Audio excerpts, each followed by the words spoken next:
Y'all don't hear us. Pull up a seat and motherfucking listen.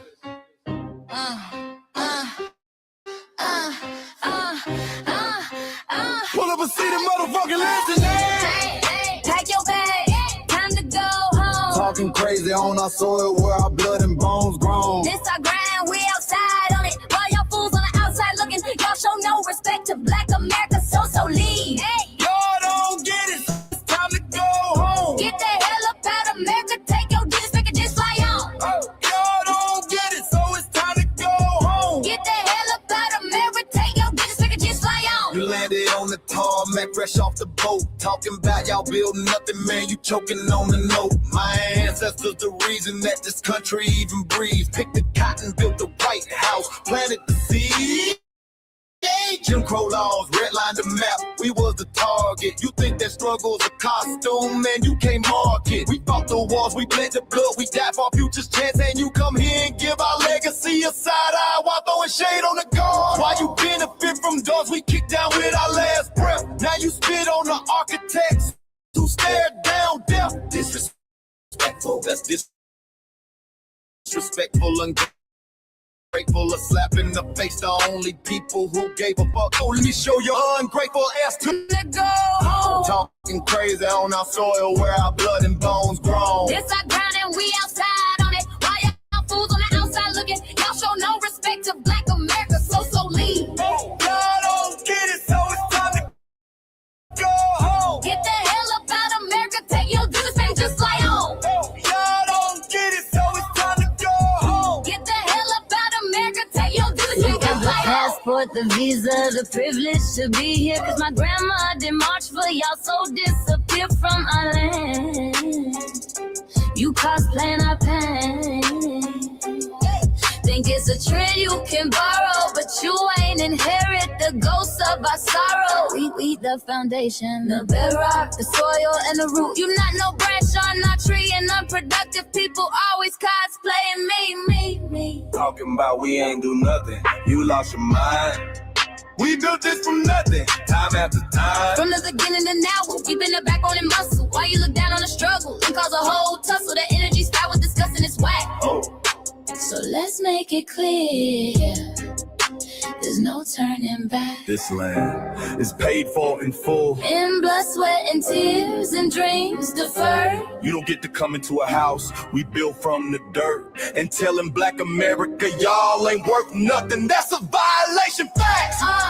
Pack your bags, time to go home. It's our soil on our soil where our blood and bones grown. Show respect, this our ground. Y'all just tenants on a leash. Or get the step. Show no respect to Black America, so leave. Oh, don't get it, so it's time to go home. Get the hell up out of America, taking your business, I can just fly on. Oh, don't get it, so it's time to go home. Get the hell up out of America, taking your business, I can just fly on. Yeah, fly little birdies. Fly on back to where you came from. This ain't for you. This soil is sacred. We said what we said. It's time For y'all to go home. So fly a little birdies fly. So fly a little birdies fly. So fly a little birdies fly. Far, far away from here. So fly a little birdies fly. So fly a little birdies fly. So fly a little birdies fly. Far away from here. So fly a little birdies fly. So fly a little birdies fly. So fly a little birdies fly. Far away from here. So fly a little birdies fly. So fly a little birdies fly. So fly a little birdies fly. Far away from here. Bye bye little birds.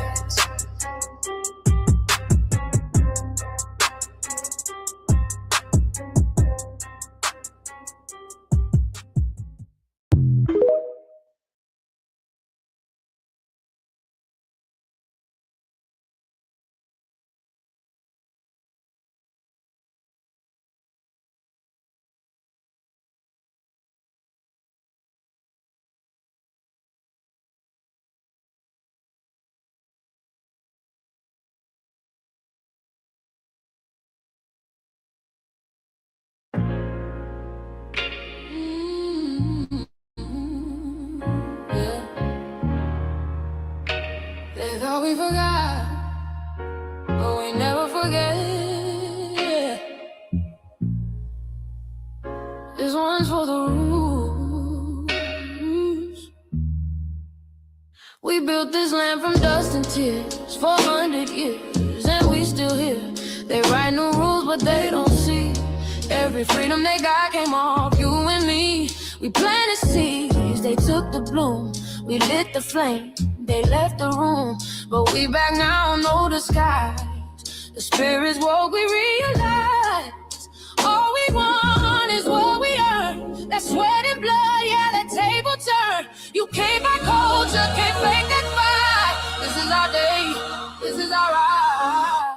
We happy day. Say it loud, say it strong. We the heartbeat that's been there all along. Foundational Black Americans, stand tall. We ain't begging for nothing, we built that all. Born from pain and grace, you can see the truth written in our face. We the soul, the sound, the fight, the flame. Foundational Black Americans, say our name. They love our rhythm, but they dodge our blues. Use our voice when it fits their news. They take our sound, but not our scars. We the backbone, we the stars. Now the veil is gone, the mask is clear. We see the game, we know what's here. No more silence, no more lies. We lift that flag and watch it rise. Rise up, rise up. We the ones that made this nation breathe. Our pain to the power, our roots are trees. Oh, we know world is rhythm and grace. Shout, and now we're reclaiming our rightful place. Can't copy courage, can't steal pain. You can't inherit soul by changing names. Our story ain't done, it's the revival. We guard the gate, it's about survival. We FBA, say it proud, say it loud. The world dances on what we vow. Foundational Black Americans, still we stand, still we fight, still we demand. Every block, every song, we've been right here all along. The soul of a people strong and free. Foundational Black Americans.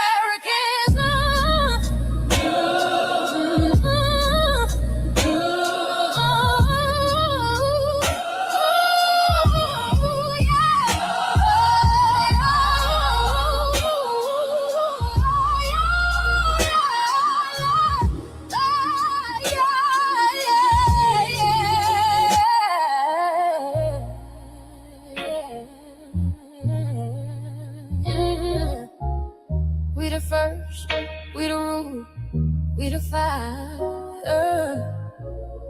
Still rising, still here. Foundational Black American. We set the tone and they copy the cadence. Dance to our drums and deny the foundation. Wear the style but don't honor the source. Smile in the crowd and you distance and force. Say you not us but you rap like we breathe. Take the rhythm, then fuse the receipts. I ain't mad, I'm just holding the glass. Throw in the mirror, now answer it back. I ain't here to cancel nobody. Just keep it honest, keep it solid. If you eat from the table we built, don't act surprised when we guard it. Do you like that? Do you like that? When I flip your sound and I ride like that. Do you like that? Do you like that? Do you like that? Cause that's how it feel when you borrow my culture. Then act like we never matter. Hip-hop. Mike Larry. Now this shit here, it's what I see it is. We're not fighting your battles. We're not carrying your fear. We're not lending our history to people who erased us while we were here. Just cause you're born here, don't make you FBA. That makes you a citizen, learn the difference today. This is lineage, not a look you can wear. Not a costume you borrow when it benefits you there. You used our culture like an access card, backstage pass, a straight facade. But now the mirror's in your face, no disguise. And you're uncomfortable looking truth in the eyes.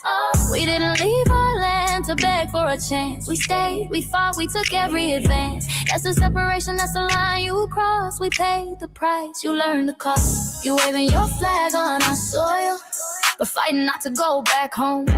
Waving your flag on our soil, building comfort on a foundation you didn't own. We waving our flag, red, black, and gold. Stood our ground, never sold. You waving your flag on our soil, but scared to build what you claim you love. Our humor, our style, the way we move, the smoothness, the sound, the things we prove. Music we birth, language we shape, innovation forged under constant escape. Warrior spirit means stay and defend, not flee your land and rewrite the end. You call it success, but don't confuse the two. Ease came after what we went through. You abandoned your land and called it strategy. You wave that flag loud, but won't return to build your legacy. That contradiction tells the story for you.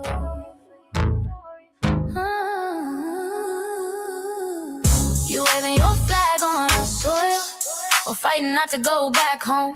We waving ours where we were forged, every inch earned, every brick known. We can't be deported, and that truth changes everything. We can't be deported, and that truth changes everything. We know who we are, and now we see who you are too. Just because y'all born here doesn't make you FBA at all. It makes you an American citizen. It's biologically impossible to be us, because it's a lineage, not some damn costume you can just put on to look cool. You immigrants and immigrant Americans has used our culture as an access card, a backstage pass to our culture. Now y'all have to look in the mirror. Our sense of humor, the aesthetics, mannerisms, the style of dress, the smoothness, the creativity, our genres of music, innovativeness, our slang, our warrior spirit by staying on our homeland and fighting and not fleeing to somebody else's land to beg for a better life and shit on the very people who fought to have us there. That's who we are. And we know who the hell y'all are waving your flag on our soil and fighting to make sure y'all don't go back.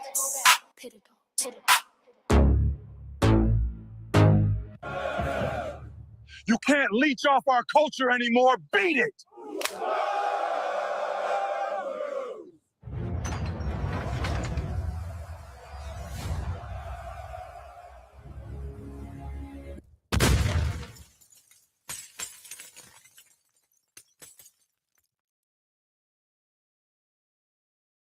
Mike Larry, man, you did it again. We really making history. Let's go. Do you like that? Do you like that? Flip your sound, how you like that? Do you like that? Do you like that? Say it loud, don't walk it back. Do you like that? Do you like that? You grew up mimicking us, now y'all switch it up. Turn the carbon copy, y'all ain't black, what the fuck? It's funny y'all connecting to our culture like it's Wi-Fi. Surfing on our waves of our culture, no more agua. Still in my culture for all these years. Look how time flies, all these colonizers in disguise. Hate y'all still, hate us outside. Study doctor, vampires, it's the blood of our guilt. They copy the flavor, sip the juice, love the results, hate the truth. Who? Do you like that?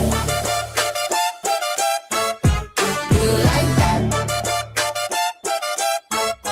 Do you like that? Flip your sound, how you like that? Do you like that? DemHoCratic shields, talking points, the road they fill. Fish and chips, agent on the mic, judging FBA, but ain't you half white? Talking like you one of us, we need a pool face. The agent type with a prune face, like 50 and Jim, it's a cold game. Throwing stones cause we build our own lane. I'm joking, kinda, but I mean smile calm, pressure intact. Y'all proud where y'all from, where they flag, beat they drum. But when it's us, tone switch fast. Same pride, but it's too much. FBA pride, lineage solid. You can't put this on, can't try it on. Built here, stayed and fought, that's the difference. That's the car. Do you like that? Do you like that? Say it clear, don't twist the facts. Do you like that? Yeah. Do you like that? Point made. No edit. No care.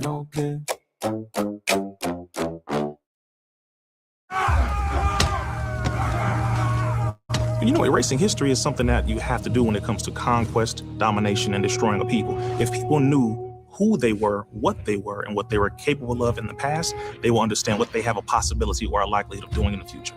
Foundational Black Americans, we've always had a culture of resistance. We cultivated a culture of resistance on this land, and we've been resisting ever since we've encountered European domination. But nothing was really popping in Europe until the transatlantic slave trade, and that's where they amassed a lot of wealth. One thing that I think is unique about our culture as far as how we resist, how we fight back is just the environment we were put in from day one. Being only 13% of the population, the white supremacists were very meticulous about keeping that population at a certain amount. There was never a period when we did not resist the encroachment of the white man.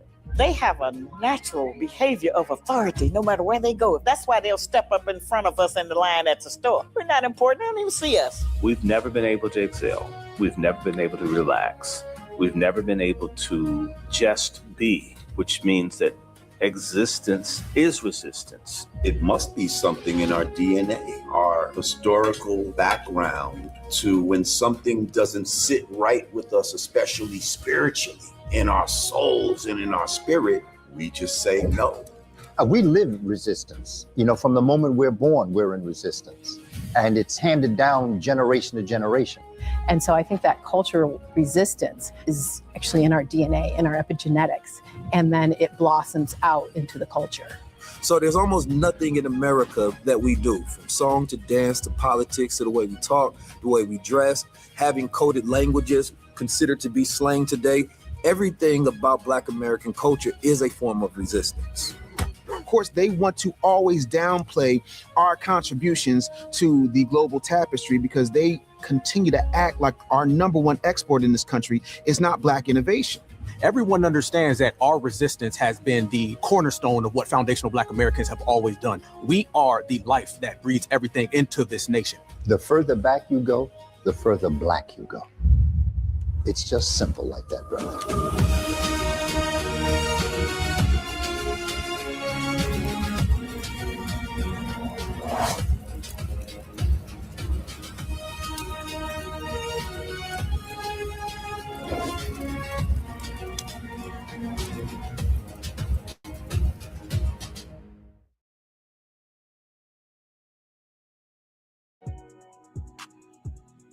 Introducing the B1 Rolodex, the easiest way to search for and support FBA and B1 businesses. Hundreds of entries from the Black grassroots for the Black grassroots. Free to use, free to download, constantly updated. Trouble navigating the document? Try using the map version. Notice a business missing? Use this simple Google form to submit an FBA or B1 business. Also submit anti-Black businesses, which are now being collected in that last tab. Find resources, contact numbers, and much more using the second tab.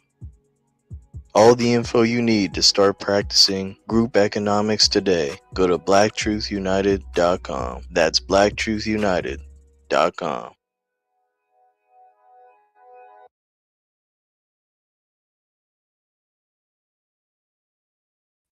Greetings, Black family. Greetings, and thank y'all for tuning in to another episode of the Frontline Black News.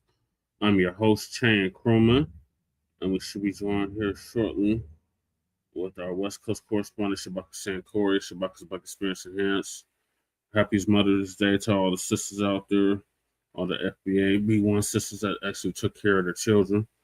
Happy Mother's Day to you. And Lady Chase, she sleeps, so she'll be joining us when she wakes up.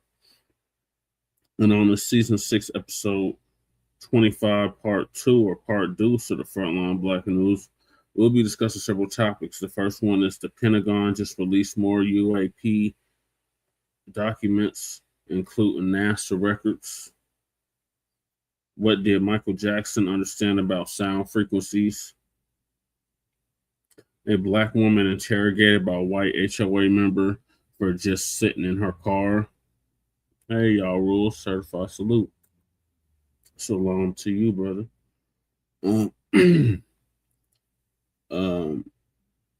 Black woman interrogated by a white HOA member just for sitting in her car.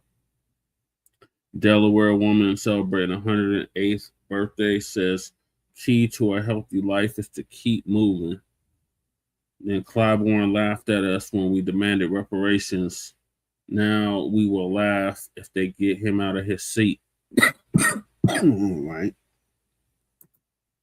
Then we got that the Mafia, Democrats, and Republicans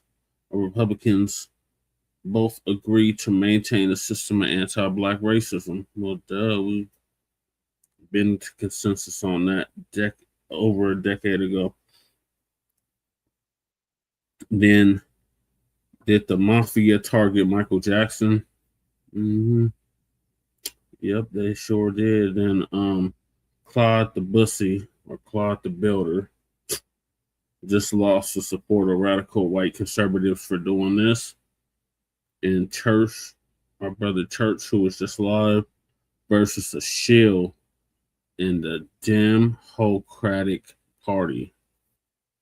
So we are based out of East Denver, North Aurora, Colorado. We get a news from a frontline and Black First perspective. We are a part of the New Blacc Media and also the signal boosters of the New Blacc Media. We have been around for 6 seasons now and counting. And we have several platforms that are part of the Frontline campaign. Frontline Black News being one of the first, which we started back in 2020, 2021.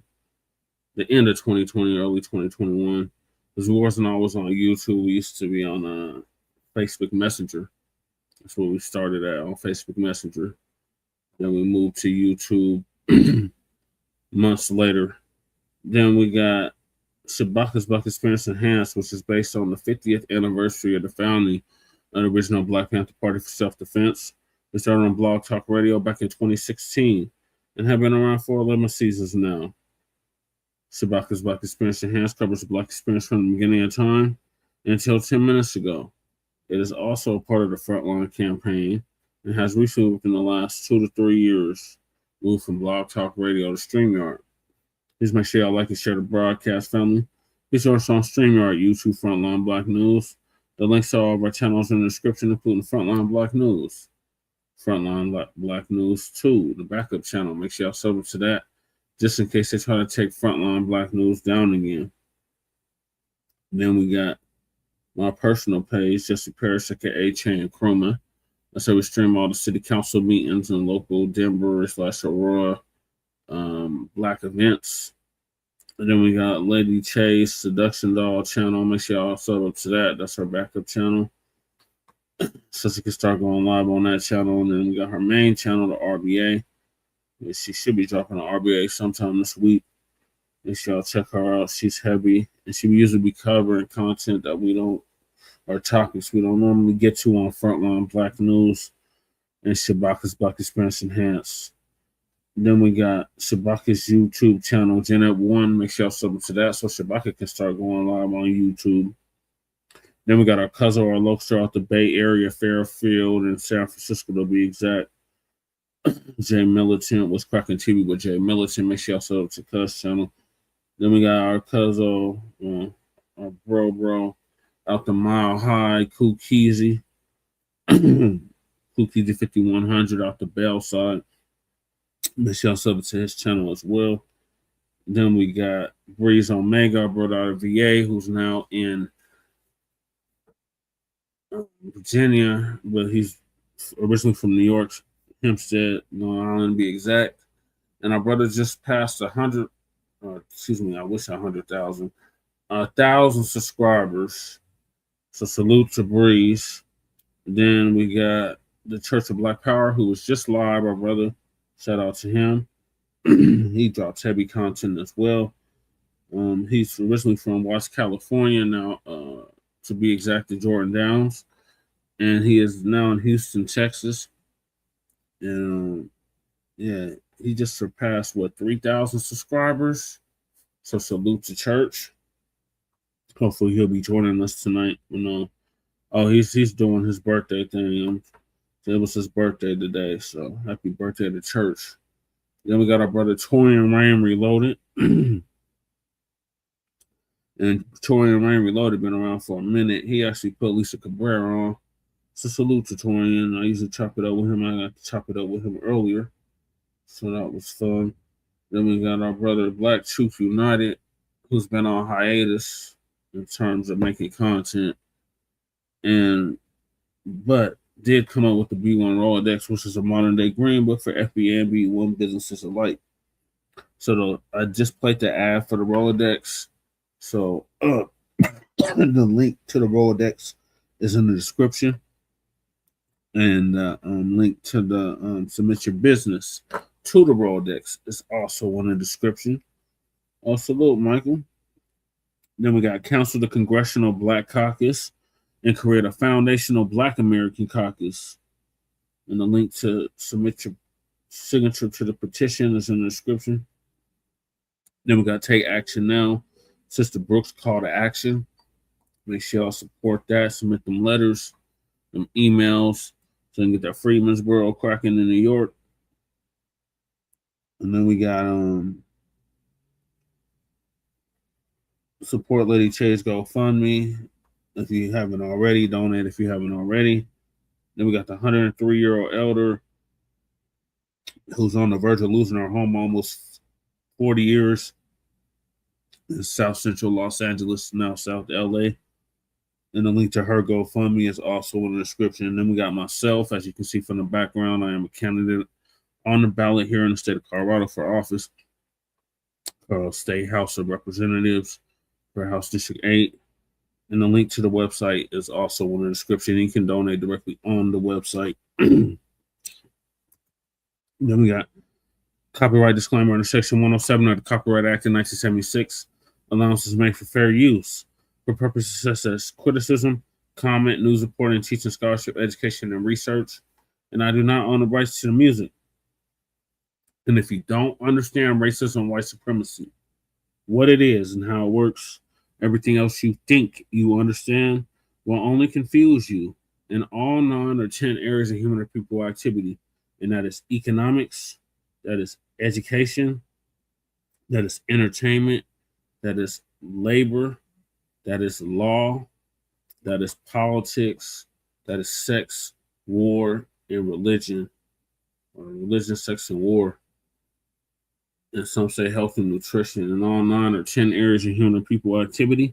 And that was by Mr. Neely Fuller Jr., who transitioned over a year ago at the age of 95, ProduceJustice.com.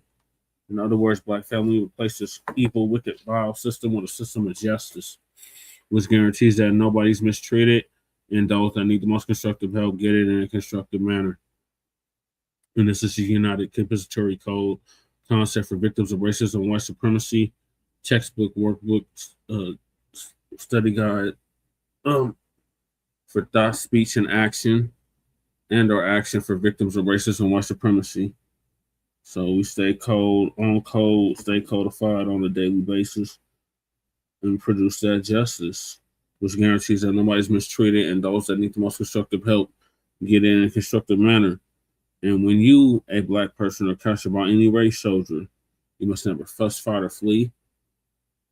Comply and defend yourself in court. Also by Mr. Neely Fuller Jr. Take it to trial, family. No pre-deals. Trial. Make them try to prove that you did what they say you did.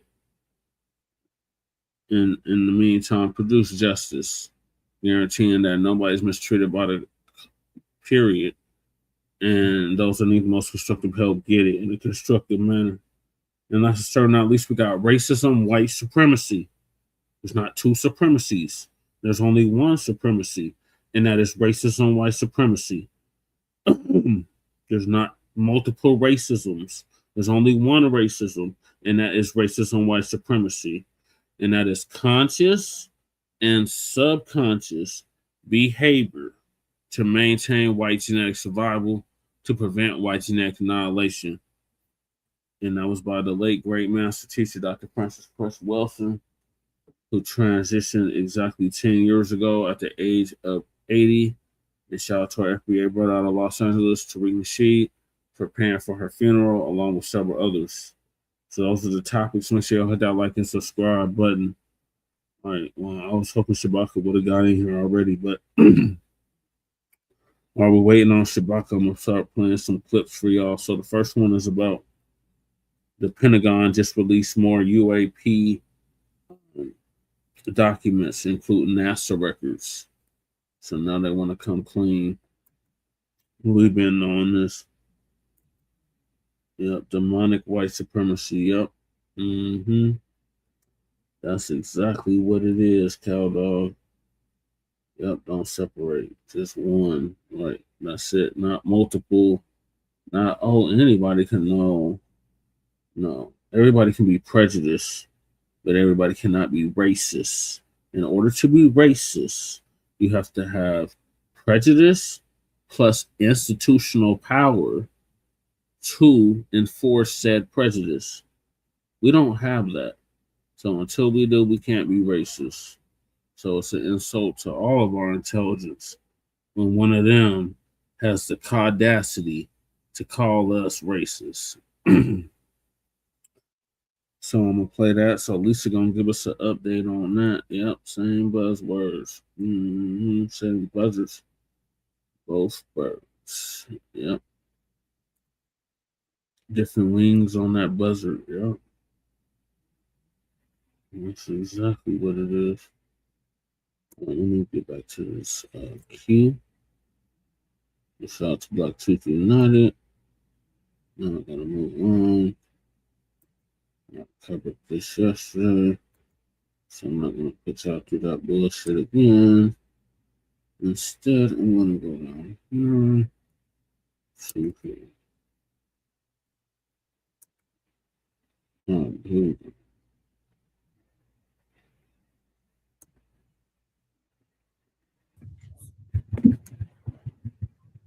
Shabbat Shalom, family. Good to see you. Hope you're doing well. Well, we're going to talk about the government, the Department of War, or the Pentagon, releasing UFO footage and documents that the government has had all this time. And I sat up last night, and before I even get to this, I want to say something. I would like to thank everybody that have, you have made my 2nd year anniversary in business phenomenal. Thank you for your support. Thank you for the lovely emails and all the well wishes. I deeply appreciate it. And I pray the Most High will bless you all 1,000 times over. Thank you. So I just want to say, I sat up and I looked at the footage of what was released by the government. And I am disappointed. What is the reason why the U.S. government can't invest in decent cameras?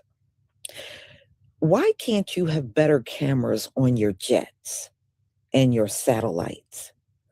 Why do we always get these images of UFOs that are grainy, out of focus, or it's so dark you can barely see what's on the screen? Y'all spend trillions of dollars on a bunch of garbage most of the time. I just started the first topic. I just finished with the introduction. I'm gonna need you to hold it down like 10 minutes. I gotta make a run for Lady Che. But I'll let the video play while I'm gone. Okay, let me get a headset on. Okay, Lisa's talking about the UFO files being released. Oh, that ought to be interesting. Okay. Just hold it down while I'm gone. Okay. All right. You can't get a decent camera put on Navy jets that are spotting these UFOs. And when they come close to Earth, you can't get decent cameras on satellites. I just don't understand why we get such bad images all the time. Whether it's still shots or videos, it's always so lousy. And I'm really underwhelmed with what they have released. And yeah, DJ, like you said, let's get back to the Epstein files, because we know this is just another one of those distractions at the end of the day. It's just another distraction. So, y'all, I'm going to show you, and I'm sorry if I'm boring you with these images, but they are terrible. Now, one image was a little interesting. There was a circular sort of star-like image that popped up on the screen that they were able to capture. Now, that one was interesting, but all of the other ones, or the little glowing light flying around, I'm not impressed by that. Not very impressive. So anyway, y'all, let me go ahead and share my screen.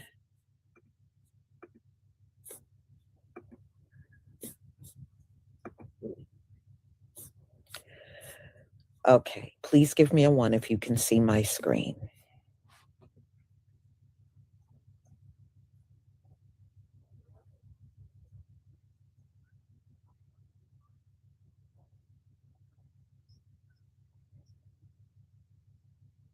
Thank you.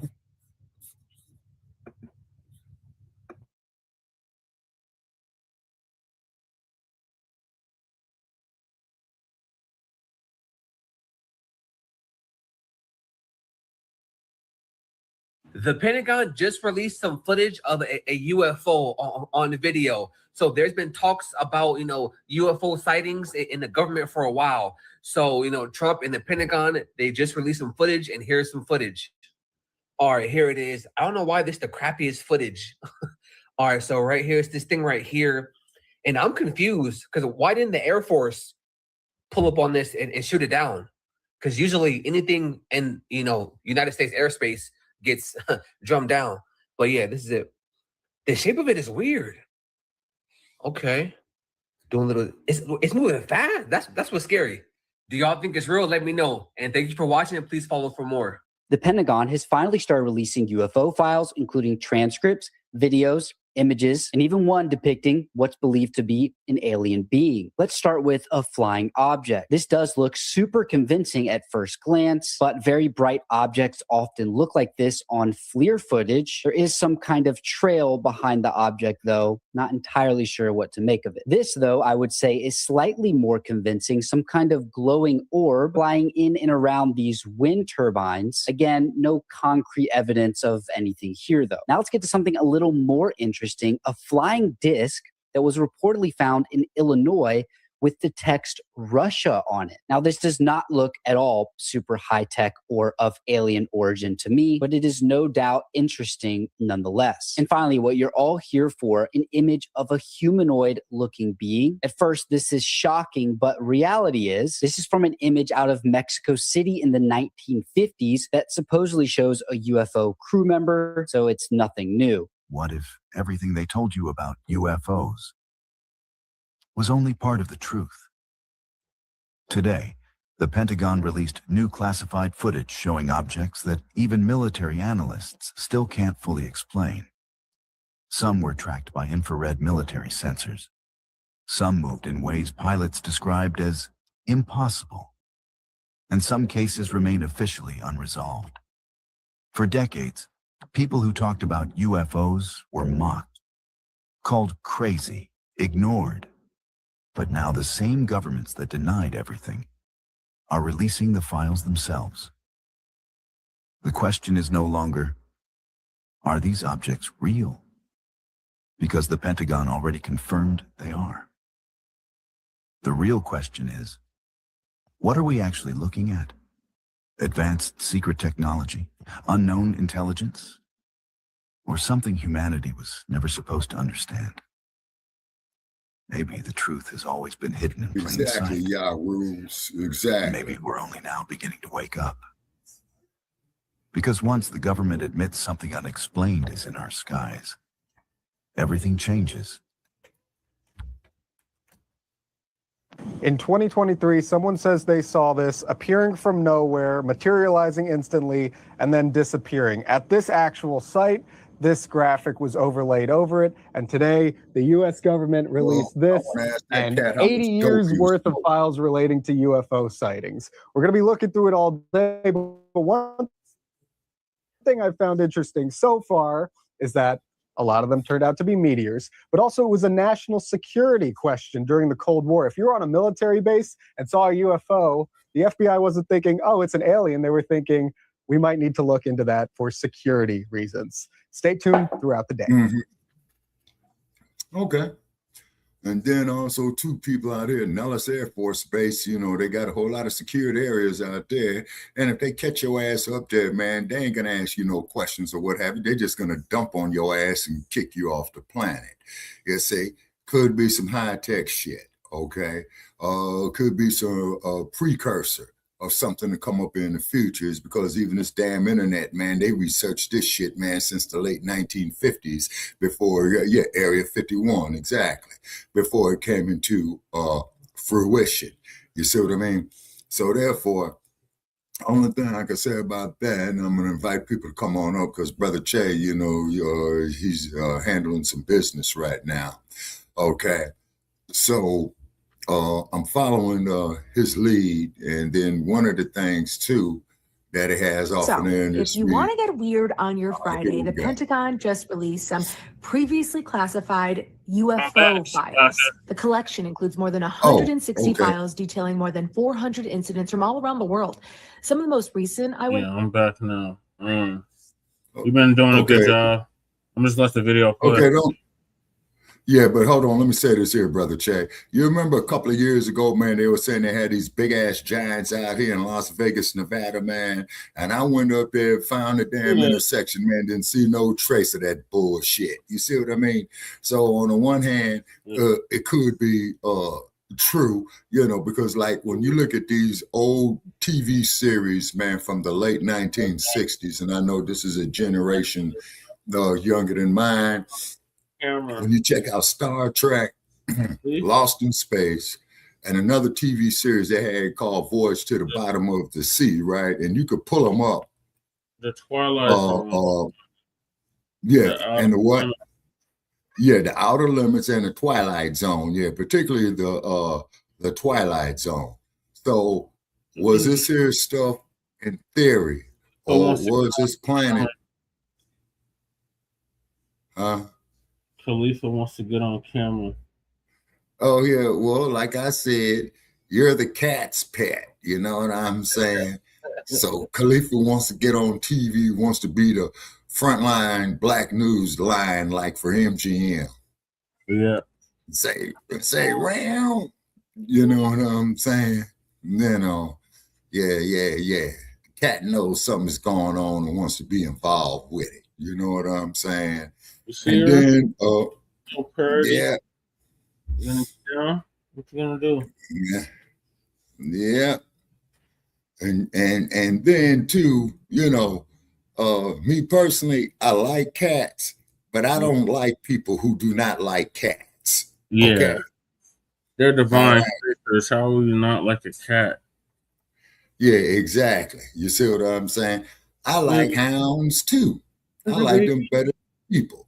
Now, why do I like cats and why do I like hounds over people? Because child molesters, murderers, racists, homicidal maniacs, okay, brain dead motherfuckers, you see what I'm saying? All of these are people. Yeah. You know what I'm saying? You know, you don't hear about kitty cats getting in airplanes, bombing Black Wall Street. You don't hear about kitty cats getting in police cars, beating a man half to death 52 times with a nightstick upside his head. No, those you see what I'm saying? Yeah, exactly. Those are race soldiers. Yeah, and you don't hear about black kitty cats being coons, yassa bosses, ass scratchers, Uncle Toms. No, but you do hear about black cats being bad luck, but that's a lie. No, black cats are good luck. Okay, now. Yeah. Now there you go, Cow Dog. I forgot all about Mr. Phelps. Yeah, Mission Impossible was showing hella high tech equipment and cruise missions. Yes, they did. Good morning, Mr. Phelps.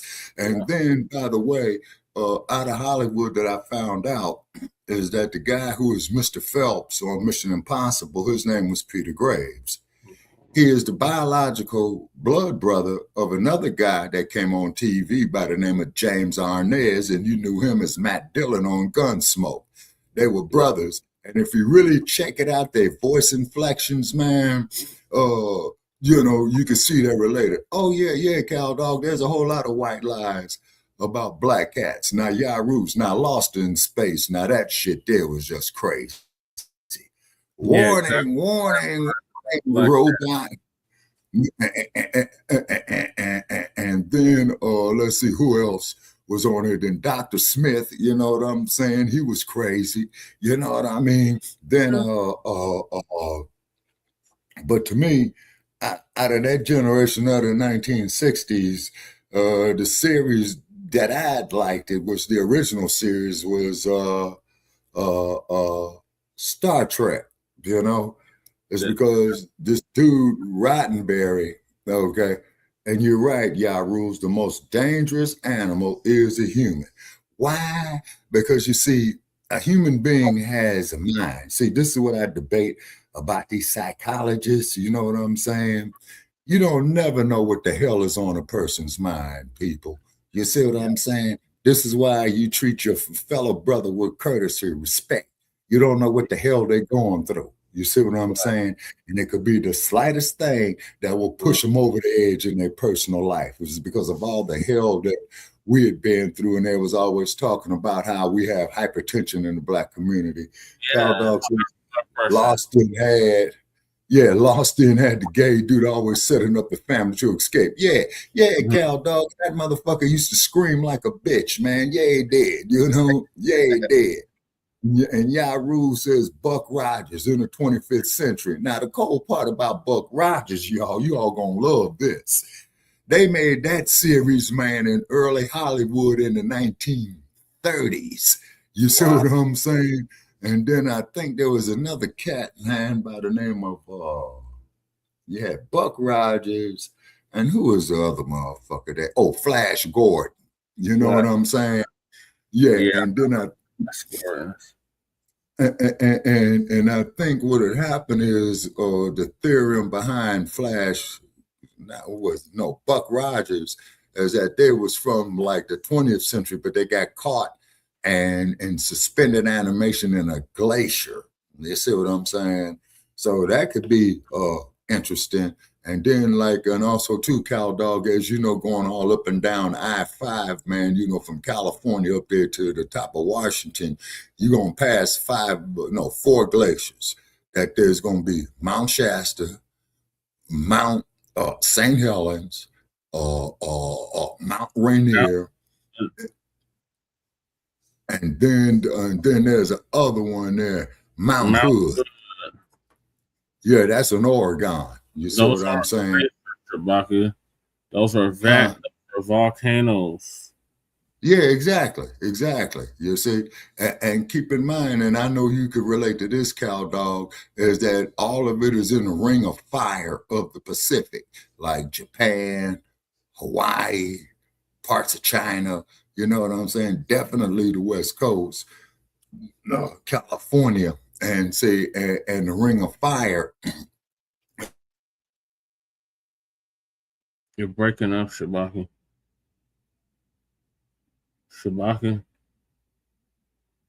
Oh shit, we don't lost Shabaki. Species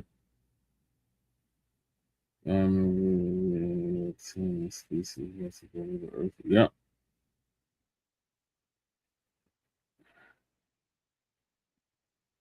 You talking about?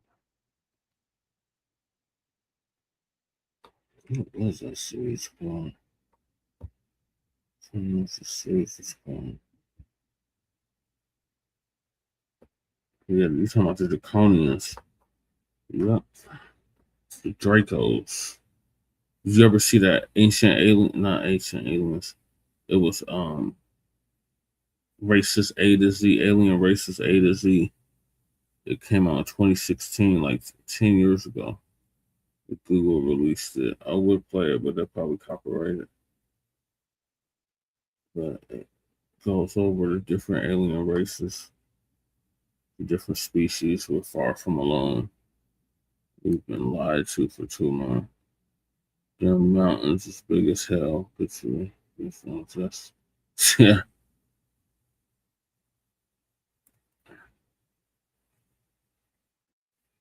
All right, Shabak is back. Yeah, they Oh, do yeah. it. Battlestar Galactica. Yeah, that's what it was. Yeah, Battlestar. they do this. Yeah, I remember that. That was in the mid 80s. And then they do this shit to us every fucking time when we get to talking about certain data. Just take notes on your own, people, or watch what we talk about and watch how this damn StreamYard shit fucks up. You see what I'm saying? So what our brother Church earlier, so yeah. I've come to And expect then at this point. oh yeah, and we got record high heat tomorrow. You know what I'm saying? And all the Biscos. Bring some of that Yeah, we heat. got record. Oh, you are bringing some of that heat this way. It's supposed to be there 80, 90 degrees tomorrow. Oh, okay. Yeah, and it's only going to be about 100 degrees out here tomorrow, you know, so may all the Nabiscos fry. Fry Nabiscos fry. Fry, fry, fry. Fry Nabiscos fry. Fry, fry, fry. That's if they You leave know that what I'm saying? stuff at home, they definitely gonna be frying.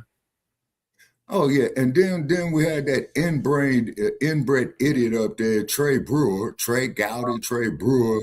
He got a big ass head, man, and he looked like one of these alien motherfuckers that you just showed up there. You see what I'm saying?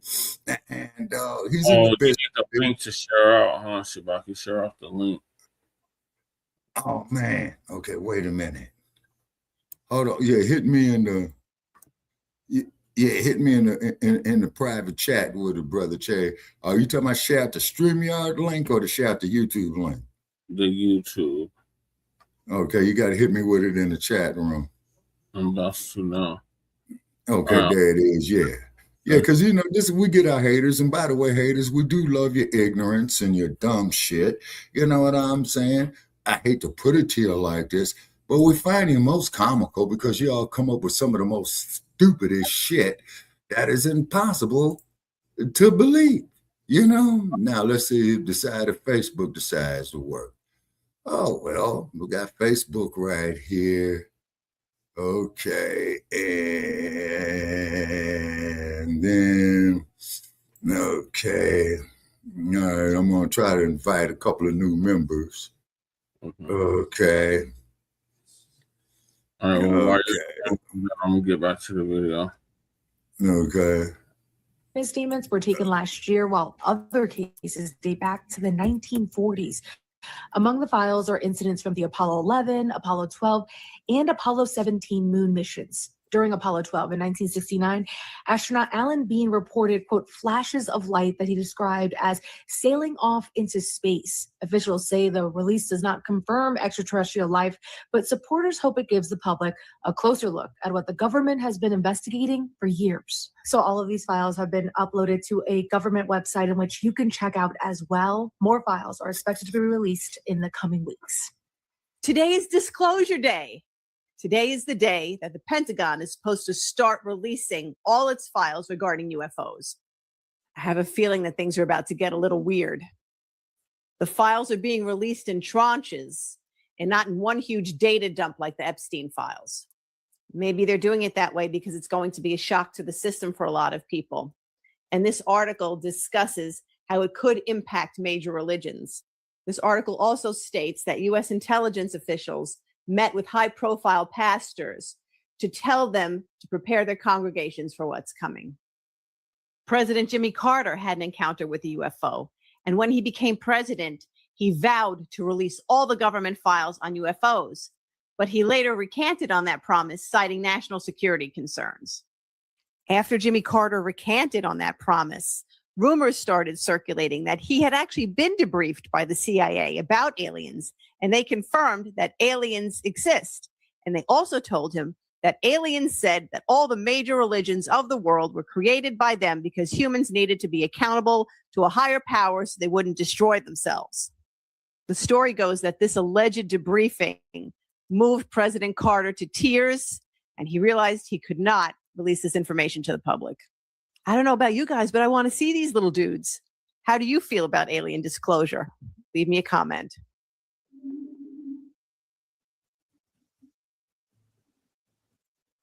Well, you know, aliens, they got to eat too, don't you think? Yeah. Mm-hmm. Yeah. Yes. Some of them eat us. Well, here's what I know. I bet you, man, if you put a load of buckshot in his ass, man, he'll get his mind right. You know what I'm saying? You know, a universal law and principle called lead poisoning. Does that make any sense? Yeah, some of them ain't even organic, Shabaka. Yeah, now that'd be interesting. You know what I'm saying?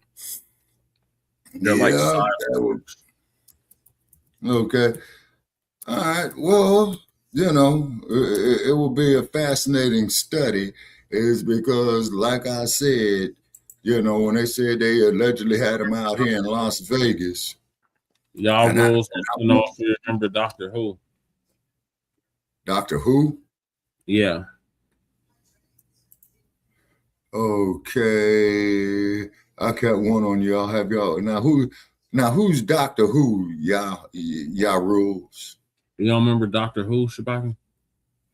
Was that a James Bond film?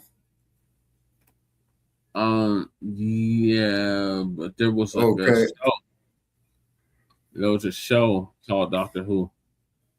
Okay, I ain't hip. Please enlighten me. But I do remember when they started the James Bond movie series, it was like the early 1960s.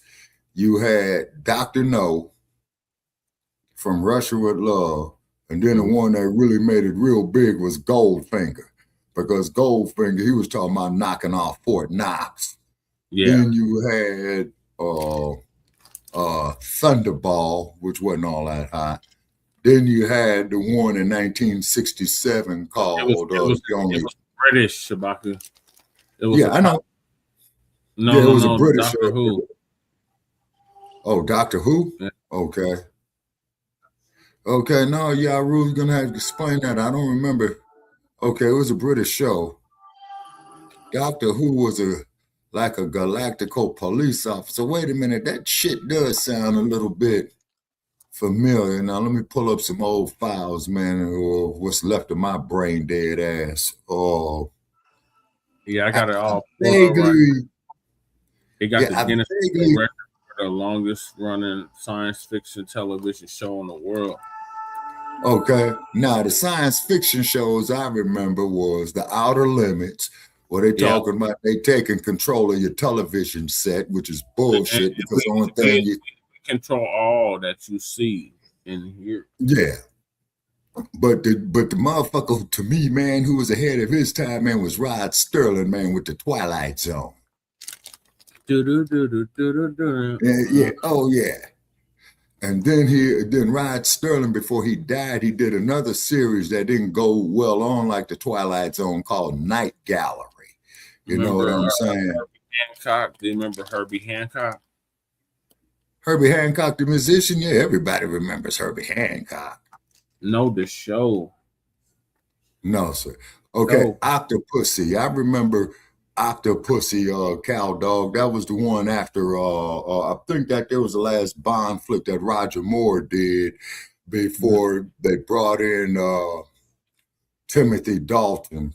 Following President Trump's February order for the federal government to begin declassifying and releasing files, this morning, the Department of War issued a release. Department of War releases unidentified anomalous phenomena files in Historic Transparency Act. So this morning's release is really just the beginning. It contains about 162 files of what's supposed to be the first of multiple releases over the coming weeks and months. And it really just contains what they call unresolved License to cases. Kill. So it's got some that was a photographs, damn good some eyewitness James Bond testimony, flick, and I interview think that notes. was the last one they Cases where the made. federal government's like, yeah, we don't really know what this is, but they're showing it to you anyway. Yeah, in fact, they the New York did. Post The has a pretty Twilight good Zone article Council, that they did. summarizes some of the photographs and things that are included in the drop. You can go check this out if you want, or you can actually go to the Department of War website where they release the stuff. And just like they did with the Epstein files, they actually created a separate domain. If you want to see the images and you want to read through the notes, you can go to war.gov/UFO and you can filter through some of the photographs yourself. I'm just here to warn you, if you are looking for interview with an alien notes, you're not going to find it. But nonetheless, you can still click on these and you can download some of the documents and read them for yourself. Now, the New York Post pulled out some of the more interesting photographs and summarized them for you. Like this one right here is basically an FBI lab rendering of eyewitness testimony of a vessel that was reported. This one right here is really interesting because this is going to challenge some of the conspiracy theories out there right now that say that we never actually landed on the moon back in the 1970s, because this is supposed to be a photograph from the Apollo 17 mission from the surface of the moon looking into space, indicating that there's some type of odd triangle set of lights in the sky. Now, let's talk about this real quick, because this is what started turning over social media over the last several days. I'm sure you've heard the story or the statements that were released by a handful of Christian pastors who said that they were approached by a group of people connected to the government. But it wasn't an including a Albert sitting R. Broccoli congressman, production. and part of that conversation included a story that they are preparing to tell us. They are from another dimension and they are our creator. And that these beings, that they are the ones that seated us here. So they're getting their that there's lies no straight. such thing as God. Jesus was invented by them, and so was the Bible. So I decided to look into this a little bit because my wife sent it to me. And the first place that I went was Timothy Alberino. If you don't follow Timothy Alberino on YouTube, you should be. This guy is incredible. He's one of the leading researchers in ufology. Man, and one of the I most ain't trusted following no voices in the motherfucker. entire I need industry people today. to follow And up. he put a statement out.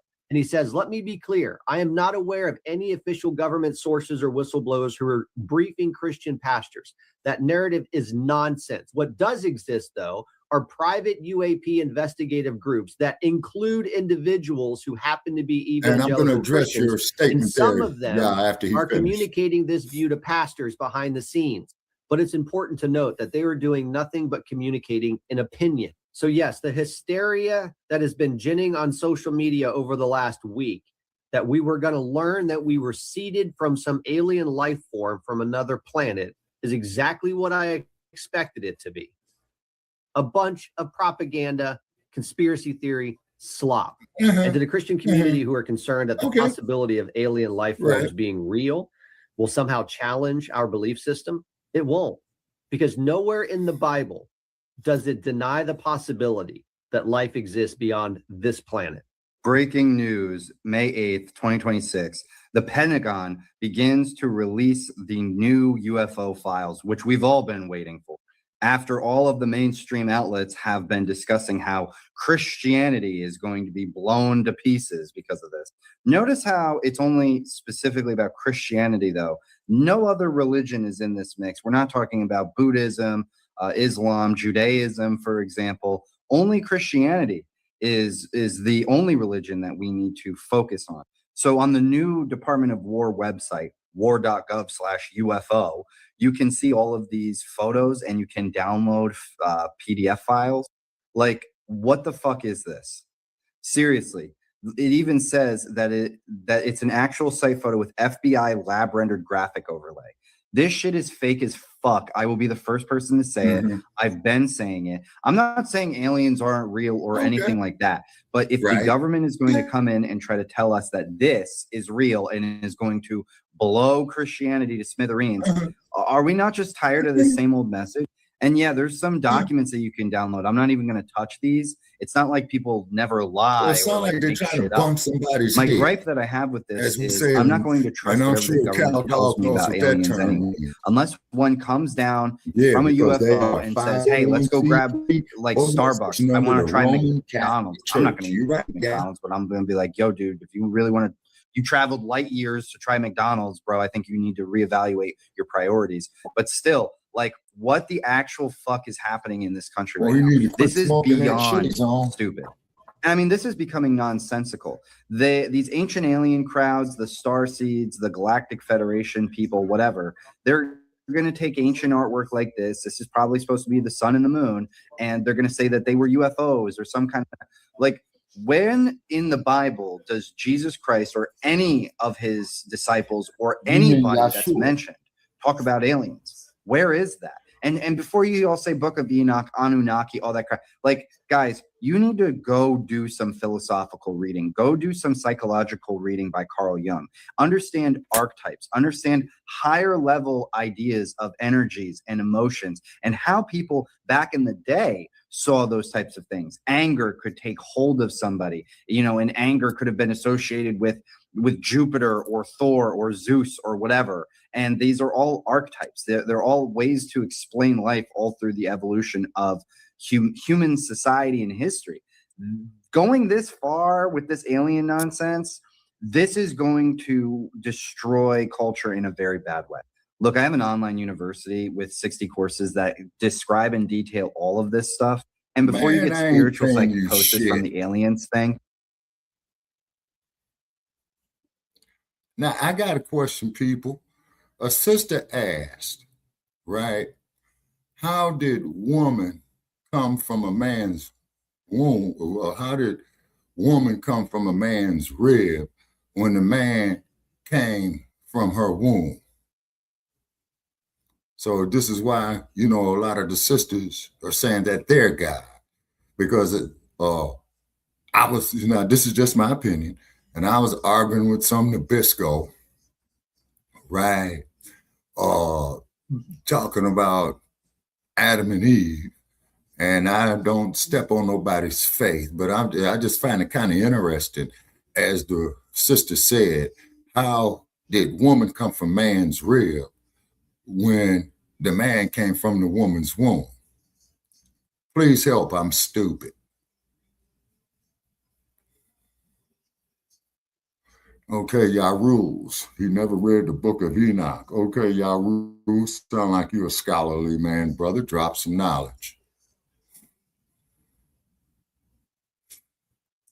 Oh, okay. Right, or Daniel's, the Book of Daniel, the Book of Romans. Okay.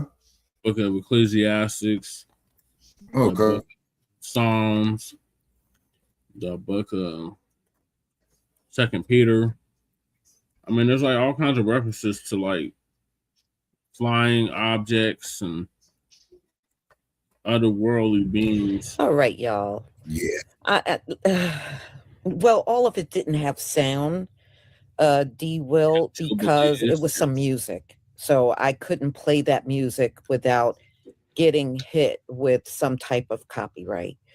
So I don't know. They claim more is going to be released. All I have to say, they got off a bad start for me with these images, and you know, I'm not downloading that stuff they got out there on the war.gov. I don't want it, but I did want to see some of the video footage. But if the rest of it is like what they first released, forget it. I just don't see how this is worth anybody's time. I don't think anybody's opinion changed about whether they believe in these life forms being out there or not. I don't think this footage and the information would change anybody's mind. You know what I mean? But hey, it is what it is. I did want it to at least show it. If they got something really interesting on there, like they are high-fiving a gray or something, yeah, I'm gonna show that. But other than that, you know what I'm saying? Ooh, man, not good. So, y'all, we got Bible study coming up at 1:45. So some of you, I know I will see then. Some have a wonderful afternoon. Have a wonderful afternoon. And then I have another live, but that's not going to be until much later. I have another one coming up. And that is how the court ruled on Donald Trump's global tariffs as being illegal.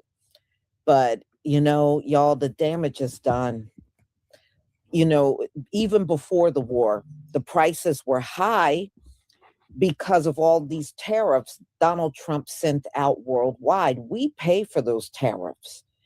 And he pretty much wrecked the economy with those tariffs. And then when the war came along, it made everything far worse. You know, it's like every time I go out, the gas prices get higher and higher. The food prices go up. And it's like, you know, there's definitely no light at the end of this tunnel, that's for sure. But we'll talk about that in a little more detail at 5:45. So everybody, Shabbat Shalom. Again, thank you for all of the support and all of the kind words you had to say about my second year in business. May the Most High bless you 1,000 times over. And I really, truly mean that. So everybody, I will see you later. Have a wonderful afternoon. Shabbat Shalom, family. Shabbat Shalom, listen. What's Shabbat that day? All right, Shabbat, what are your thoughts on the Pentagon just releasing the UAP documents, including NASA records?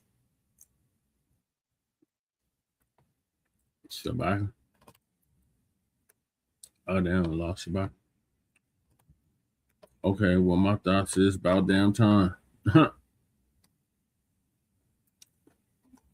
I can't wait to read them. And one of the dudes from Ancient Aliens ended up dead.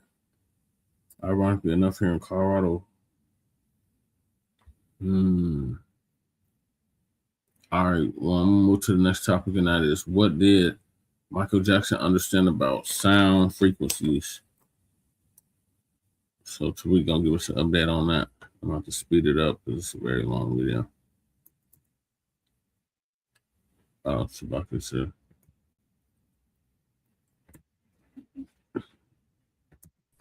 Welcome back, Shabaka. Yeah, there they are with that bullshit again. That's that bullshit. Yeah, but I've been making some mental notes, people, about certain subjects that we talk about. Then all of a sudden, the StreamYard. Can we get deep? I want to get deep. Yep. All right. So, what were your thoughts on the UAPL records being released from? Okay, on the UFOs, okay, they need to check them out. And keep in mind, man, they're not releasing everything. Only a fucking idiot would believe that they are releasing everything. But I'm just thinking they're releasing just enough.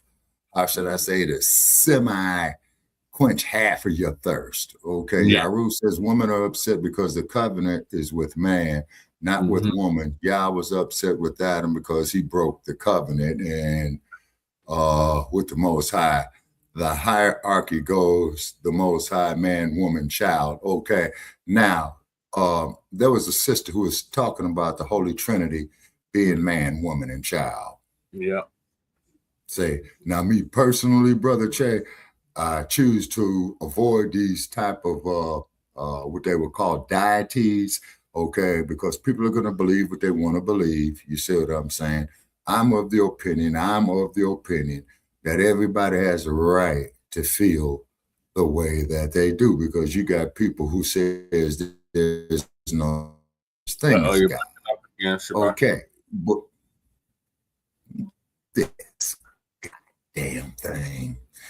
Okay, man, I think it's outside interference, man, because I'm noticing all the words of what I'm saying. Okay, I don't know if I'm getting ready to blow this damn thing up in my face. You know what I'm saying? Yeah, we don't need a Lebanon situation. I can't hear you. I can hear you, but you're going. Yeah, right. And keep in mind, I don't going in and out. Okay. Yeah, like it's not like you're like underwater. Okay, so which means it's Bluetooth. Okay. To a direct link on the headset. Okay, give me a couple of minutes. Okay. Okay, I'm gonna move on to the next topic, and that is, what did Michael Jackson understand about sound frequencies? So Tariq gonna give us an update on that. Deep right now. I'm ready to. Can we get deep? Are y'all ready for a deep conversation? Are y'all ready for a deep conversation, ladies and gentlemen? Let's go deep. People understand how energy works. Sometimes energy, we are analog creatures. We are analog people. We're analog people. So, and us being melanated people, man, we got frequencies and we tap into a signal, and it's powerful. When we start tapping into certain frequencies and signals, we're powerful. When we get on a vibe, when we get on a wave, when we get on a frequency, we take it there. And then people try to block our frequencies. They know how to block our frequencies. When we get locked in, when we concentrate as foundational Black Americans, when we focus and when we concentrate and get on a wave, they know we're gonna start cooking. So the name of the game is to block that energy. Keep us in environments where there's a plethora of noise and harmful frequencies, harmful energy, harmful pollutants. Do y'all feel what I'm saying? The dominant society and people from other cultures love to get around us and to cut off our energy wave. This is why during the civil rights movement, we were on a wave. We were on a frequency. We were clicked in with each other all over this country. We were extremely powerful. We thought bringing in other people, they were going to be on the same wave. Unfortunately, a lot of these people were brought in to clip our frequency. A lot of people got into the mix to block our energy and our frequency. Y'all feel me? Y'all feel me? Sometimes when you get on a roll, people know how to block that momentum. I talked about this before. I was in Vegas one time. If y'all listen to my Mac Lesson show back in the day, I've said this a million times. I was in Vegas and I was at one of those downtown Vegas casinos. The Vegas, they got the Strip and they got more casinos that's in the downtown area. And this was back in the early 2000s, I think. And those hotels at the time were a little more seedy. They were not as glamorous, but you go in there and hit a lick. You go in there and hit them damn tables and win you something, because they didn't have the more experienced people at them old downtown hotels. That's what. See, I'm gonna give y'all some little Vegas tricks. See, certain hotels, man, you can tap in and win based on your knowledge of the table dealers. You understand? Like, I used to like to go to the Hard Rock Cafe. Not the Hard Rock Cafe, but the Hard Rock Hotel, because what they like to do was have all of their casino girls or the table dealers hot white girls, the big booby white women, because that was their whole thing, just a bunch of hot girls in there. The thing is, yeah, you got some hot white women, quote unquote, but they dumb as a damn brick and they're slow. So you can go in there and just get their ass on the table. You understand? I go in there and clean up at the Hard Rock, them old bimbo ass dealers. You understand? You go in there and clean up. Yeah. And the ones downtown, Vegas, they're old. They got the old elderly ass dealers, so you can clean up on their asses too. You know? So I would go down there and clean up. I'd be down at the downtown hotels racking up chips in there. And one day I was in there, I was on a wave. I was winning for like an hour straight. I'm cleaning this damn hotel out. And they sent like one of the managers down there to break my momentum. I was so locked in and I'm winning. And the dude came up, "Hey, sir, I see you're doing a lot of winning. Do you have a comp card? Because we can give you a complimentary comp card and we can give you all types of good stuff." He started doing this sales pitch. I'm like, okay. Then I stopped concentrating. It just broke my concentration. Then immediately I started losing. Right after he did that, I started losing. I said, "Oh, that bitch ass did that on purpose." He did that on purpose. I'm telling you, if you winning a lot, they'll send somebody down there to try to offer you something free just to break your concentration. That's a Vegas trick. You understand? They did that to you too. Yeah, that's a trick. They know when you locked in and concentrating, no, they got to break your damn momentum. They got to break your frequency. You understand? Yeah, a cooler. Yeah, they call them coolers, right? We got to cool this motherfucker down. He hot right now. We got to cool him down. So go down here and offer some free stuff just to break your momentum. Right? Or they'll send a waitress over to say, "Do you want a drink?" They got to do something to break your concentration. Yeah. So understand how people like to come in and mess your energy up when you're on a roll, when you're on a vibe, when you're on a frequency. And just like the guy who called up, his only objective was to just mess up the frequency. Just like when Tethers, the Tethers call up, they don't have anything constructive to say. They always call up Notice the tethers are called up. They don't have an argument. They just call up with the same bullshit ass talking points. You niggas, why you FBS hate us so much? You are a cult, a group of haters. Okay, what are you saying, Dudu Tunde? I'm saying you hate Africa. Why do you not want to be Africa? Their job is to really just mess up our frequency because we're so tapped in with each other. We're extremely tapped in. Our frequencies are clicking in with one another. And people want to find ways to break that energy and that time. They want to come in and waste time. You understand? Energy and frequencies are very real. People study that, especially when it comes to us, ladies and gentlemen. Energy and frequency is real, especially when it comes to us.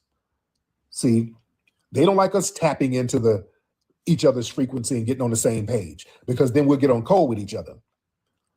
Let me tell you something. Let me get even deeper than that. I think one of the reasons why they targeted our brother Michael Jackson, Michael understood frequencies, waves, and energy. And he tapped into it, which made him a global phenomenon. Do y'all want to go down this road with me? Do y'all want to go down this road with our brother Michael? Can we get deep? Can we put the tinfoil kufi on for a minute? I want y'all to understand something about our brother Michael. Why they're mad now that this movie is doing so well. It's tapping into that frequency that he brought to us. That movie is tapping back into that same frequency. And he's back on top again. I want y'all to follow me. That's why the media is low-key hating on the success of the movie.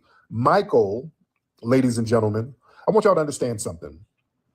Our brother Michael was meticulous about sound. When he did Thriller, Michael was on some mad scientist shit. And I won't say mad, that implies something nefarious.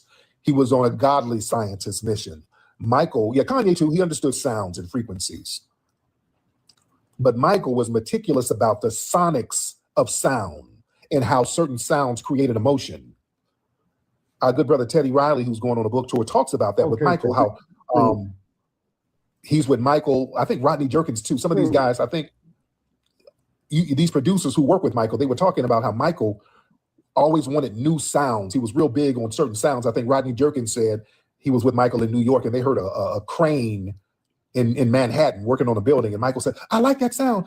Go get me that sound. Go sample that sound. So Rodney Jerkins had to go get a recorder, go back to that spot, record and sample the sound of a crane, and then bring it back to the studio. Michael was on that type of shit. Michael was on some scientific things when it came to sound and frequencies and how certain sounds made people feel. You understand? There's a science to that, ladies and gentlemen. This is why Michael's album it's called is the biggest selling album. What year did it come out? Thriller came out in 82. That's pivotal, ladies and gentlemen. 82, right after 82, there was a frequency shift in the music industry. Thriller came out right? 83. Right after 1982, there was a frequency shift. Some shit Y'all understand what I'm saying? Anything. In 82 was the last year of really true analog frequency music. 82, that's why a lot of those 82 records, if you put on a record from 1982, that shit will slap now. It had a different feel. It has a different energy. You understand? Records from 1982 are pivotal. You put on some records from 82, them shits will bump now. Think about what was out in 82. Gap Band, Outstanding. Early in the Morning, You Dropped the Bomb on Me. Evelyn Champagne King, Love Come Down. Shalimar, Night to Remember. Roger and Zapp, Dance Floor. Earth, Wind and Fire, Let's Groove. George Benson, Turn Your Love Around. Stevie Wonder, That Girl, Do I Do, Ribbon in the Sky. Patrice Rushen, Forget Me Nots. You put that shit on, man. Lakeside, Something About That Woman. All the Michael Jackson stuff. Prince, 1999, same time. The Time, Cool in the Game. Luther was out at Rick James out at the time. Even rap, The Message, Grandmaster Flash, that was out at the time. Planet Rock, that was out in 1982. You understand? Cutie Pie by One Way, D-Train, Howard Johnson, So Fine, Atlantic Star, Circles. The list goes on and on. With these analog records in 82 that had a certain energy that resonates now. When you want to have an old school party, those are the records you put on, them 1982 records. The frequency was different. It was an analog frequency, and we are humans. We're analog people. We have an analog frequency. We're not digital people. See, let me tell you, 82, what happened right after 82? What happened right after 82? Because even the electronic instruments, like the drum machines, the 808 and the Linn drum and all that, that still had an analog frequency to it. There was a warmth to it. That's why a lot of producers who like working with analog, and if you talk to any music producer, they want analog because there's a warmth to it, meaning a more human feel. There's a slight unpredictability to it. See, the sound waves were being caught on magnetic tape. So there's infinite curves of energy there, still a human feel to it. You see, 83, what happened? CDs. That's when they mass introduced compact discs in 83. Do y'all know that? In 83, that's when compact discs were introduced commercially all around the world. 1983.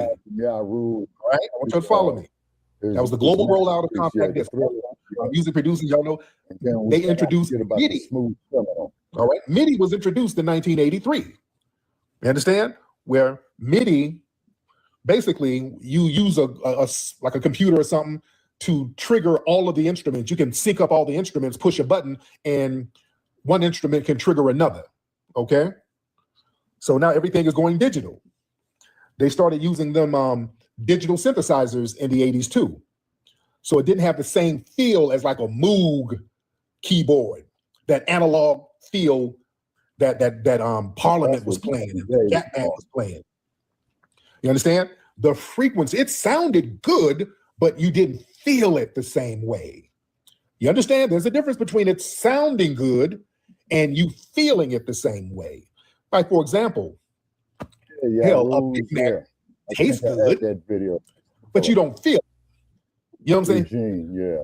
Soul food, you feel that. You're going to get you eat it to get the itis, you don't even have to take a nap. It hits your soul. You full for the rest of the day. You eat a Big Mac, you'll be hungry an hour later. It tastes good, but you're going to be hungry an hour later. Soul food, you eat you a good plate of some greens, some gumbo, some yams, some mac and cheese. You good for the rest of the day. Your ass is good. You good. That shit's going to hit you. You're going to take a nap for about 8-9 hours. It's going to hit you. Same thing with analog and digital. Same thing. The digital sounds good. You don't feel it though. You don't feel it the same. You understand? It's a whole different frequency. See, when an analog record from 98 or from 82, when it hits the air in a room, the sound waves, it syncs perfectly with your biological rhythm. It hits your chakras, it moves through the body, it forces you to move. It's deep in your spirit. The digital frequencies, they're more binary. It's just ones and zeros. The brain has to subconsciously work over time to basically fill in those missing gaps of those digital staircases. You understand? You don't feel it the same way. You just don't feel it the same way. And Thriller, going back to the Thriller album, Michael studied the sonic rhythms and energy to make Thriller. They were experimenting with different sound waves and sound boards. They were just meticulous about how every snare, keyboard stab, drum hit, guitar lick, Michael was meticulous about how everything made the body feel. You understand? He was studying that like a scientist. You see? That's why it took off the way it did. You see?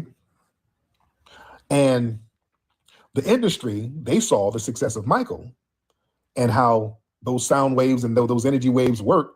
Oh, hold on now. We can't have this. It's a big moneymaker, but we can't have a person with that much power because Michael figured it out. I want y'all to understand something. They don't like that. They like the success and all the money they can make, but Michael had power. And Michael tapped into something. He uncovered how to use these sound waves and energy waves to tap into people. You understand? So they didn't want that to happen again.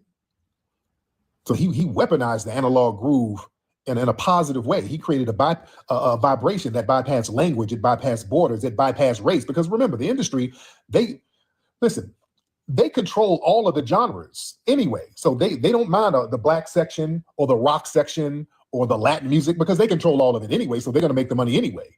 But when you got one person who meshed all of that together and removed all of those borders and boundaries, that was a threat.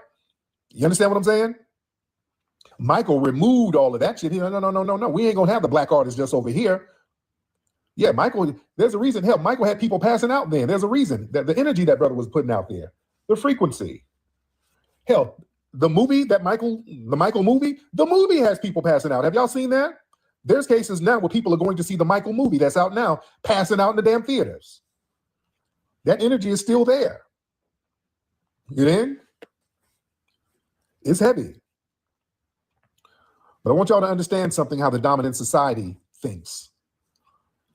They're like, we can't have this dude mastering global vibrational dominance. You understand? That brother created that wavelength that transcended everything. And nobody's ever seen anything like that. Ain't nobody seen that like Michael? And that's an institutional threat of unified frequency. See, they rely on division. See, they rely, the powers that be, they rely on people operating on different low frequency wavelengths, fear, distraction, separation. So when you have one independent-minded black man wielding power to unify the physical and spiritual energy of the entire planet simultaneously, that's the problem. You understand? So a lot of the powers that be, they didn't look at the Thriller phenomenon as a musical success. They kind of looked at that as a terrifying institutional threat. That's one dude who got way too much influence over the collective human vibration. That's why Michael was going overseas doing deals and people giving, y'all know, I want y'all to really understand that deal that they gave Michael and how unprecedented that was.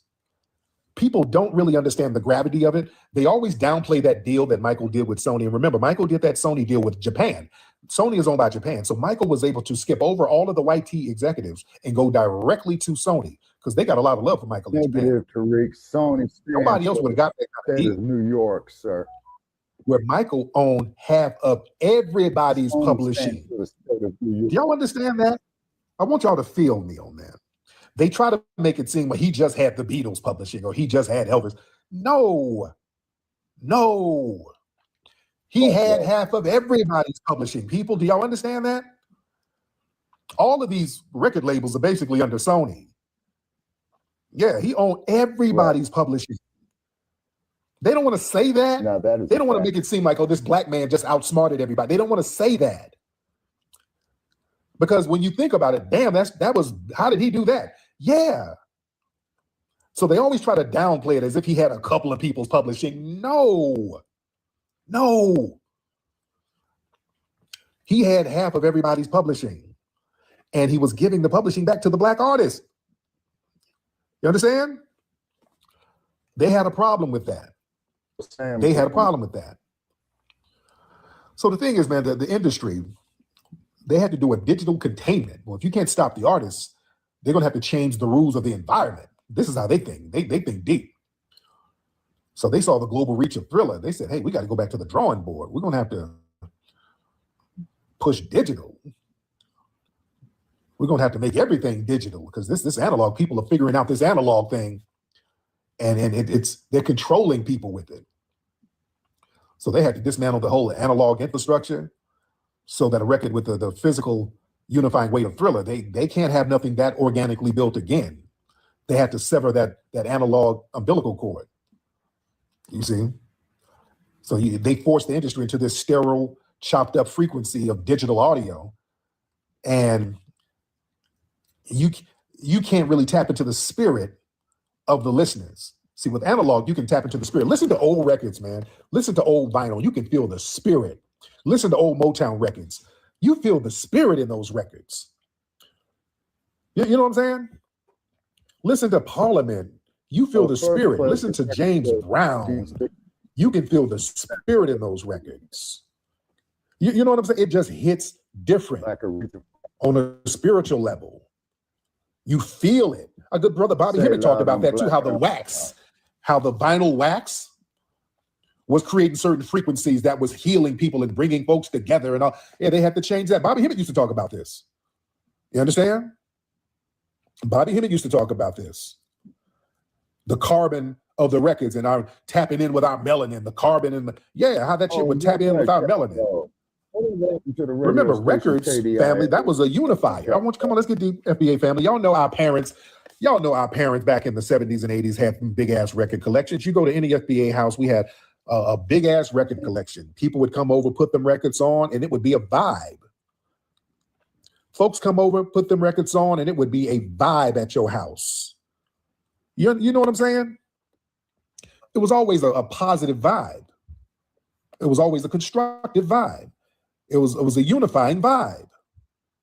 You understand? We had crates of records, and we would bond and go over to each other's house and listen to records and kick it. That was a bonding thing. You understand? That analog frequency on that carbon vinyl, that was unifying us. You dig? That was our culture. So now when things got to digital, the energy changed. You know, the energy changed. So now going into the 80s, they changed the frequency, and now they put a new synthetic drug in the communities too. You done got crack and digital. So now everything is artificial. There's an artificial energy in the community now. Yeah. Now everybody's tripping. Now cats go out to the club and you go out to the skating rink, everybody fighting now. You know, so the whole energy changed right in the mid 80s. Y'all feel me? Right in the mid 80s, the energy changed. Now people, you get together, everybody fighting. You know? Everybody's tripping, banging on each other. So yeah, there was a violence in it. It wasn't a unifying thing no more. You in? Everybody's angry and high, real talk. Right. The energy changed. So we better understand how energy and frequencies work, and how those in the dominant society, they want to come in and mess up the frequency and mess up the energy, because they know that we are energy people. So they know they got to come on in and put a monkey wrench in that energy. But again, going back to our brother Michael, Michael understood music. He understood energy. He understood frequencies. That's why the record came out in 1982, an analog record, which was a masterpiece in analog science. It's the biggest selling record in history. That's a gift and a curse. They're like, hey, we're going to have to look into this. We can't have one person with that much power. Y'all know Thriller sold, the estimates, it sold 100 million copies. They say 75,000. They say between 75,000 and 100 million. That means over 100 million. Y'all know how many records, one record? Do y'all understand that? One album sold 100 million copies? That's like, shit.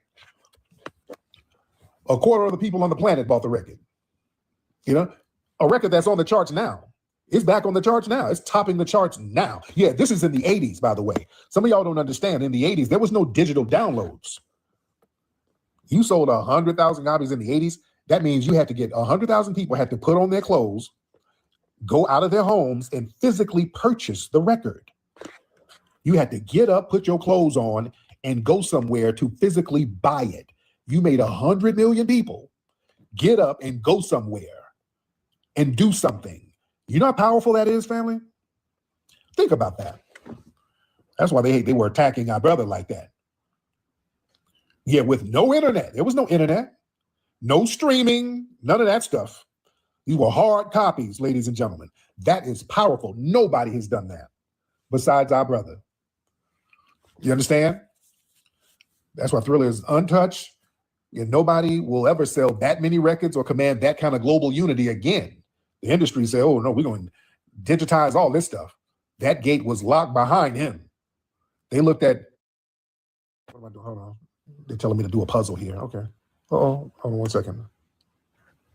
Okay. They're telling me to do some kind of puzzle. But yeah, they locked that gate behind Michael. They don't want nobody doing that, especially a black artist. They don't want no black artist doing that. They changed the frequency of the whole culture to ensure that music is a product you consume. Michael turned that shit into a spiritual force that elevates and unifies the masses on a molecular level. They don't like that now. You know? No, they don't like that. What's up? Well, shout out to people who are just coming in here. Respect to you. Shout out to the people who are just coming in here. Respect to you, ladies and gentlemen. Yeah, they don't want no black artists doing that no more. They don't want no white artists doing it, let alone a black one who's doing R&B. Because remember, Thriller was an R&B record. He changed and redefined what pop was, but Thriller was an R&B record. Understand? Yeah, they can't change the frequency of the music itself, but how you consume it. This is what they want to change, how it's recorded and all that. This is why you see a lot of producers who are hell-bent on just doing things analog. And that's why live music feels better. It's a better vibe when the music is live. You see, man. Oh yeah, that Bootsy and George Clinton, all that stuff, those analog records, those things hit different. They hit different. All right. Some people in here were not around in the 80s. I know I got a lot of young people here. That's why I'm trying to educate them. We do have a lot of very young people in here. So we're just trying to educate them to let them know what the game was back in the day. Because a lot of my young people here, y'all don't understand the analog part of the game. It was a whole different thing. If you listen to those old records, it had a different feel. My people who were around at that time, y'all know the feel of the records are so different. It's completely different. My Gen Xers, y'all know what I'm talking about. Yeah, the Gen Xers know what I'm talking about. Earth, Wind, and Fire record, y'all know the energy was different. It's a different energy. Yeah, man. So yeah, we have a different appreciation for that. You know, yeah, it ain't the same. You know, the stuff coming out sonically is not the same. That's why when we did our Mink Slide project, the goal was to make the albums feel like albums from '82. That was the whole goal of when I was doing the Mink Slide stuff. To make the album sound like they come from the year 1982. I was going for an 82 vibe. That's why the look and everything has an old school 82, early 80s vibe. Yeah, City Lights, yeah. We tried to do as much of it analog as possible. Even the studio we recorded out in Hollywood, they had one of those old school analog boards. I looked specifically for a studio that had an analog board because I wanted to capture that warm 80s sound. The guy who mastered it, we got a guy who mastered all of those funk records from the 80s. We got him to do the mastering on the records. I can't think of the guy. I can't think of his name. But yeah, we saw like his name is on the back of a lot of those 80s records. So we got him to master our stuff to give it that same feel. That's why our Mink Slide records, we were all on the damn Billboard charts. And people are like, where the hell y'all come from? Yeah, our first album, Egyptian Musk, we were on like 3 or 4 different charts on Billboard. People felt that shit. You know? Yeah, that song we did, Your Touch, by Mink Slide and the APX. Shout out to my brother and sister from the APX. Yeah, that song, Your Touch, that's a vibe. It has a 1982 vibe on it. Y'all look at the song I wrote called Your Touch. That's a single. That's on APX's album. That's not on the Mink Slide album. But yeah, my brother D from APX produced that and I wrote it. And that's a banger called Your Touch. Y'all can listen to it. It's by Mink Slide and the APX on YouTube. That's me singing on there. People overseas love that. They love that stuff overseas. You know? Man. Yeah, y'all listen to some of the Mink Slide stuff? You heard it playing in a hotel in Vegas? Yeah. They were playing it. They play that stuff all over the place. Yeah. Yeah. Yes, indeed. But yeah, 82, man. That's why you put on a record of R&B record from 82, that energy still hits, man. That's why a lot of those artists from 82, they can still tour now. Evelyn Champagne King still tours now. Patrice Rushen tours now. Charlie Wilson, that man's still doing sold out concerts, doing them songs from 82. Yeah. Kool in the Gang. Come on, put on a Kool in the Gang record from the damn early 80s. Listen how sonically crisp that shit is. You feel that. Yeah, Jeffrey Osborne, still touring, 82. Stephanie Mills, hits from 82, still touring. SOS Band. You know, Cameo. Come on. It can still hit the road. Yeah, Patrice Rushen, yeah, that early 80s sound. Go listen to Patrice Rushen and how crisp that was, that analog, smooth-ass sound and how rich it is. You understand? Yeah, it's a different frequency. Yeah, You Remind Me and Forget Me Nots and all that. Man, it's a whole different frequency. It's Cheryl Lynn, Encore, with Jam and Lewis. You know, Jimmy Jam and Terry Lewis produced that. Oh, yeah. Man. Yeah, Patrice Rushen, badass sister. Badass sister. Oh, yeah. Let me see. Let me get the family in here. Let me talk to the family in here. Yeah. Shout out to the family. Let me get y'all in here. Y'all raise your hand. I ain't gonna be in here too long. I ain't gonna be in here too long, ladies and gentlemen. What's up, Miss Natasha? Let me just do it like this. Y'all raise your hand and I get you on. Let me get Roger the Aviator. Let's get Roger here. Raise your hand and I get you on. All right. Brother Roger? What's going on, Tariq? How you doing, brother? I'm good, man. How you doing, Raj? I'm chilling, man. Can't complain. Just 2 questions about the Michael movie. Yes. First question is, do you think it needs a part 2? And my follow-up question is, being that you're a filmmaker, what would you prioritize and emphasize if there were to be a part 2? Oh, good question. Good question. I think there's going to be a part 2, definitely. I would like to know how they're going to do it from a legal standpoint. My thing is, how are they going to try to avoid any type of lawsuits? Because the Jackson estate, people, they look for reasons to try to get them in litigation. So my concern would be who's going to be the bad guy in the new, like in the first one, Joe Jackson was kind of the bad guy. Who are they going to make the bad guy in the second one and avoid litigation? Because they can go so many different ways with it. I would say put Tommy Mottola on the hot seat. Those executives at Epic, I would like for them to go into him buying that Sony catalog and all the negative press that came after that. I would love for them to, wait, can y'all hear me? Somebody said I'm going in and out. I would love for them to go into that. That would be phenomenal if they went there. My thing is, I think they'll be caught up in so much litigation. Also, that Conrad Murray, go in and then go in on his ass, So there's a lot of directions they can go into. If they were to get into the allegations thing, go into who was orchestrating it. There's a lot of things they can go into.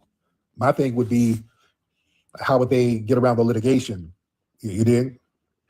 How could they get around the litigation that would come with it? All right. Man, let me get a couple of more people in here. And don't forget, man, we got an event at the Hidden History Museum, the Memorial Weekend Mic Drop happening on May 23rd. Y'all need to get your tickets at hiddenhistorymuseum.com. All right.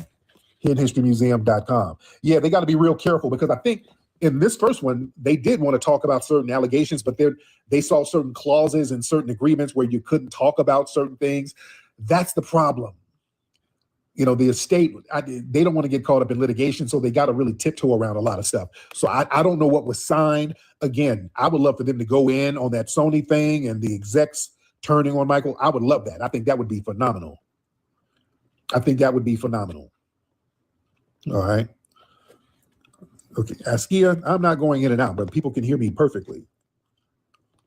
Yeah, I'm not going in and out, sir. People can hear me perfectly. Askia, sound like, are you in there trolling, Askia? All right, hold on one second. Excuse me. Sound like you might be in here trolling. Cats in here talking about, he's going in and out, I can't hear nothing. People can hear me fine. So Askia, sound like you might be trolling, because everybody can hear me fine, right? Yeah, everybody can hear me fine. That's an energy disruptor. All right. Yeah, they can't use Joe in the next movie. Right. Okay. So I'm good. Okay. All right. Y'all can hear me. Okay. There you go. The audio is A1. That's good. All right. Should I get one more, ladies and gentlemen? Let me get one more. Y'all raise your hand. All right. Let's get one more in here. Let's get one more good call, ladies and gentlemen. One more call. All right. Let me see. Y'all raise your hand. Shit, let me see your hands raised. All right. Feeling Love. Yeah, that's we enjoyed doing that song. And y'all can go stream the Mink Slide albums. Y'all go it's on Spotify. Go look up Mink Slide on Spotify and Tidal and all that to hear some of our Mink Slide records. Oh yeah, I didn't do the Majora prayer yesterday. You know what? And Nikki wanted me to do it, and I wanted to do it for the sister whose son was having surgery, to kind of give some good energy out there. You know what? Let me do the Majora prayer now before I forget. Let me do the Majora prayer for the family, because I have not done the Majora prayer in a minute. I have not done the Majora prayer. So let's do the Majora prayer real quick. Should I get some music with it? Hold on. Let me get a little music with it. A little background music. All right, hold on. Okay, that sounds like Mary Poppins. Okay, nope. Hold on. Okay, hold on. Okay. Let me see. Hold on. The music. Yeah, that don't sound right. Hold on. Okay, we ain't gonna do no music. Okay. We'll just do it without the music. The music is throwing it off. I was trying to get a little gospel thing. But anyway, we're gonna do the Majora prayer. Most High, creator of all. We honor the Majara spirit within us. Ancestral power flows through our veins, guiding us with wisdom and strength. May we walk with the grace of our ancestors, those who have come before us, and honor their sacrifices. Let the energy of Majara protect us from harm and uplift our spirits and guide us towards our true purpose. With every step, may we embrace the sacred power within the spirit that has carried us through trials and tribulations. We ask for clarity, strength, and peace as we live with purpose, rooted in our divine heritage. Through the Majara spirit, we are connected, we are whole, we are powerful. Amen. And you know what, family? Y'all need to go to majara.org. We're going to have the Majara prayer plaques because people have been asking about that. We're going to have those up there at majara.org, MOJAURA.org. We're going to have the Majara plaques with the Majara prayer on it. And we're going to have those for sale for the family. So y'all can go there and get that. All right. Anyway, let me go ahead and wrap it on up, ladies and gentlemen. But go to hiddenhistorymuseum.com, get your tickets for the Memorial Weekend mic drop. All right. I'm up out of here. Papi Akute, Lulavubi to the family, please.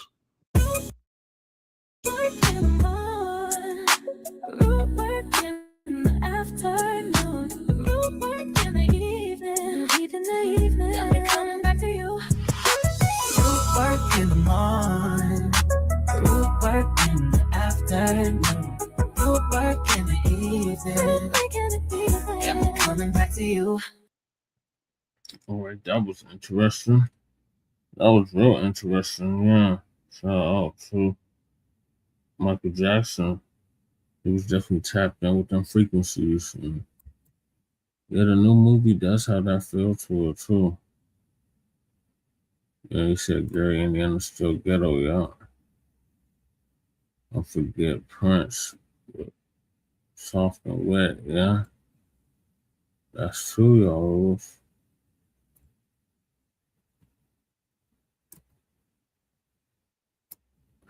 How about that? Yeah, drove through the one night. I was tired at the truck stop. Where's Shabaki going? Why am I to Shabaki, y'all? I just got dozed off for like 10 minutes or some crazy shit. Yep, there's Shabaki now. Shabaki. What happened?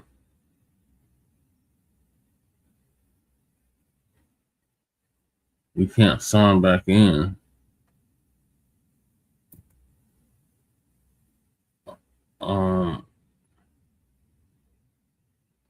Restart the computer. Restart the computer.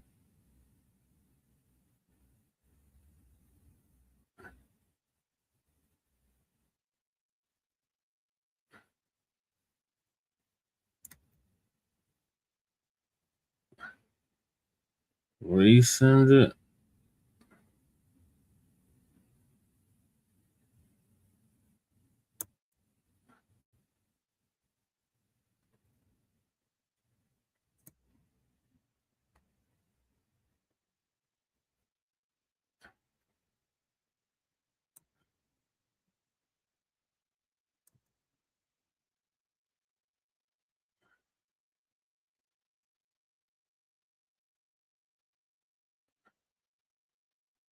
He was already public. He was already on the hit list before that, though, Shabaki. That's what he was talking about.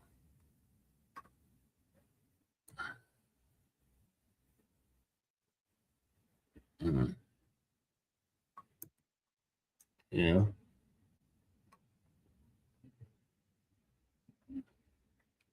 Well, that's where the mob comes in, Shabaki. That's what he was talking about. But all right.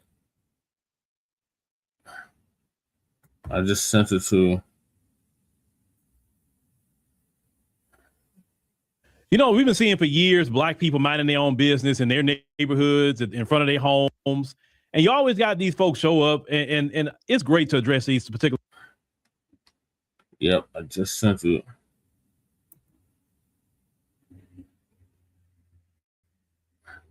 Topics, because these people are Okay, Shabaka, I'll see you on the air.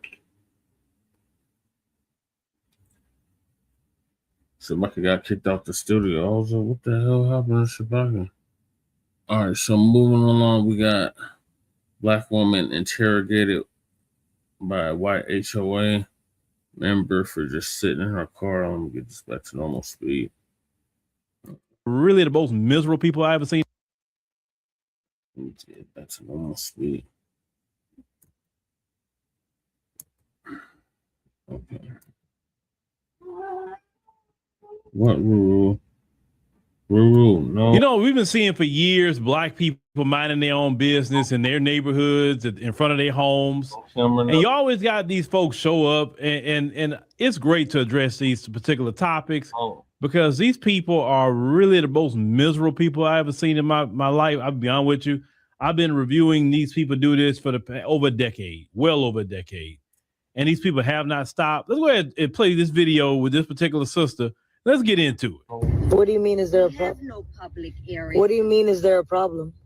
Well, you are not moving your car. I live here. Well, I realize that, so do all the other homeowners, and they still can't do that. Would you do me a favor? Tell your father to read this. No, you tell him. I'm sorry? You tell him. Why me? Because I have a problem. I don't know how to do that. I have problems. Look, we go way back. I pay the HOA here. You know that? That doesn't mean you can break the rules. How am I breaking the rules? I live here. You said this is private. I live here. If I was to be here playing with a tennis and a racket. You can do that. Right. But you're not. I'm not parked because I'm not out of my car. I'm sitting in my car. So technically I'm not parked. No. And I live here so I can park here. No, you cannot. And we will send it to your parents that you cannot just sit here and hang out. It's not a hangout. You don't like my mom. That's why you're coming to pick on me. Oh, yeah, that's what you're telling me. Okay, walk Your mom away. tells me that. Okay, walk away. If you were somebody else, I would say this.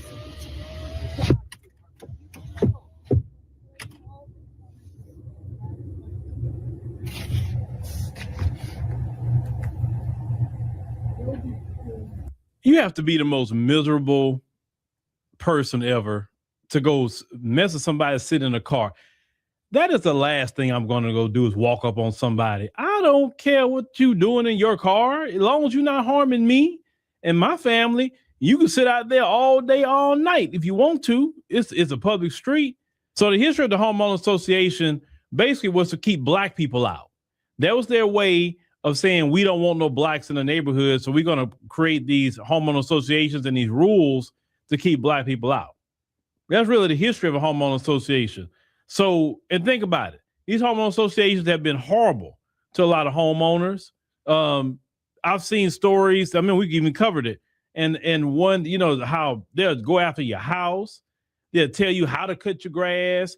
You got to ask permission to do any kind of upgrades to your own home that you're paying for. This homeowner association isn't paying for your home at all. And yet they can even foreclose on your house if you don't pay homeowner association fees. They can do that. Ladies and gentlemen, they can. That's why some people are like, yeah, I'm cool in the homeowner association. I don't want nothing to do with that. Because what? They claim, well, we have it to protect the values of the home. It don't matter about them people. Well, let a person do what they want to do in their home, right? Well, I grew up in the neighborhood. They had no homeowner association, and Black people did just fine. Right. You know, but these homeowner associations aren't worth crap. They aren't. Why put it like this? The point of you owning a home is to not be told what to do, right? You know, like you're in an apartment complex, whatever the case may be. So you purchase a home, say, hey, I'm owning a home. It's my home, my domain. And then you being told you can't park a certain place. Well, you know, you can't have that car on the street. Oh, well, you know, it has to be this, it has to be that. It's like, okay, is this an apartment complex or is this a home? You're sure not paying this mortgage. But you have to understand, and if you notice the pattern, it's always an older white woman that's out here just harassing. You know why? Because she's usually miserable. And you know, the white man himself, he kind of discards women when they get older anyway. So, and if they still got a man, he probably messing around on some of them, right? You know, and I said some, not all. And they always, that's when they become, if you notice, they become more and more anti-Black racists is when they get older. Now, when they're younger and they can still pull dudes, You don't really see a whole lot of that with them. But boy, when they get older and they hit that wall, oh boy, that's when they come in for all of the anti-Black racism toward us. When they hit that wall, that is the start of their racist journey. You better believe that. But I like how this sister handled that. She's like, all right, that's enough of that, and raise up the window and let her keep talking outside. She's filming, like an idiot. Like, what are you filming for? I mean, what's going to happen out of that? You filming? Y'all are just weird. You're just so much weirdos. There's so many things in life that you could be doing and focusing on your life, but no, you're out here messing with a Black person, mind their business. And then when a Black person gets you good and cussed out, then you want to say, oh, well, why they talking to me this way? Or if a Black person really, like put you in your place, sometimes they may have to put hands on you, depends on what you did, then you want to say they're wrong. Leave Black people alone, and they won't be put in a position to tell you anything. Who are you? You don't see Black people walking up on you talking about, hey, what you doing in your car? So Uncle Phil played a video of his sister being harassed. Oh, yeah. Nabisco. Sitting in that car. Yeah. Yeah. So Uncle Phil was just finishing up with that. All right. Hey, business. Are you paying the car note? Is this your car? It's funny, but I wouldn't want to be that miserable. I wouldn't want to be an older man harassing some young woman or young man that's minding their business. That means my life sucks. If I can't find nothing more to do than just go outside and harass somebody, that means I didn't do nothing with my life. Because by the time that age, I should be just enjoying my life, chill, laid back. I'm not worried about nobody. I'm just doing whatever. I'm just living a good life at that point. I'm not struggling with nobody. I'm not fighting with nobody, nothing. I'm chill. And most of them aren't in that position. So all they have is harassment and anti-Black racism. But shout out to our sister for handling that old school. Yes, I'll say it's anti-Black racism, because would you pull up on a white person, sit in their car, 10 times out of 10 you wouldn't.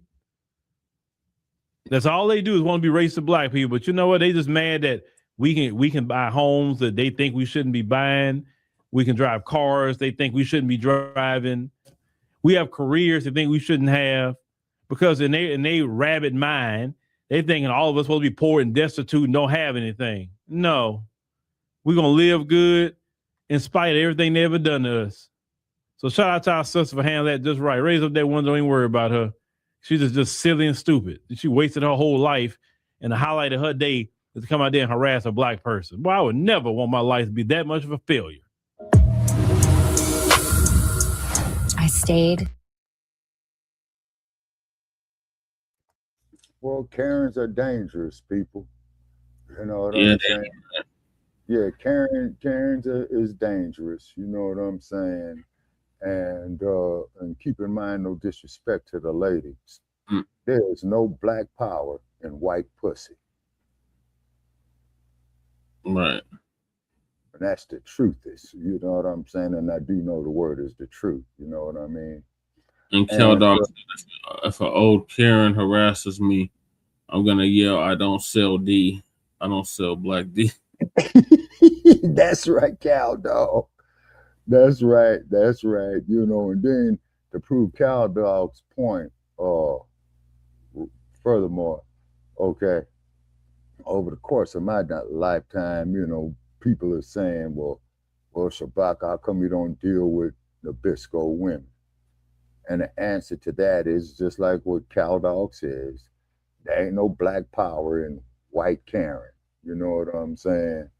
And then on top of that, they got that age-old thing, on the plantation, where the white woman would tell the Black fella that if he doesn't fuck her, she's gonna yell rape, okay?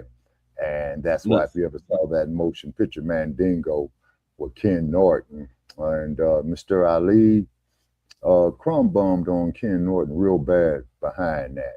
You know what I mean? He really did. But getting back on topics about the HOAs, Oh, the homeowners association. I think that they're a ripoff. No, they are a total ripoff. Those HOAs, because all what it is, man, is a gated community trying to be quote unquote sovereign. You see what I'm saying? You know, say. And then too, what about some of the black homeowners association? You know, why do some of these black entertainers won't set up their own black HOAs, you know, for black professionals and what have you, with the mansions and stuff like that? And I may be wrong, but when I had accepted everybody's challenge to go down south, as you know, Brother Che, what I did, you say, you know, Atlanta, you know, I had to give it to the ATL, you know, although I think we in Los Angeles hosted a better Olympics, but I have to give it to Black Atlanta, you know. Okay, HOAs are not just in gated communities. Okay, Cal Dog, wait a minute, Cal Dog, yeah, you're right about that. Is because don't the HOAs have their own private security, man? Because I remember I went into an HOA up in the Bay Area, and I was visiting some people from Azania, believe it or not. So here comes the Karen, you know what I'm saying? And I says, first of all, are you in possession of a peace officer's standard card? She says, no. I says, okay, I don't have to talk to you because you're not a law enforcement official, you know. So, you know, the people finally came to the door, you know what I'm saying? And I told them when we went down, they said, don't worry about it, is that, you know, we'll take care of it. So they filed a complaint against the HOA, you know, for violating the rights of a guest of theirs. You see? Yeah. I'm like, whoa, okay, this is news to me. You know what I'm saying? So what it is just like, what was the name of the movie, man, where the brother and the sister, you know, had bought a house in an HOA, okay? And so the brother and the sister, they was getting a freak on, and the Karen's son, you know, was peeping in a window, right? Oh, yeah. So the brother went over there, was doing some work for whatever, asked to use her restroom, and he took a wrong turn, and he had saw of how his whole house was under surveillance by this Karen. You see what I'm saying? You know, and what it is, white folk always had a fetish for having sex with black people. Okay. Yeah. I don't know what that is. You know what I'm saying?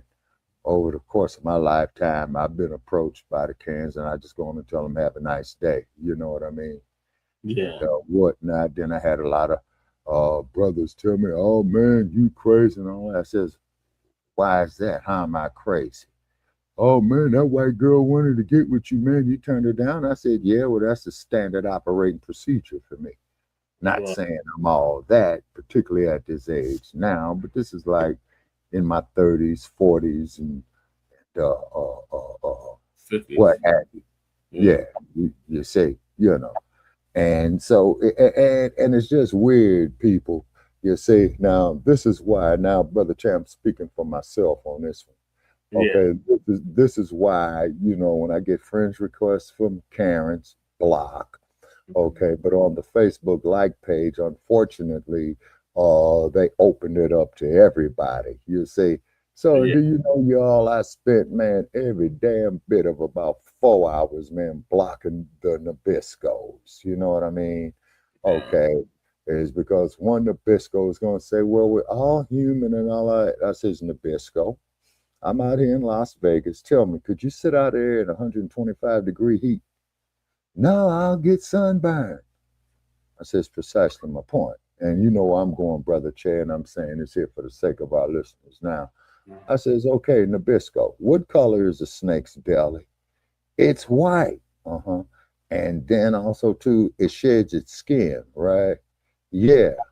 I says, And I says, and this is what you all do out here in this sun. You know what I mean? What happens? You say the sun, you know, is vitamin D. Okay. Damn doctor tells me I'm vitamin D deficient again, y'all. So I told my family, they said, well, you sitting out there with all that damn sun, take your ass out in the sun. So I'll be out in it tomorrow. You know what I'm saying? You know, Okay, but what happens is that they hate us because they cannot be us. You see what I'm saying? Yeah. And it's beyond now. You ain't you the psychology major, brother Chase? No, you're the law major. Didn't we have a psychology major at one time who used to come on in and get up here with us? Yeah. Okay, I forgot who it was. Okay, but the thing is, people, you don't never know what's on a motherfucker's mind. You know what I'm saying? Because the human mind is as unlimited as space itself. And then when we tune into our frequencies, you see what I'm saying, with the universe, they wonder, how do we put up with so much of that hell and keep preserving? Just like when they burned down the Black Wall Street. I'd be a son of a bitch if they didn't rebuild that motherfucker back. Because after all, I went to the Black Wall Street. I've been there on Greenwood, Archer, and Pine. You know what I'm saying? Just like in sports, you know, we dominate them in sports. And then Cal Dog, I'm sure you remember Jimmy the Greek. You remember Jimmy the Greek, anybody? From the 70s when they used to have the NFL on CBS and Jimmy the Greek was on there and Jane Kennedy was on there. Now this here people would be about the late 70s, early 80s. Yeah, okay, waiting on some responses on that. Okay. All right, so I'm going to elaborate. Okay. Jane Kennedy, you know, who was married to Leon Isaac Kennedy, as we all know, was approached as if she would ever date white men. And she said no. Okay. Just like Dr. Frances Cress Wilson, and I think I sent you that clip, Che, via the phone, where Dr. Wilson was talking about the white woman's fetish with the black man. You see what I'm saying? Okay. So that's what it all boils down to. Now, Jimmy the Greek. All right, we're going off on another tangent somewhere else. All right, so HOAs are bad. Stay away from the HOAs if you can. Right. That reason. So the next topic is Delaware woman celebrating 108th birthday. Says key to healthy life is to keep moving. Yeah. Okay, Cal Dog says him and a homie was talking about the Greek last night. Okay, all righty. Okay, on that frequency, but we're going to keep it moving. And then we could put down a future show, Brother Che, if you want. This morning, a Delaware woman is celebrating a major milestone birthday, and we mean major. She is 108 years old. Bless her heart. Miss Susan Young Brown is a celebrity in her own way, one of the first members of Modern Maturity Center. She's been coming here since 1973. Wow. Inside the Senior Community Center, Miss Brown is likely the most senior. I'm over 100. 108. Yes, she's 108 years old. She still joins group workouts 3 times a week. And yes, she still drives. They renewed my driver's license until 2033. She says the key to a healthy life is movement. When I get up in the morning, I get down on the floor and I have an exercise routine. I think I've been doing it for the last 20 years. Born in 1918 in Houston, Delaware, Miss Brown grew up during segregation, helping her family on a farm without running water or electricity. She later attended Delaware State College for colored students, and after graduating in 1945, spent 30 years teaching children across Delaware, including in a one-room schoolhouse. When I retired, I said, well, now I walked around that classroom for 30 years, and I'm not going to sit down. She's been married twice and is known for her sense of humor. I guess I'm not very good material for men. She has a son, a daughter, grandchildren, and great-grandchildren who are all lucky enough to enjoy her famous 7-Up pound cake, but only on special occasions. Butter. I heard of them 7-Up pound cakes. They're good as hell. Her famous 7-Up pound cake to her front row seat at a 108th birthday party attended by more than 130 people, including Governor Matt Meyer. Miss Brown continues to make an entrance everywhere she goes. a lot. I grow old gracefully. And for someone who's lived more than a century, the perfect birthday gift, her very own reserved Okay, parking froze up spot again, for brother. drivers over 100. See you later. Oh my gosh, Miss Brown, you look amazing. I cannot believe 108.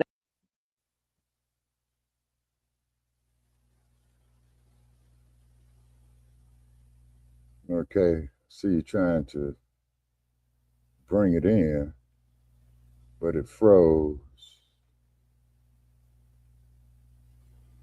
There's Uncle Charles, Phil. that's a beautiful thing. 108 years old. Yeah, that's she needs to, yeah, they be on, man. I ain't had one in years, cow dog, you know. But you see, this is what I was trying to tell your boy El Ya.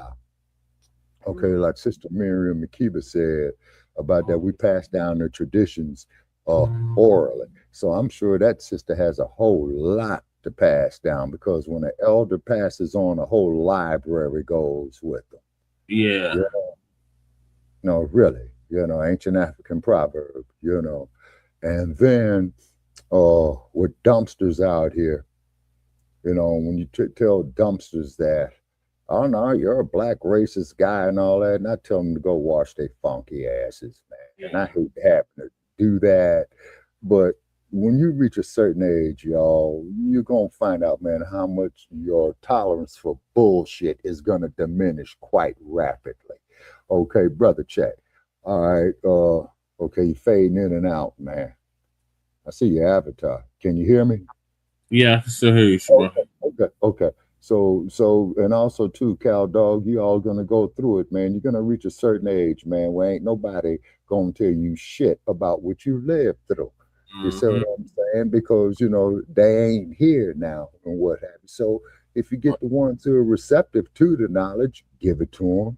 If they're rejected, okay, brother, ain't no love lost. Have a nice day. You know what I mean? You know, see, and then like when they talk this shit, well, all of us are the same. No, we ain't the same people. Can you imagine how boring this thing called life would be, man, if everybody was the fucking same, man? You know what I'm saying? Right. Because everybody got a different experience. That's why we do Shabaka's Black Experience to Enhance. Everybody comes from a different background and all that old good kind of stuff. You want to sit down there and exchange ideas and ancient African proverb, take what is useful, leave what is useless. You know, Brother Che, because I told you about the white person that approached me. You know what I'm saying? And we had a 2.5 hour conversation. Okay, and I told them, I says, well, I ain't Ali, never will be Ali. But however, Muhammad Ali, as far as I know, was the only bridge that I saw between black militancy and white conservatism. Yeah. Yeah, and then Dr. King, had he would have lived longer, I think he could have done that as well too. And then, of course, as we all know, that King was leaning toward Malcolm's philosophy, man, with the concept of the burning house, that I'm not going to go down no rabbit hole on. Okay, well, what's Uncle Phil talking about?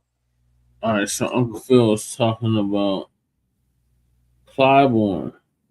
Uh-oh. Oh, Jimbo Jangles Clyburn. Yeah. That's when we demanded reparations. Now we laugh. Now we get to laugh, or we will laugh, if they get him out his seat. Right. So Uncle Phil gonna give us an update on Jimbo Jangles Clyburn possibly losing his job. Great news. A lot of times we talk about these pastors at these churches and the ridiculous amount of money. That's not the right video. I'm sorry, y'all. That's not the right video. I meant to talk about that too. Oh, the pastor demanded the 10 grand. So Clyburn.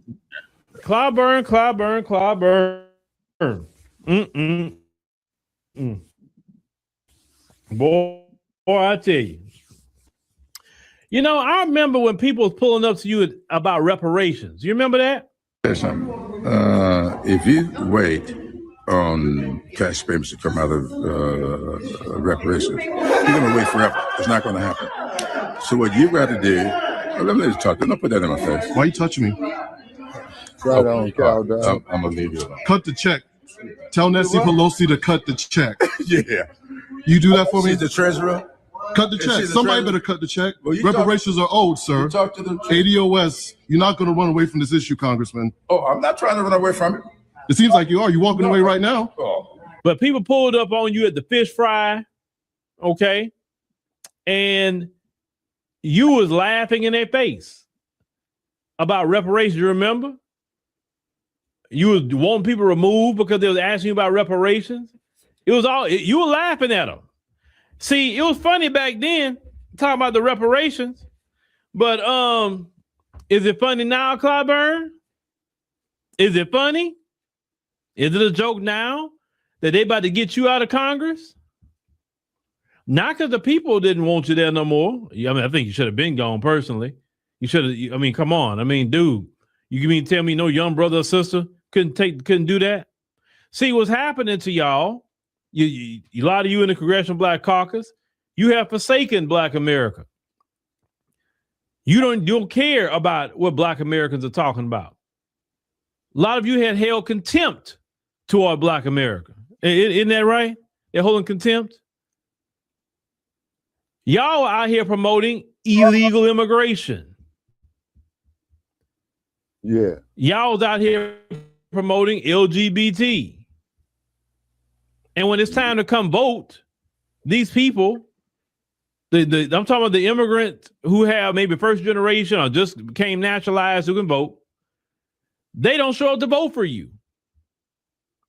But your party, and we're talking about the Congressional Black Caucus, you have never stood on business for things for Black America. You own this minority coalition crap when the rest of the community say we are not in no minority coalition with nobody, because nobody wants to be in a coalition with us. We're not doing one-sided coalitions anymore. And y'all still pushing a minority coalition that has not benefited Black America. Y'all been off code for a very long time. Y'all have this attitude to hell with the Black community. We follow what the white liberal says in the Democrat Party. And now you're going to come around and say, oh, these Republicans, this is racism. Oh, yeah. I mean, duh. Yes, we know that's why they're doing it. But you really can't come to us now about racism, because when we told you about racism, when we told you, and Clyburn's the main reason about Joe Biden, if you really want to go there, the reason why we got Biden is because of him. We told you about all our issues and problems. When y'all did the added the special provision to the James Byrd Jr. Matthew Shepard Hate Crimes Act to create a special office within the DOJ to help prosecute anti-Asian hate crimes. Y'all in the Congressional Black Caucus voted for it. You didn't rise up and say, hey, why Black people aren't, or why you're not creating an office for Black Americans when we have can prove by FBI statistics that Black Americans are the number one victim of hate crime every year. Right. Yeah, and you should have said, listen, I don't support hate crime against no group of people. But if you're going to create it for them, you better create one for us. As a matter of fact, if you don't, we all the Congressional Black Caucus not voting for it, and we all going to tell our people the reason why we never didn't vote for it. Because you refuse to protect Black Americans. Right. See, Clyburn, if you were standing on business like that, then we all be behind you at this point. If you wasn't laughing in Black people's face about reparations, then we could be behind you, Clyburn. Just telling you, brother. Mm-hmm. Well, I can't speak for we. Let me speak for me. I can't, in good conscience, go defend you against them folks because you've been around them folks for years and your district is still poor. Still. You haven't done nothing for your district in all those years you've been there, sir. And for sure, you haven't done nothing for black people. You talking about you got all this power in the Democrat Party. That's never translated to nothing for the greater good for us in Black America. Right. Y'all have voted for foreign wars. Y'all have voted for funding for weapons for people across the seas. But y'all won't stand on business for reparations. Y'all vote for the military budget and all of that constantly. Y'all know every year the almost $1 trillion a year goes to the military. Yeah. Now one of y'all stood up and said, "Hey, wait a minute, hold on. We spending this much on military, but we can't do reparations." Yeah. And y'all not doing this with a study. And so you know what? We're not gonna vote for no military. Y'all vote on it. We gonna vote no. Y'all vote whatever for you want. We voting no. And the only reason why is because you claim we need a study for reparations, but we don't need no study to spend almost $1 trillion on military. When we're in debt, we're in a lot of debt, and we still spending all the money we got instead of paying off our debts. You understand what I'm saying? We're what they say, we are $39 trillion in debt. Not $1 billion in debt, $1 trillion in debt. Yeah, and the trillion is and the money you do get in your hand, you go put it all in military? So you can keep on waging war on people for what? Nobody ain't bothering us, to be honest with you. They leaving us alone. They're actually imploding, not us. They're actually imploding on themselves from within. Nobody's attacking them.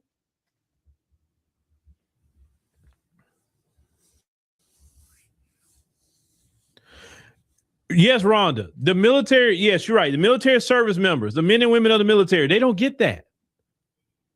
Matter of fact, they were talking about wanting to do an audit of the money with Department of, well, I guess War now. And they didn't do it. They didn't get it done. A lot of them saying they didn't know where the money going. So all that money, you don't know where it's going? Because military people aren't rich. They're not rich. Soldiers aren't rich. Even generals aren't rich. So where all that money going? But you can't do reparations? You got veterans out here as homeless. That military budget is not used to help the homeless veterans that's on the streets who serve this country. So where all the money going? But they don't question anything. They just go along whatever the Democrat Party wants. Clyburn, you too, go whatever they want it. But now you want to call out the Republicans. You've been knowing the Republicans are that way forever. Why say something about the Republicans now? Oh, because now they ain't got a chance to get at you. See, y'all been in these Republicans' face the whole time, and they couldn't wait to get you out of there. They couldn't wait. Let me tell y'all something. You black politicians, them folks don't like you. They have never liked you. You don't understand with that culture is they do this fake, this real phony. They play phony nice. They play phony friendly with you. It's phony. Because if it was real, they wouldn't be trying to get you out your seat if it was real. They'd be like, nah, man, we know James, right? We've been knowing him for 30 years. I mean, we're not gonna do that to his seat. I mean, come on, that's the only Democrat. I mean, we run the table. That's the only Democrat seat they got. We're not gonna do that. I mean, he's a good dude. You know, he's a good man. No. He's never rocked the boat, which he's never have. He's never rocked the boat. I mean, he's never really been a threat. So he can have his seat out. They don't even say that about you. You never rocked the boat. Let me tell y'all something. You Boule members. You can never rock. You don't have to ever rock the boat. You can stay docile, and they still gonna come after you. Or you can stand 10 toes down for black people, and at least they come after you.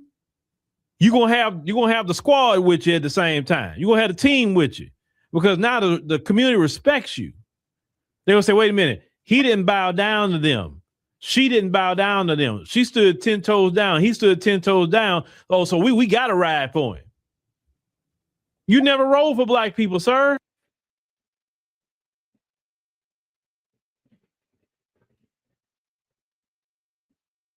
Okay, the screen froze up. Yeah. That's number one, Shills. He didn't promote Democrat. He was promoting getting registered to vote and go and vote in the midterms. Now, I'm going to say this, Shills. There are some people who, no matter what political party they're part of, they actually believe in the Voting Rights Act. I know it's hard to believe that in your world, but not every person who's of different parties believe in the MAGA wing of the party. Just like they got Democrats that don't believe in the progressive wing of the party. Same thing. MAGA and the progressives are considered the extremes of the party. I'm according to what they say, not what I say. Okay? So there's people who are not part of the MAGA wing of the conservative party or conservatives. And they think the Voting Rights Act is a good thing. They think the Civil Rights Act is a good thing. Only the extremes like MAGA, those who are in that bunch want to get rid of the Voting Rights Act, want to get rid of the Civil Rights Act. They want to get rid of every kind of progress. Okay? That's that.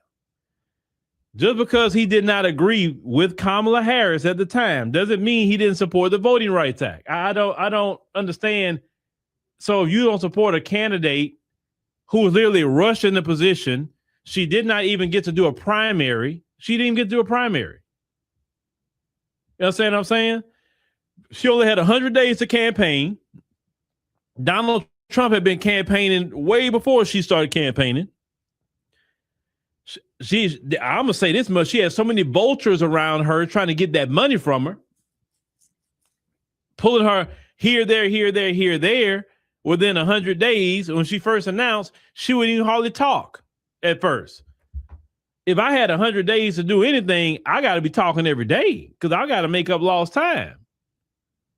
That whole campaign wasn't even normal. But some of you Democrat shills want to condemn black people, and then what you're condemning black people for is saying, wait a minute, we want you to do something for us. Well, did you talk to the Republicans? No. Why? One, we don't vote for them. What are we going to get out of them? For one, we don't vote for them. As a collective of people, we don't vote for Republicans. Two, the Democrats owe us. Right. So, yeah, you're going to talk to Democrats. Yeah, you're going to press Democrats about it. Sure. Yeah, Cal Dog, they are disposable. Now, I always said this. If the Republicans wanted to actually destroy the Democrat Party, but they would have to put down their racism to do it, though. But if they really wanted to destroy the Democrat Party, all they have to do is reparations in the form of cash payments. And you trust me, you're Democrats, you're done. If they was to do that, you're done. Trust me, you'll have every black American voting Republican until. That's how black Americans voted for Democrat. They didn't start voting for Democrat like that until they did the Civil Rights Act and the Voting Rights Act and the Fair Housing Act. Those three bills right there is what got black people voting Democrat. So basically, Democrats, you gave a tangible, right? With the Congress, Lyndon Johnson, etc. Those were tangibles that was given to FBA. So because you gave a tangible and say, oh, we're going to vote for Democrats because we received tangibles through the Democrat Party. Well, those tangibles you gave that generation has run its course, and now you have a new generation of black people who need a tangible once again. And this time, you don't want to give a tangible. You want to say, no, not right now, wait. Then you're watching, and then you're funneling resources to people that just got here yesterday. When you could have been saying, hey, we're going to do reparations in the form of cash payments. We're going to do this for Black America. We're going to do that and this and the third. You could have solidified your power to the point that Republicans couldn't even win in this country anymore. but due to racism is why you won't do it. Because let me tell you something. I told all y'all this. The Democrat Party and Republican Party both agree on one thing. We want to maintain white supremacy. Supremacy, yeah. We just have two different ways of doing it. Exactly. One party says, yes, we want to maintain white supremacy, but we need them to participate in the system so they won't rise up and revolt. We need them to participate. We need to give them some symbolic positions. But these positions can only be token positions. It can't be any changes that can be done in Black America through these positions. We'll give them a face that we cultivated, that we rose up, and then they are going to stay not rise up against us because, hey, it seems like they kind of made it because they see this. The other side say, no, I don't want that. They need to stay in their place. They are at the bottom for a reason. And the few I may have here and there, I'm even getting rid of them right now. I don't want none of them. And then the liberal will say, well, but see, when you keep doing that, they're going to rise up against you because they're going to realize what you're doing and you're making things harsh. We do it in a softer way. We make them think we're their friend. We agree with you. Everything you say, Republicans, we agree, actually. We agree. This is why we're not fighting against you about the Voting Rights Act. Right. We give lip service. We're not fighting against you. We actually cool with that. But I think you're gonna take it too far though with the districts. I don't like that part. You got to at least give us some districts now in the South, because you take it that far, then it's gonna go a different place. So that's their argument they have. But they both agree that they want to maintain the status quo and white supremacy. Period. This is why the Democrats and the Republicans could get funded by AIPAC. Both of them get funded by AIPAC equally. All of the special interest groups, they both fund them because they're the same. So you're not like winning anything when you're talking about you're a hardcore Democrat. You're just part of the system too. And also in politics, it's supposed to be no permanent friends, no permanent enemies, just permanent interest. Give me an example. You see Marjorie Taylor Greene. She's coming around going at Trump, doing this and that and the third, right? Somebody say, oh, she did this for Trump and she campaigned. She was nasty. Okay. In the world of politics, if she's on your side, then you accept on your side. You ain't bringing her to your house, but you accept on your side because she's speaking your language now. Remember, no permanent friends, no permanent enemies, just permanent interests. So if I'm using her name, if a Marjorie Taylor Greene all of a sudden start promoting reparations, then you okay, cool. I'm cool with that because now you're promoting my interest. I'm not being a friend to nobody. I'm only aligned with the interests of Black America. Understand? So Shields, if you were smart, you would actually welcome him saying that. You would say, cool, now let's come on, Mike, let's get together, come to some events, let's help us run this thing up so we can win in 2028. That's what you're supposed to do, but you're so emotional. And I'm telling y'all, listen to me. My level of patience with emotionalism is like, I'm at the bottom with emotionalism. One thing I can tell you about emotionalism with Black people, and this is global, so this is not just Black America. Oh, it's global. It's global. You get so much into emotionalism that it literally paralyzes you. It clouds your judgment, make you say things that you probably wouldn't have said because of emotionalism. I believe emotionalism is one of the greatest Achilles heel of Black people. You're too emotional. You respond too emotional. You think too emotional. Yes, emotions are human, but at times it is what I'm looking for. It's a stumbling block. It's a stumbling block. And it hasn't produced anything. That's my issue with emotion. Like, don't bring me emotions. I don't want to hear emotions. I don't want to hear emotional arguments. It's like the moment I start hearing emotion, it's like my mind now tunes it out. And I don't even hear nothing you say no more because you're being emotional. Just bring me the facts. Bring me the study. Bring me that. Something I can take as tangible at the time And even if I'm wrong, bring me to where I'm wrong at. Show me where I'm wrong. Don't bring me no emotion. Don't cry. Just show me where I'm wrong, or maybe help me to see things a little expanded. Don't cry. Don't get mad. Because the moment you do all that emotional stuff, I get turned off. I'm telling you, I'm so over emotion.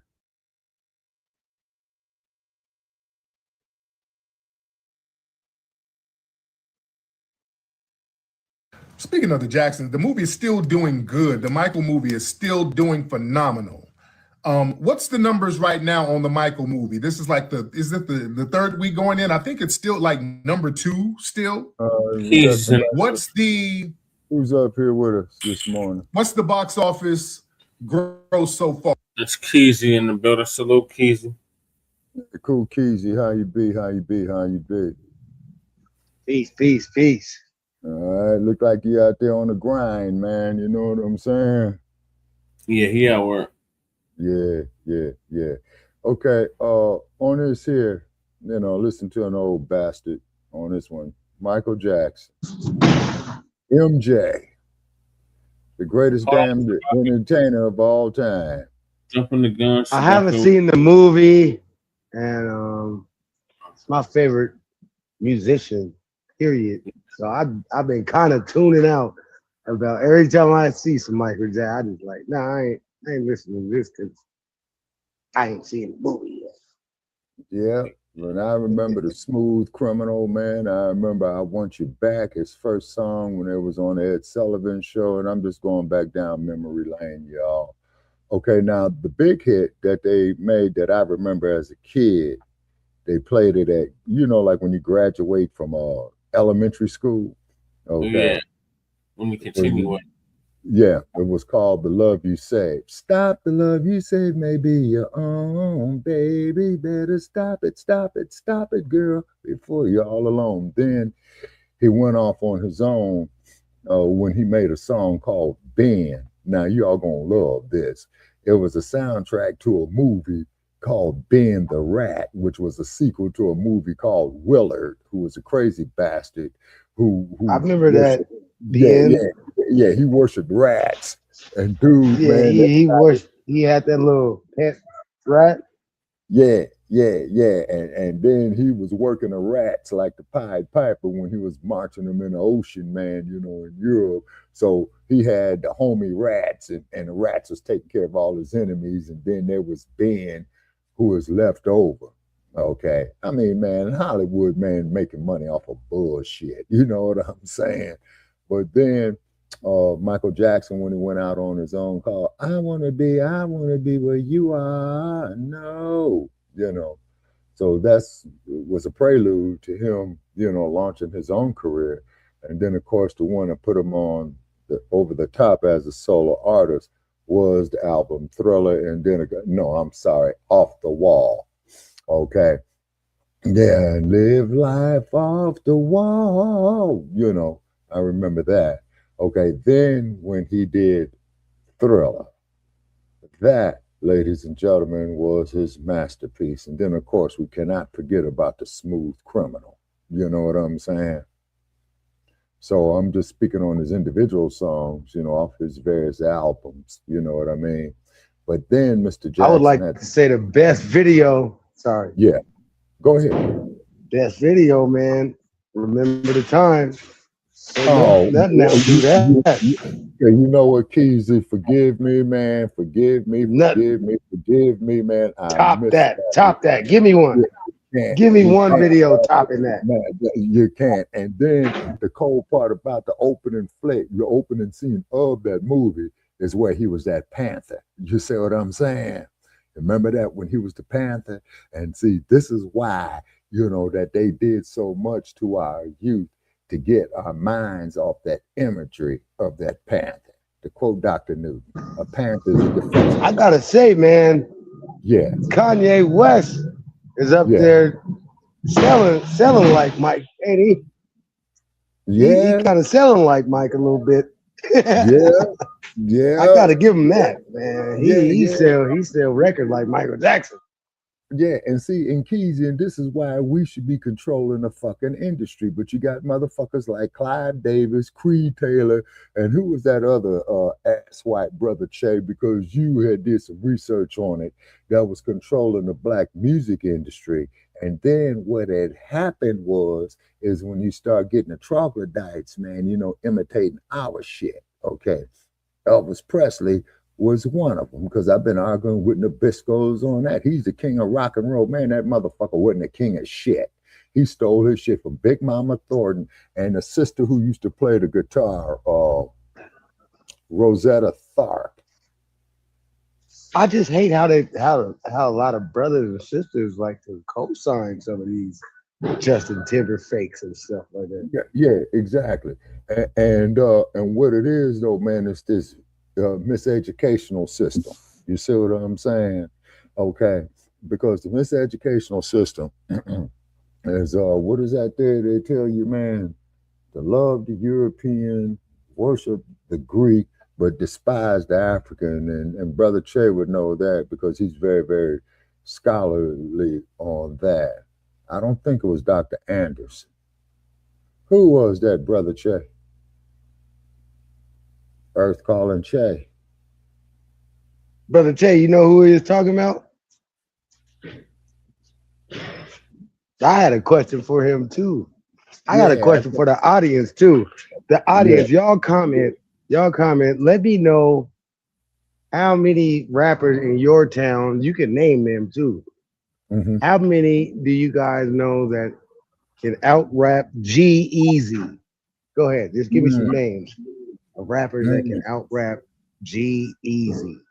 Okay, now that's y'all's generation, man, because I'm from the pre-rap or G-Eazy is a white Nabisco who is balling out of control because he's been elevated as if he has some type of talent. Yeah, and I want to see what kind of names we can get in the chat of some people who probably deserve some attention. Okay, then I see Mystical in here by Ya. Okay, but you know, these are culture vultures. What was the white boy they used to call Slim Shady with 8 Mile? Who was that? Eminem? Yeah, that's another one. He's good, but he's not the best. He's like, if he was black, he would be just average. Yeah, but see, what it is though, Keezy, is this. Now, I'm not a musician, okay, but however, you know, we quote unquote have the lineage. You know, some say FBA, I say diasporic African, okay. But the point is, what I'm saying is this, man. Okay, music is an art, which is an expression of the soul, right? And I even think Ali, man, did an interview with David Frost before he fought George Foreman. He says, man, you all's music is, well, we coming around the corner, yes, we hee-haw. Then Ali says, but then when it comes to R&B, you hear, oh, baby, you know, my guitar went out, you know, the rhythm and the blues. You see what I'm saying? You know, because to quote Che, they want our rhythm, but they don't want our blues. You see, then when we mention the blues, oh, that was so long ago, you know, like the bullshit, man, that they tell me on my live page, Shabaka, you're a black racist. And then I say, okay, now you tell me, motherfucker, what police departments do I control? Besides none. What banks do I control? Besides none. What military do I control? Besides none. What major industries do I control for essential needs? Food, housing, electricity, clothing, things like that. You know who's using that argument now is the Latinos are saying, you're racist, you blacks are racist too, fool. And I'll ask them motherfuckers the same goddamn question. What motherfucking police departments do we control besides none? What goddamn banks do we control besides none? What internet technology and social media platforms do we control besides none? What racist gangs do we have inside the police department that target Latinos? Sir, now that is a damn good question. Now, you know who you just brought to mind right there, brother, in LA was Christopher Dorner. because he went out like a straight soldier. You know what I'm saying? Because he wrote that manifesto, man, where he talked about the racism inside the LAPD and stuff like that. And dude knew that he was a dead man when he did it, because what he said is that all he's got left is to protect his name. You know what I'm saying? And so, you know, he scared the shit out of him. He really did. He really did. You say. And being quite natural, of course, they want us to sweep that up under the rug. That's why I don't dig Karen Bass as the mayor of Los Angeles, because in the majority of cities, the mayor is the chief executive of the city services, fire department, police department, rec and parks, the whole 9 yards. In Los Angeles, all she is able to do is appoint the commissioners of the various city departments who make the executive decisions for said departments. Does that make sense, Keezy?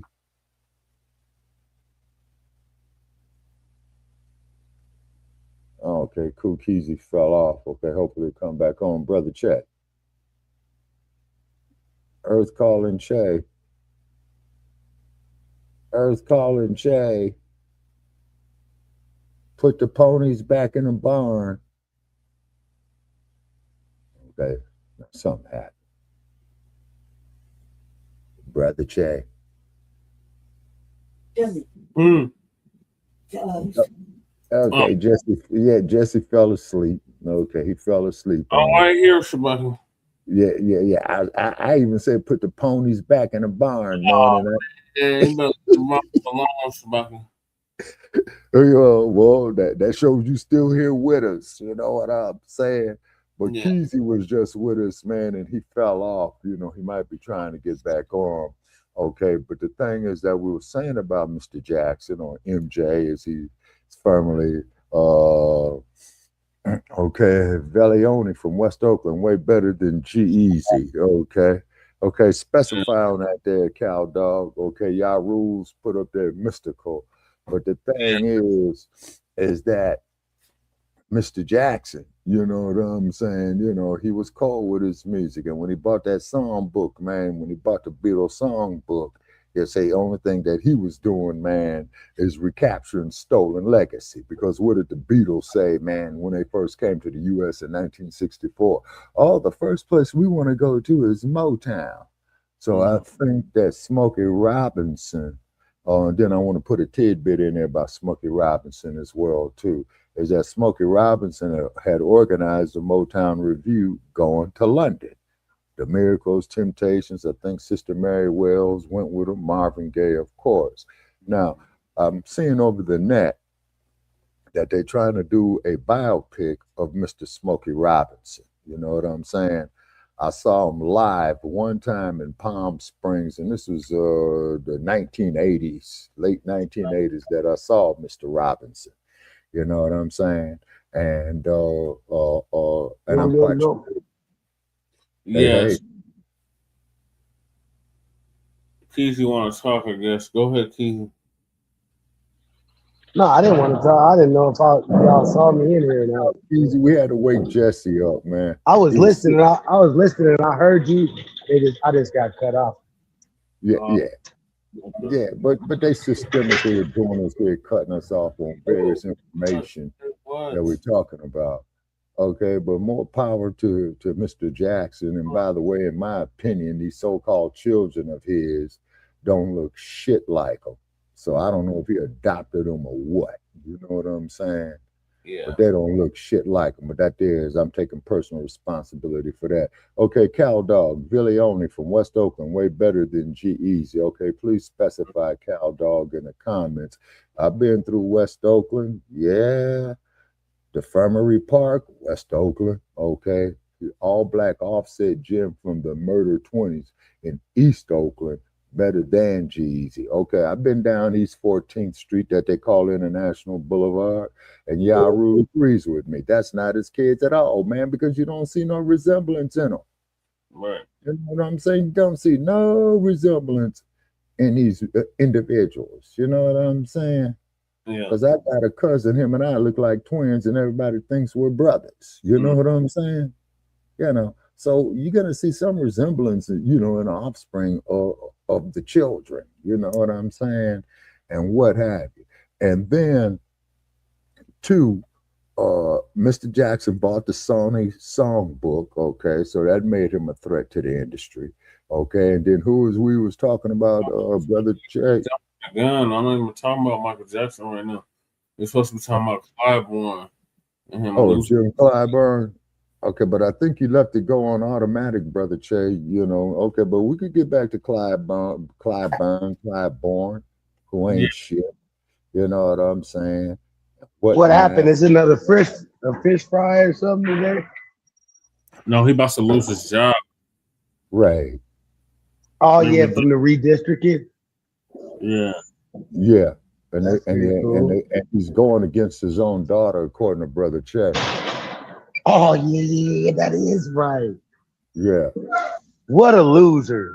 Why wouldn't you drop out? Why wouldn't you just get behind her? Right. Exactly. You know what I'm saying? The next generation. You know what I'm saying? You know. All your knowledge could be shared with the next generation. Yeah, that's what I'm talking about too. You're so selfish that you just want to worry about yourself. Yeah, exactly. And Cow Dog says greed. Okay. Yeah. That's what Cow Dog says. Greed. You know.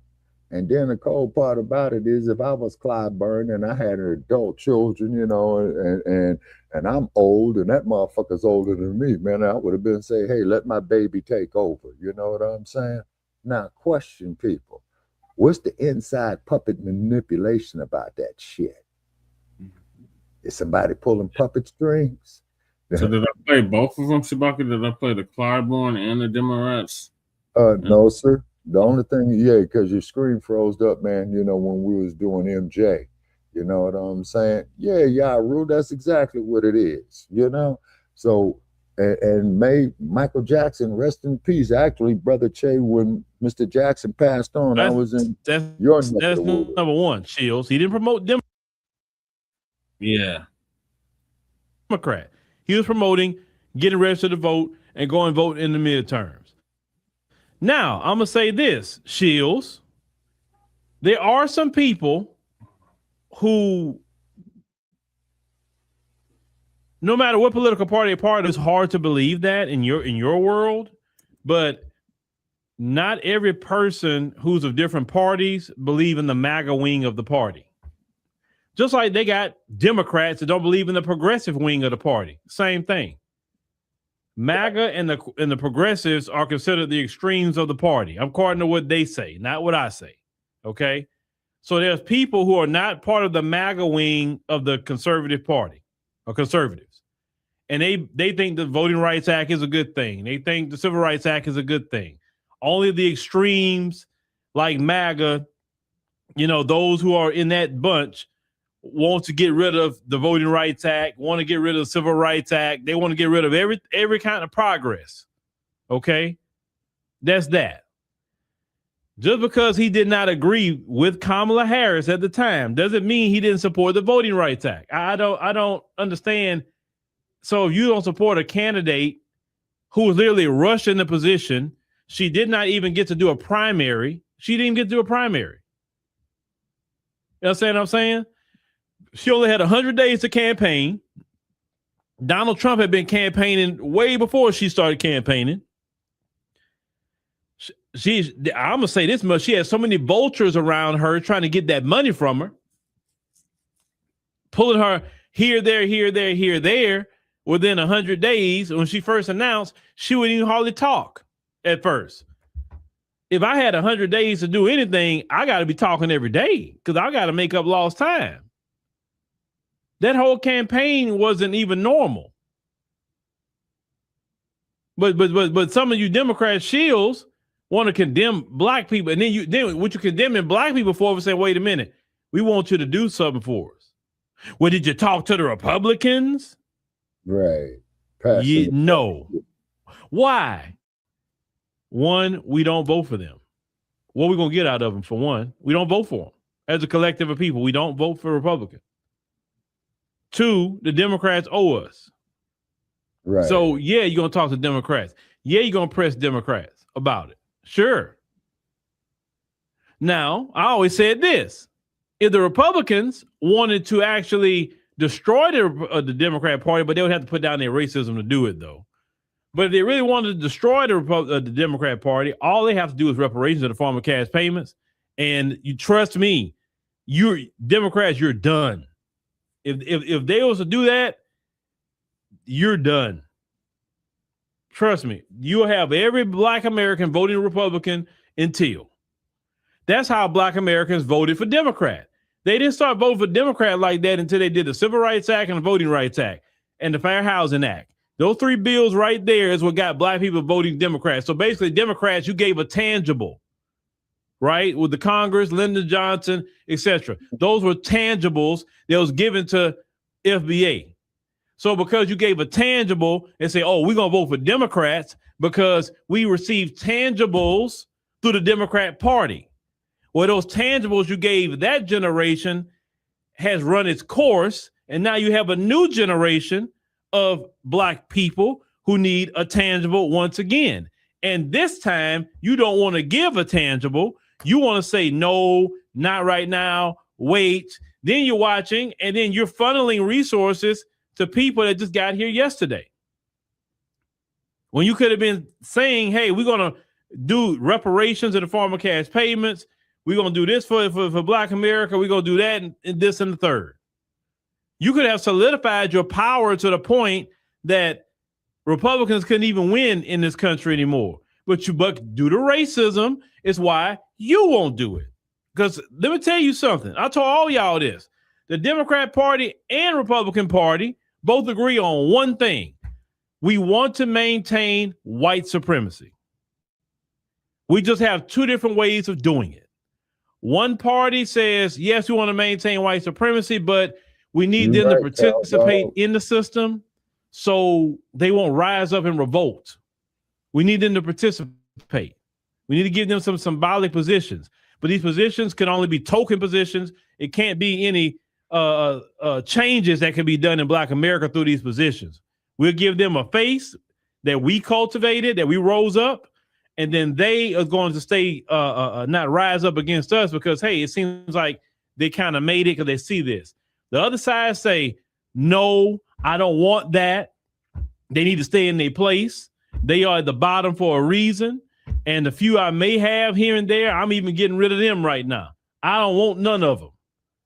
And then the liberal will say, well, but see, when you keep doing that, they're going to rise up against you because they're going to realize what you're doing and you're making things harsh. We do it in a softer way. We make them think we're their friend.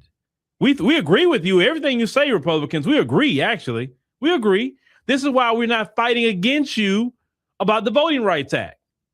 We give lip service. We're not fighting against you. We're actually cool with that.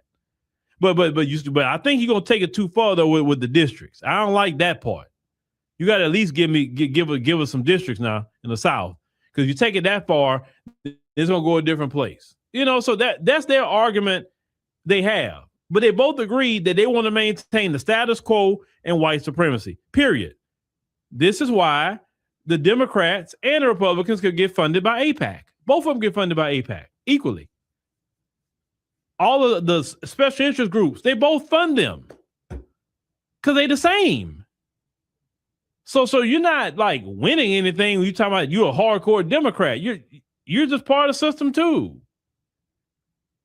And also in politics, it's supposed to be no permanent friends, no permanent enemies, just permanent interest. Give me an example. You see Marjorie Taylor Greene. She's coming around going at Trump, doing this and that and the third, right? Somebody say, oh, she did this for Trump and she campaigned. She was nasty. Okay. In the world of politics, if she's on your side, then you accept on your side. You ain't bringing her to your house, but you accept on your side because she's speaking your language now. Remember, no permanent friends, no permanent enemies, just permanent interests. So if I'm using her name, if a Marjorie Taylor Greene all of a sudden start promoting reparations, then you okay, cool. I'm cool with that because now you're promoting my interest. I'm not being a friend to nobody. I'm only aligned with the interest of Black America. Understand?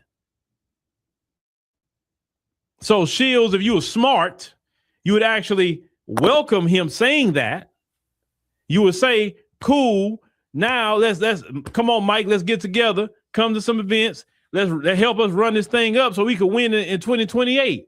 That's what you're supposed to do, but you're so emotional. And I'm telling y'all, listen to me. My level of patience with emotionalism is like, here, I'm at the bottom with emotionalism. One thing I can tell you about emotionalism with Black people, and this is global, so this is not just Black America. Oh, it's global. It's global. You get so much into emotionalism that it literally paralyzes you. It clouds your judgment, make you say things that you probably wouldn't have said because of emotionalism. I believe emotionalism is one of the greatest Achilles heel of Black people. You're too emotional. You respond too emotional. You think too emotional. Yes, emotions are human, but at times what I'm looking for. It's a stumbling block. It's a stumbling block. And it hasn't produced anything. That's my issue with emotion. Like, don't bring me emotions. I don't want to hear emotions. I don't want to hear emotional arguments. It's like the moment I start hearing emotion, it's like my mind now tunes it out. And I don't even hear nothing you say no more because you're being emotional. Just bring me the facts, bring me the study, bring me that. Something I can take as tangible at the time. And even if I'm wrong, bring me to where I'm wrong at. Show me where I'm wrong. Don't bring me no emotion. Don't cry. Just show me where I'm wrong, or maybe help me to see things a little expanded. Don't cry. Don't get mad. Because the moment you do all that emotional stuff, I get turned off. I'm telling you, I'm so over emotion.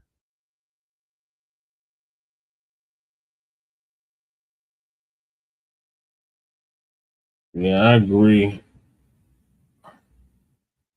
All right, Shabaka, what are your thoughts?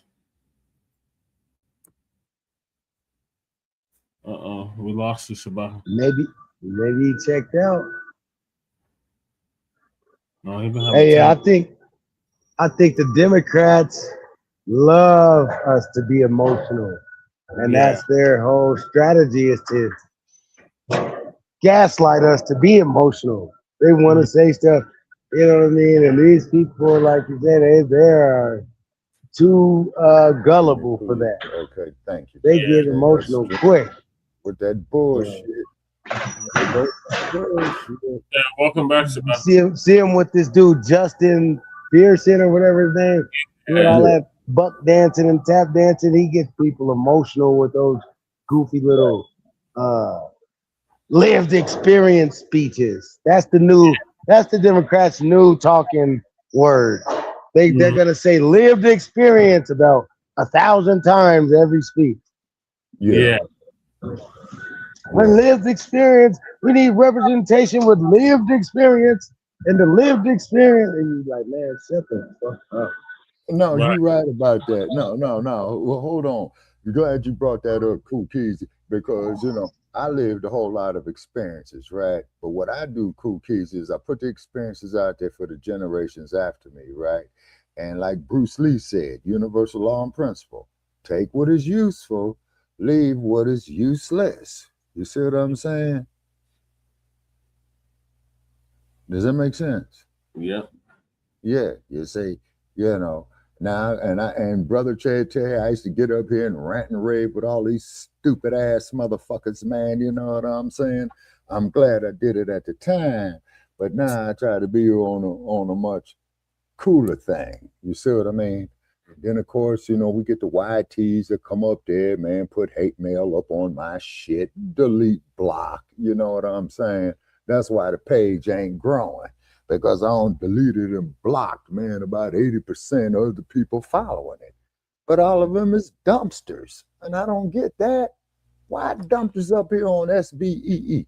Shabaka's Black Experience Enhanced. The fucking name ought to tell you, that hat ought to tell you, dumpsters, you're not welcomed here. For two reasons. One is you're full of shit. You got a convicted felon, leading you by your nose, you know what I'm saying? And whatnot, man. The motherfuckers might as well, instead of buying prostitutes, go get them some blow-up dolls, man. I mean, really, man, really, you know what I'm saying? And then, you know, you got all these bimbos that dump his head, you know what I'm saying? And he's talking about he want to get rid of illegal migrants. Then the first broad he ought to be putting on a plane back to her country. What's her name? Ivana, or whatever it is. Melania. Yeah, there you go. Where's her ticket to get the fuck up out of here? Send her ass to Haiti. You know what I'm saying? You know? But that's too much like right. We're going to Michael Jackson. So the mob, I guess, try to put a hit out on him. Mm-hmm. Then, so Tariq gonna give us an update on that. Okay, so I'm gonna bow out on this one here, y'all, because I do got some appointments tomorrow. Okay. Speaking of the Jacksons, the movie is still doing good. And I will Peace out. play back, you know, when I get in tomorrow. So y'all have a nice night, nice morning. You know what I'm saying? And I'll get back with you gentlemen, you know, after I deal with these appointments. You know what I mean? And then quite naturally, of course, you know, I'm going to look at the playback of the video. Okay. All right. Okay. If y'all could come up with Che, you know, Keezy or Cal Dog, you know what I'm saying? Keep the show going on, you know. Okay. And I'll speak with you good folks tomorrow. Or I should say later on today. It's after midnight now, you know. Yeah. All right. Okay, y'all take it. City Council. Yes, sir. Okay. All right, and give them hell, man, and tell them they all deserve to go right straight to fucking jail. Yeah. Yes, sir. Okay. I'm out. Okay.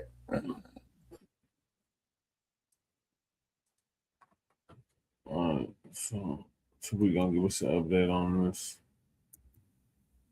Good. The Michael movie is still doing phenomenal. What's the numbers right now on the Michael movie? This is like is it the third week going in? I think it's still like number 2 still. What's the box office gross so far? Y'all, is it 500 million? It's doing 500 million. Phenomenal. Yeah, it's still the weekend. So yeah, they haven't even counted the no, it ain't even. No. The weekend. This is the weekend. Yeah. So yeah, they haven't even counted this weekend. So yeah, still sold out in your area. So yeah, this weekend tally has not always all the way been counted up yet. So it's still popping. So hell, this could be a damn $600 or $700 million weekend. Excuse me. Yeah, a lot of people are still talking about the sequel. She's tapping in with us. What do y'all think they're going to talk about in the sequel? Because yeah, when this movie's doing this good, please. You going to go tomorrow, Brandy? Yeah, it's still being sold out. I was going to go take the kids to see it yesterday, but hell, most of the good seats were sold out. What do y'all think they're going to? What's up? Shout out to England. Shout out to Brother Jama. Respect. What do y'all think they're going to talk about in the sequel? What do y'all think they're going to talk about? Because like I said, there's a lot of stuff that they could talk about, but I know they're not going to touch. Oh, there's a lot of stuff to the Jackson story. Yeah, I hope it does over $1 billion. The Beatles and Sony, how the world, his cases, yeah. Well, there's certain clauses as far as those cases and settlements and stuff like that. I don't know. But man, I wish they get into some of the real controversial stuff about the Jackson family. I really wish they do that. There's a lot of places they can go with it. I guess they won't touch it. One thing that would be interesting, I know they're not going to touch, is how throughout the Jacksons' career, the Mafia was trying to get at them. Do y'all know that? How the Jackson family had to maneuver around the Mafia all their damn career. Man, do y'all know about that? Oh, somebody said what? Oh, y'all do I need to go deep? Oh, y'all didn't know about that? The mob. Oh, y'all didn't know about that? Oh, y'all didn't know about that. Do I need to go deep? Do we need to open that up? Oh, Oh, okay. Oh, some of y'all don't. I forget. Some of y'all are kind of young. Oh, let's open that up. Oh, y'all don't know how the Jacksons had to they had to duck and dodge the mafia for decades. Oh my God. Well, let's go back. Okay, let's open it up. I didn't know y'all didn't know that. Okay, let's go to the beginning of let's go. Remember, the Jacksons got started in the 60s. Do y'all know the mafia was running the damn music industry back in the 60s? Okay, let's be clear. They were running the music industry, the venues where people performed. Listen, why y'all think Sam Cooke ended up unalive? When Sam Cooke wanted to do his own label and control his publishing, all of a sudden he became unalive, and he was getting warned by Sammy Davis and all these people. And remember, Sammy was clicked in with Frank Sinatra. We got to open this up. A lot of y'all don't know this stuff. Some of my Gen X, y'all know what I'm talking about. Yeah, man, the music industry was clicked in with the mafia heavy. Dude, okay, I don't even know where to start because some of y'all just don't know all the nuances of it. Let me bring all this stuff to light, man. A lot of these cats had to maneuver around the mafia back in those days because they were controlling the venues, controlling the unions. Yeah, they were very powerful. The Italian and the Jewish mafia. All right. So in the music industry, what's his name? Why am I having a brain fart? So many of these guys were clicked in with the mafia. They were the mafia would kind of use them to get talent. To use black go-betweens to get the talent. Clarence Avon, the godfather of Hollywood, good dude, very good dude, but he started off, clicked in with the mafia during club venues and all that stuff. Oh man, it was heavy. And remember when Joe Jackson was getting the boys ready in the 60s, they were performing these little seedy clubs. These were little mafia clubs. Then when they got signed to Motown, they blew up. Let's go into Motown. Motown was investigated back in the 60s because they were trying to see what kind of mafia ties they had. Because Mo Levy and all these guys, y'all didn't know Motown? The vice president of Motown was an Italian cat, Barney Ailes. This Italian cat out of Detroit who Barry Gordy was very smart. They would get these Italian dudes to go get their money from these distributors, okay? Y'all look up some of these names I'm giving you, all right? Some of these black execs who were running these labels, they understood who was controlling the distribution. Yes, Barry Ailes. A-L-E-S. Look, Barney Ailes. Barney Ailes, that's his name. He was an Italian guy. So they would use Barney Ailes to go get the money from them damn mafia distributors and all those people. You understand? Let's unpack this stuff. Let's unpack it. Sugar Hill Records was clicked in with the mafia. Oh, a lot of these folks was clicked in. They had to go, the mafia was controlling the distribution. All right. Again, look up how Motown was investigated because of alleged mafia ties and all that. And some people were saying that was why he left Detroit and came out to LA. And there were rumors about that for a long time. In the 80s, the mafia put a hit out on Michael Jackson. Well, look this up, what I'm telling you. The mafia had a hit out on Michael Jackson because they wanted to, Michael was a huge global star. They wanted to control and get a piece of his venue money. The mafia were controlling all of these venues.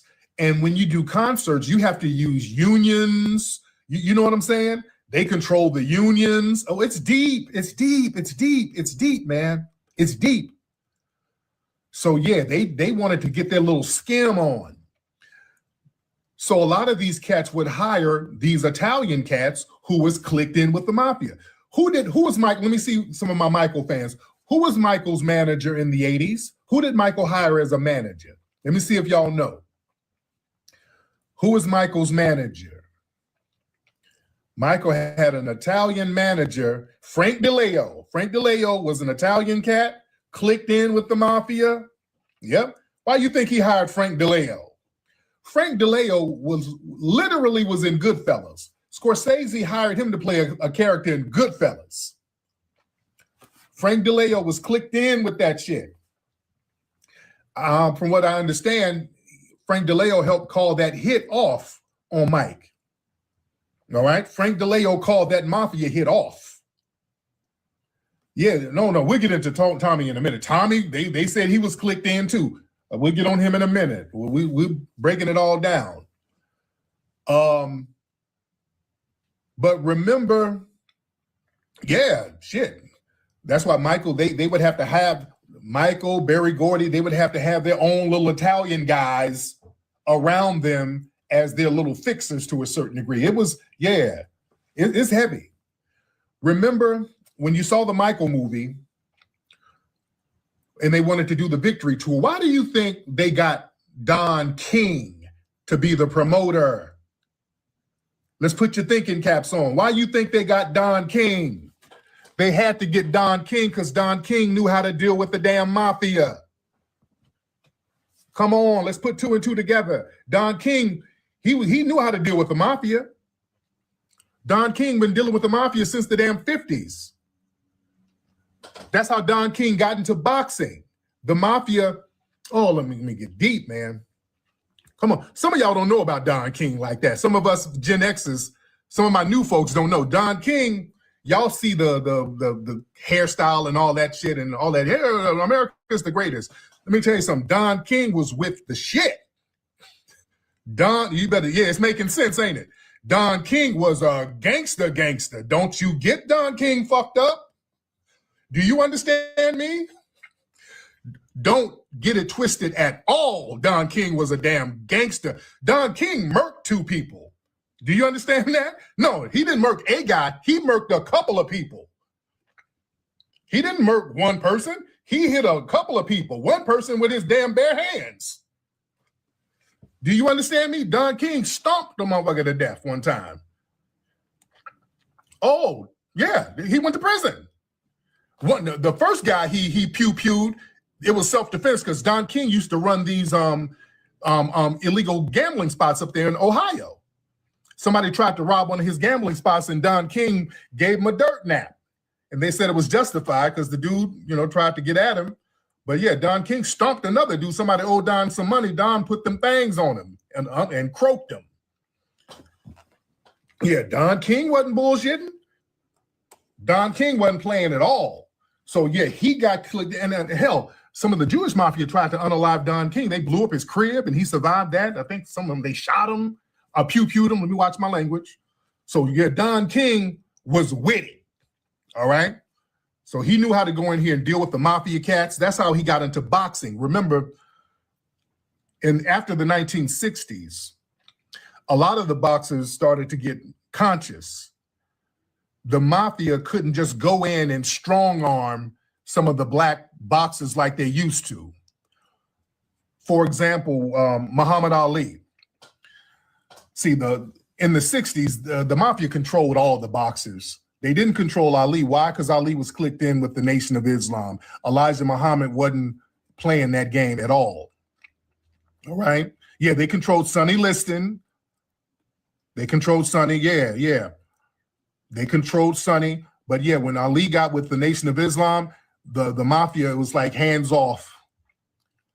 Hands off. You couldn't play that game with Ali. He was insulated, and you weren't going to do nothing to the Nation of Islam. All right? That's who the Mafia knew not to play games with. And still don't. They knew. Yeah. The Mafia, they operate on organized white males scaring folks. So they, people cower and scared of that. Nation of Islam ain't, no, we ain't scared of you. We're not afraid of you. You're a devil. If you mess with one of us, both of us, we can find where your mama lived too.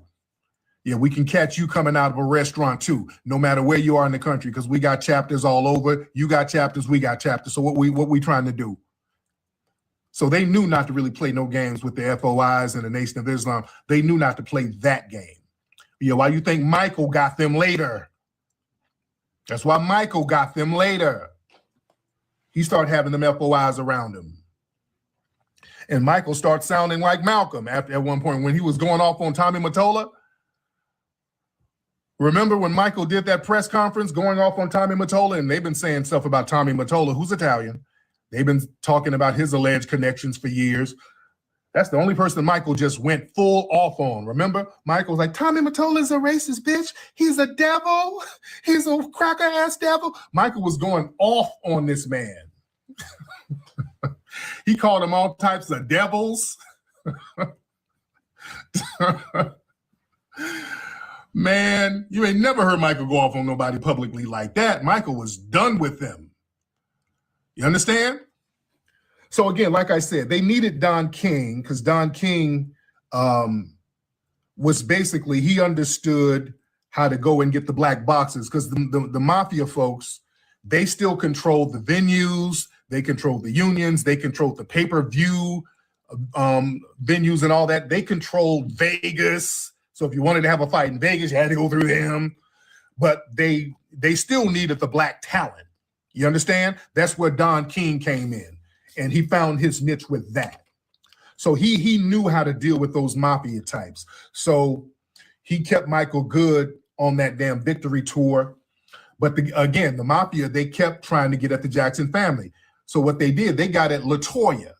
How many of y'all remember that dude LaToya was married to? Y'all remember Jack Gordon? Oh, yeah. Mariah Carey, yeah, she felt trapped under Tommy Mottola. Yeah, Tommy Mottola, the way Mariah Carey was talking like she was kidnapped, she had to run from her security and duck and dodge her security. Yeah, but yeah, Jack Gordon. Let's go to LaToya Jackson and Jack Gordon. Man, this Jack Gordon dude was a piece of work. This dude, he was a Russian Jewish dude, and he was real clicked in with the Mafia. He was like their money man to a certain degree. He was like their little go-to money. They would always get like a little Jewish guy to do their money jobs, just like the movie Casino. Robert De Niro, he played the Jewish mobster Lefty Rosenthal. So Jack Johnson was that kind of dude. Jack Johnson, he actually went to prison for bribing, trying to bribe a Nevada gaming commissioner one time, I think back in the 70s. Yeah, the Italian Mafia gave him like 12 stacks to go bribe Jack Gordon. I don't know who I say. Jack Gordon. So Jack Gordon tried to bribe this commissioner for the Mafia. And then they had him on wiretap and everything, and he got locked up for that. And they were saying that Jack Gordon was responsible for planting bombs in people's cars. So he was clicked in with the Mafia big time. They said he was clicked in with the Genovese crime family. So this Jack Gordon guy got a hold of LaToya, got her away and basically kidnapped her ass. And it was on some shit where she better do what he says, is they're going to unalive her and then unalive the whole family. So that's why they had her writing books and going out doing interviews, crapping on the family. Yeah, they had her hemmed up, and this Jack Gordon dude was beating the brakes off LaToya. She kept trying to escape. He did a forced marriage tour where she was trying to run out the chapel and they had bodyguards pushing her back in. Yeah, it was heavy, man. Oh yeah, it was heavy. Yeah, this Jack Johnson, I keep saying Jack Johnson, Jack Gordon, I'm sorry. Yeah, remember when she was saying all that crazy stuff and he had a, and yes, Jack Gordon, he got a, I think he did time for like a pimping and pandering thing out here in California. He had like little hoe houses set up all out here. He went to jail for that. So he was putting motherfuckers on the blade. He was a piece of work. And he had LaToya in Playboy. He had her performing at strip clubs. They were about to put her in a Korn movie. Jack Gordon. Yeah, they were about to put her in a Korn movie. I got to watch my words. That's when she had to call Randy to, hey, like, come get me. Yeah, please come get me and save me. You know? But yeah, this dude was bopping LaToya in the head with chairs and all types of shit. And threatening the family. If she don't do it, they were going to unalive the family. It was a piece of work, man. Yeah. It was a piece of work. I want to see that in a movie. Shit. Show that. So yeah, Joe, man, they give Joe a bad rap. Joe was right on the money, man. Joe was trying to protect them from that. Joe was trying to protect them from all of that stuff. You understand? Joe was trying to protect them. So yeah, man, a respect to Joe Jackson. And again, that's why Michael said, hey, Michael started running with them damn FOIs. That's why the family's connected to the nation now. The Jackson family, Jermaine, he's always at the Nation of Islam rallies. Janet is in a relationship with Farrakhan's son now. They're still clicked in with the Nation of Islam. Yeah, Janet is dating Mustafa Farrakhan now. You know? So yeah, the family, they clicked in now. They clicked in, locked in heavy. You know?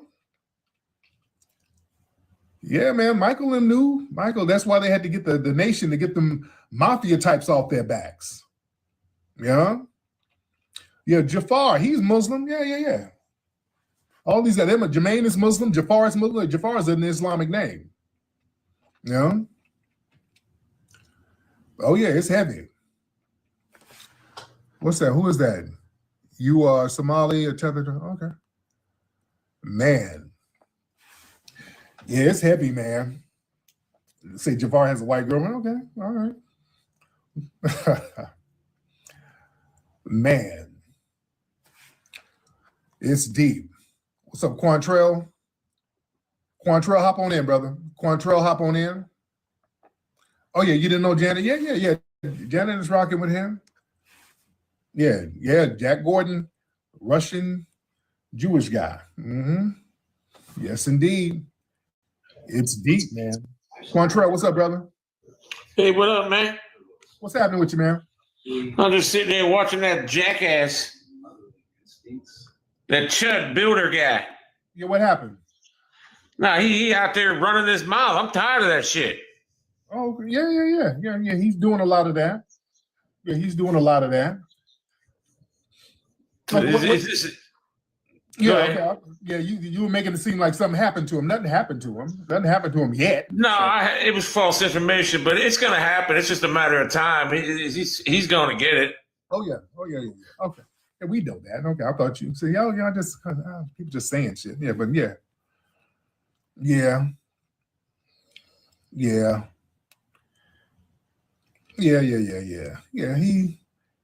He's tiptoeing around Nashville. Yeah, he's tiptoeing around Nashville. So it is what it is. Man, who is this? John the Solution? Let's get John the Solution. All right, John the Solution want to come up. John the Solution, what's up, brother? What's up, brother? What's up, Tariq? Hey, John, how you doing, fam? I'm doing good, big bro. You was talking about the Michael film. I'm really hoping with the next film they get Janet's blessing. And do you think they can do a spinoff with Janet? Because this movie making so much money, I don't think they're going to want to stop. They're going to want to at least do another spinoff probably after the next one. Yeah, and from what I understand, I think I was hearing, I don't know if this is true, that they are talking about doing a biopic on Janet. This is what I've heard. Oh, wow. Yeah, have y'all heard that, family? And Tariq, you need your, I'm sorry. That's what I've been hearing. I'm not sure, but I heard they kind of thinking about doing this. I don't know. But go ahead, brother. Go ahead, John. And Tariq, you need your own documentary, brother. Like from your beginnings all the way up until now. Like you've been through so much. You've done so much. A lot of people don't know the Tariq story before all this. Oh yeah. So hopefully you get your own documentary so a lot of people can study where you've been, your path, and just be inspired by that. No doubt, man. Absolutely. Yeah, I've been around for a long time, man. A lot of y'all don't know how long I've been around. I've been around for a long time. You understand? I've been out here heavy. I've been out here stomping for a long time. You know? Somebody said they got to do a movie about me. Who would play me? Who would play me? Who do y'all think could play me good? If they did a movie about Tariq Nasheed, who do you think could play me? Somebody said Michael B. Jordan? Who? Somebody said a tether. They get a tether to play me. Lorenz Tate. He's too short. And I love Lorenz Tate. I'm 6'4". So Lorenz Tate is too short. Someone said Reason. Someone said Roland. Someone said Will Smith. I said Flex Alexander. Denzel. They're too old. He's a little bit too old. They Deion Cole, Flex Alexander. Someone said Terrence Howard. Hey man, I'm about to make Hidden Colors, man. I'm about to make this Hidden Colors film, man. Morris, hilarious. That's funny. So the Mark Wahlberg, get the hell out of here. Hilarious. Idris Elba. Someone said the nigga from Captain Phillips, the Somali pirate, you gonna get him to play me? I am the Hidden Colors now. I am the Hidden Colors now. Someone said Don Cheadle. Hilarious. Man. I can dig it. I'm on my way. Where you going, Rootwork Jones? There's some musty suckers on the streets. I got to go handle that. I got to split, baby. Can you dig it? When you need to clean the stank off the streets, you don't call your mama. You call Rootwork Jones. Rootwork Jones is a stone cold dude that keeps the stanky suckers shaking in their boots. Listen up, chumps. I'm looking for Dolomus. Can you dig it? Rootwork Jones is getting down to the nitty-gritty, taking on the mustiest sucker in the city. Dolomust is my name, and staying good and musty is my game. Where is Rootwork Jones? This is a super soul brother getting rid of the stank. And you can for sure take that to the bank. Take that, you musty jive turkeys. When Rootwork Jones is not dealing with drama, he finds time to deal with foxy mamas. Why don't you come on over here and give me some of that root work, sugar? Rootwork Jones. He's bold. He's bad. And he's keeping the suckers musty mad. Rootwork Jones coming to a theater near you. Go to rootworkstyle.com.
All right, so I'm gonna play the last topic, and that is church versus the Shill and the Democratic Party.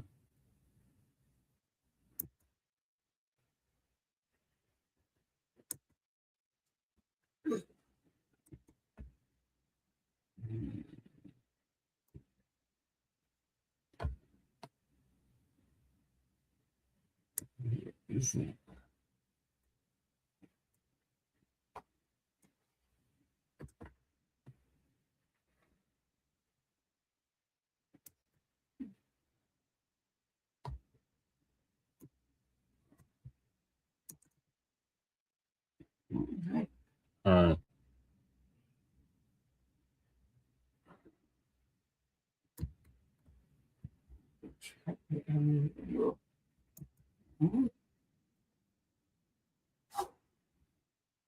just want to make sure you can hear me. Okay. Go ahead. I think, yes, I get his frustration, but I also get the frustration of the foundational Black Americans in their strife. I think they are getting tired of not getting anything for their vote. Real quick, and I'm gonna let you finish. But what is your ethnic background?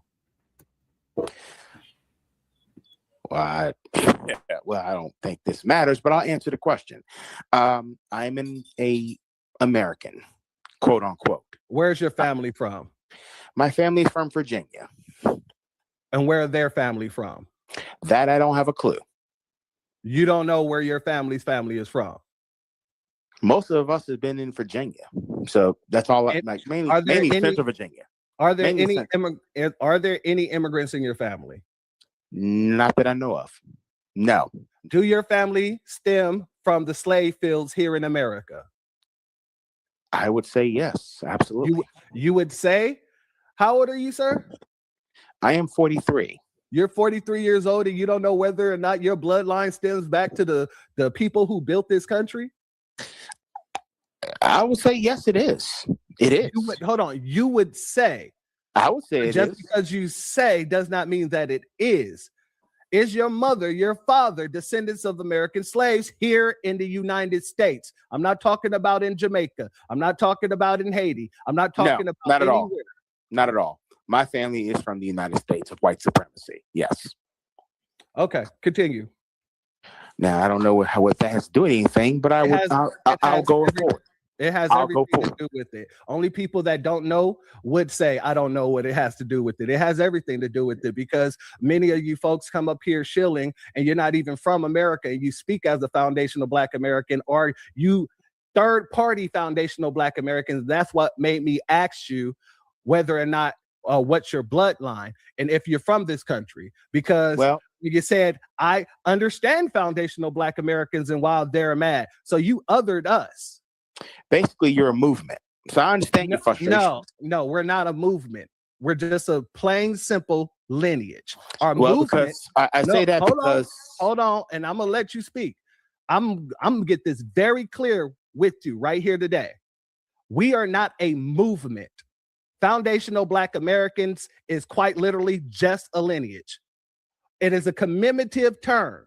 In the same way that people say founding fathers, they wasn't calling themselves founding fathers. All we did was take Black American and put foundational in front of it because that's what we are, the foundation of this country. And everything in this country comes from the foundation, us.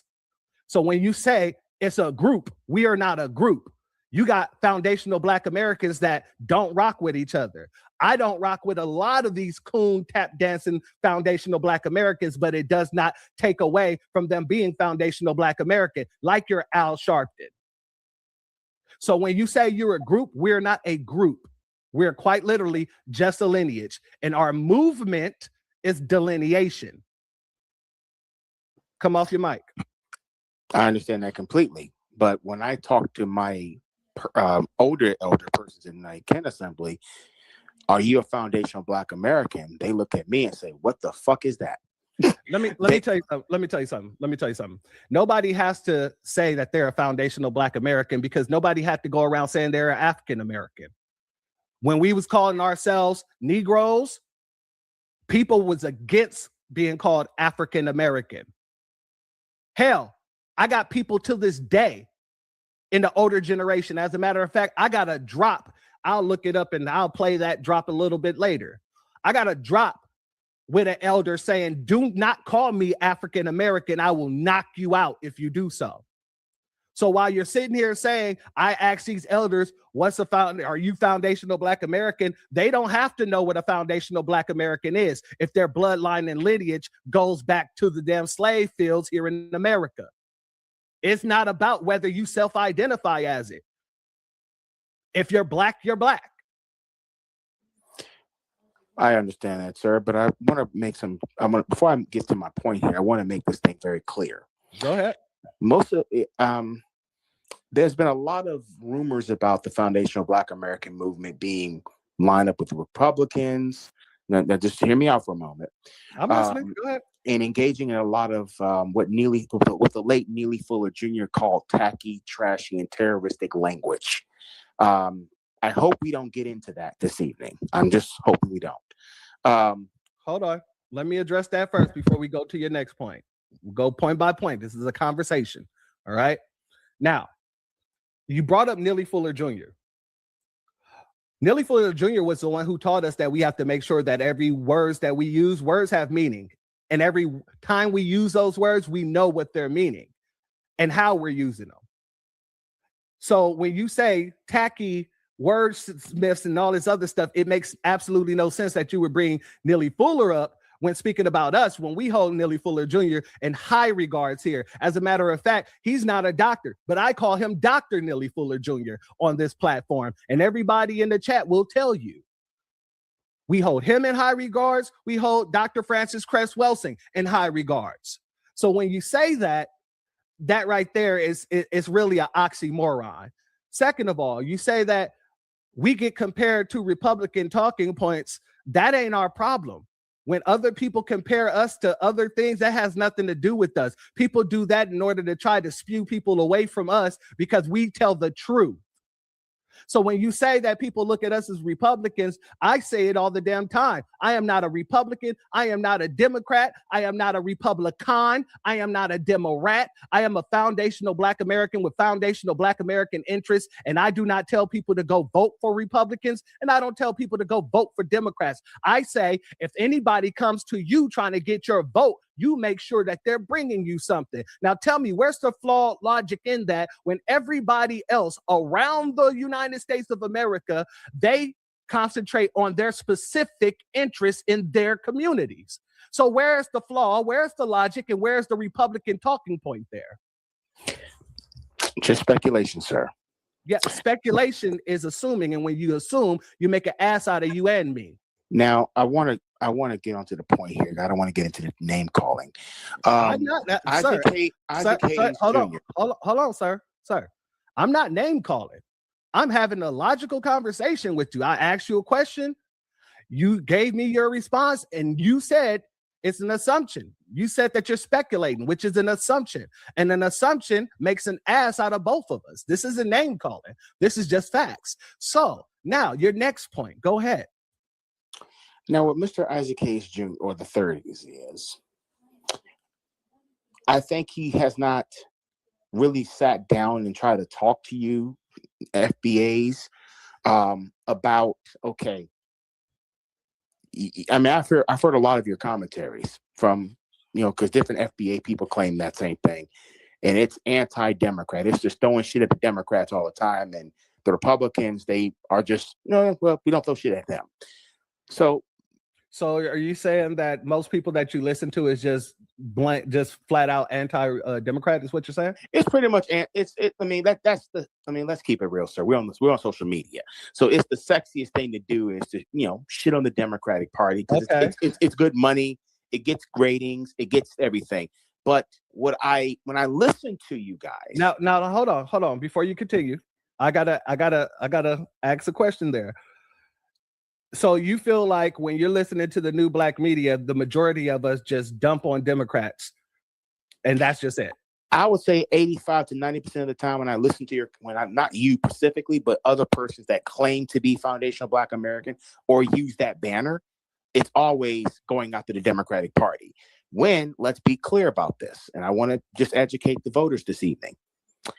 You do realize that the Democratic Party in this country only controls 16, magic number, 16 state legislators.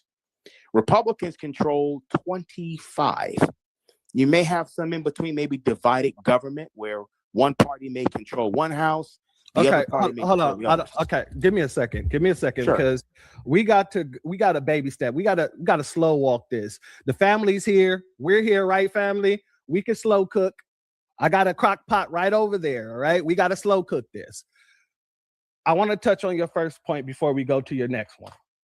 So when you listen to the new Blacc Media, for the most part, all you hear is us downing Democrats or pooping on Democrats. My question to you would be, well, we've been their voting base for over 60 plus years, and they have done absolutely nothing for us. And they continue to try to push erasure of foundational Black Americans by saying that immigrants built the country, by trying to bring in illegals and give them the opportunity to vote, even though they are not citizens, which would eliminate votes in the country. When you say that, I must then ask you, what have they done for us to show them any type of support? I mean, the Democratic Party has tried to cope everything under the terms of color blindness, not specific. And how does that? I believe, sir, that's kind of chicken shitty. It's very chicken shit. Look, okay, so you say that. Okay, good. You admit that is chicken shitty. So why should we sit here and support any of them when we have been disrespected by them over the past 60 plus years, especially with the last 4 years and all the disrespect that came from under Joe Biden? Actually, we ain't even got to talk about that. We ain't even got to go past that and go to Barack Obama. Oh man, well, wait a minute, hold on. Let me phrase that. President Biden did not disrespect Black people. I can actually say that. You said President Biden didn't disrespect Black people? He had Black women in his cabinet, sir. More than any other party. Sir, I mean, look how many bills he passed. He passed the American Rescue Plan. I want you to understand that coming in here lying is only going to make you look like the liar that you are. And okay, well, where was I wrong, sir? We cannot continue this conversation if you're going to sit here and lie to me. Okay, stop. Okay, what did he do? I do not respect liars. Okay. What did he disrespect us on in his 4 years? Did he tell the whole world that if you have a problem deciding whether you're for him or Trump, that you ain't Black? Yes, I heard that part. Okay. I did hear that. Was that not disrespectful? Honestly, I think it's was that not disrespectful for somebody who quite literally? But look, no. It was very tacky. I'm not going to be cut off. This is my broadcast. The man who quite literally wrote crime bills targeting foundational Black Americans and then got into office and told the civil rights people that got him into office that they were going to have to go and work with the Hispanics. Don't expect nothing from him. That's not disrespect. I think it's disrespectful. You think it's disrespectful. But yet you just told me that. Did you not just say that Joe Biden did not disrespect us? And that was just with his words. Let's not even get into his policy because because here's the thing about that he didn't implement it that harmed foundational Black Americans overall. What are you talking about? Well, wait a minute. Hold on, sir. Because when he made that obtuse statement, you ain't Black, I think it was an obtuse statement, like similar to what he said down here in Virginia when he was the vice president in Danville, Virginia, about putting that the Republican Party and Mitt Romney at the time during the 2012 presidential election, they were going to put y'all in chains. And it was a lot of So with you knowing all that, how can you even fix your mouth to say that he never disrespected us? Well, sir, the majority of Black people did vote for him. The majority of the majority of Black people didn't vote for him. See, that's the thing. People voted for him. No, that's the thing that you shills love to go around saying. No, actually, we did vote for him. The majority of Black voters did not vote for him. The majority of Black voters that was in the electorate. Let me clarify that. The people who voted. Yes, the people who voted for him. But a majority, more than 10 to 20 million people sat out the election. Yes, they sat him out. And they sat it out. You're correct. And that number keeps raising. It raised since 2012 when Obama lost people because he wasn't doing nothing for us.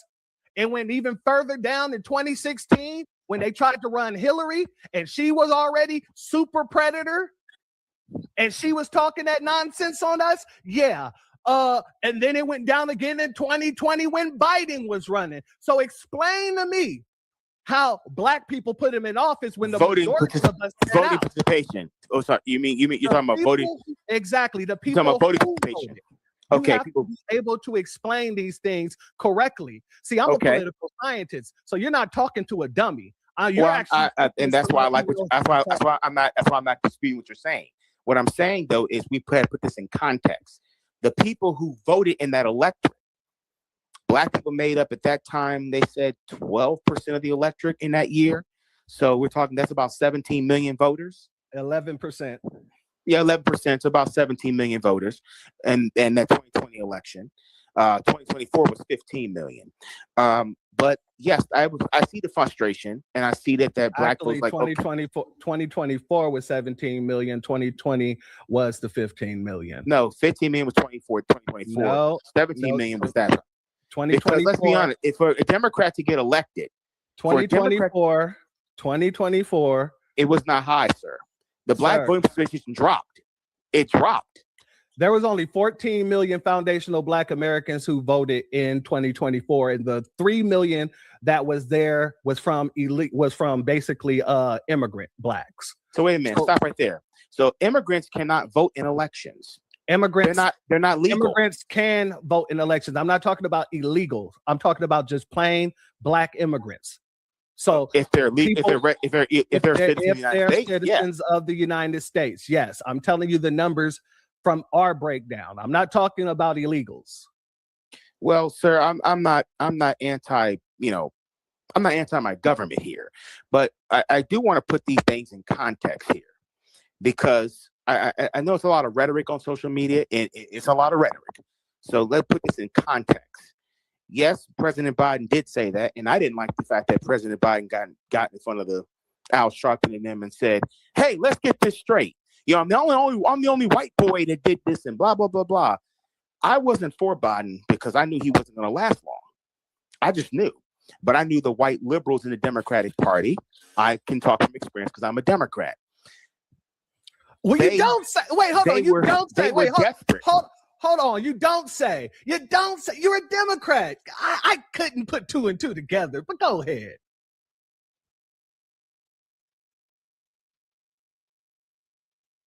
Go ahead. Come off your mic. I was just surprised that you were a Democrat.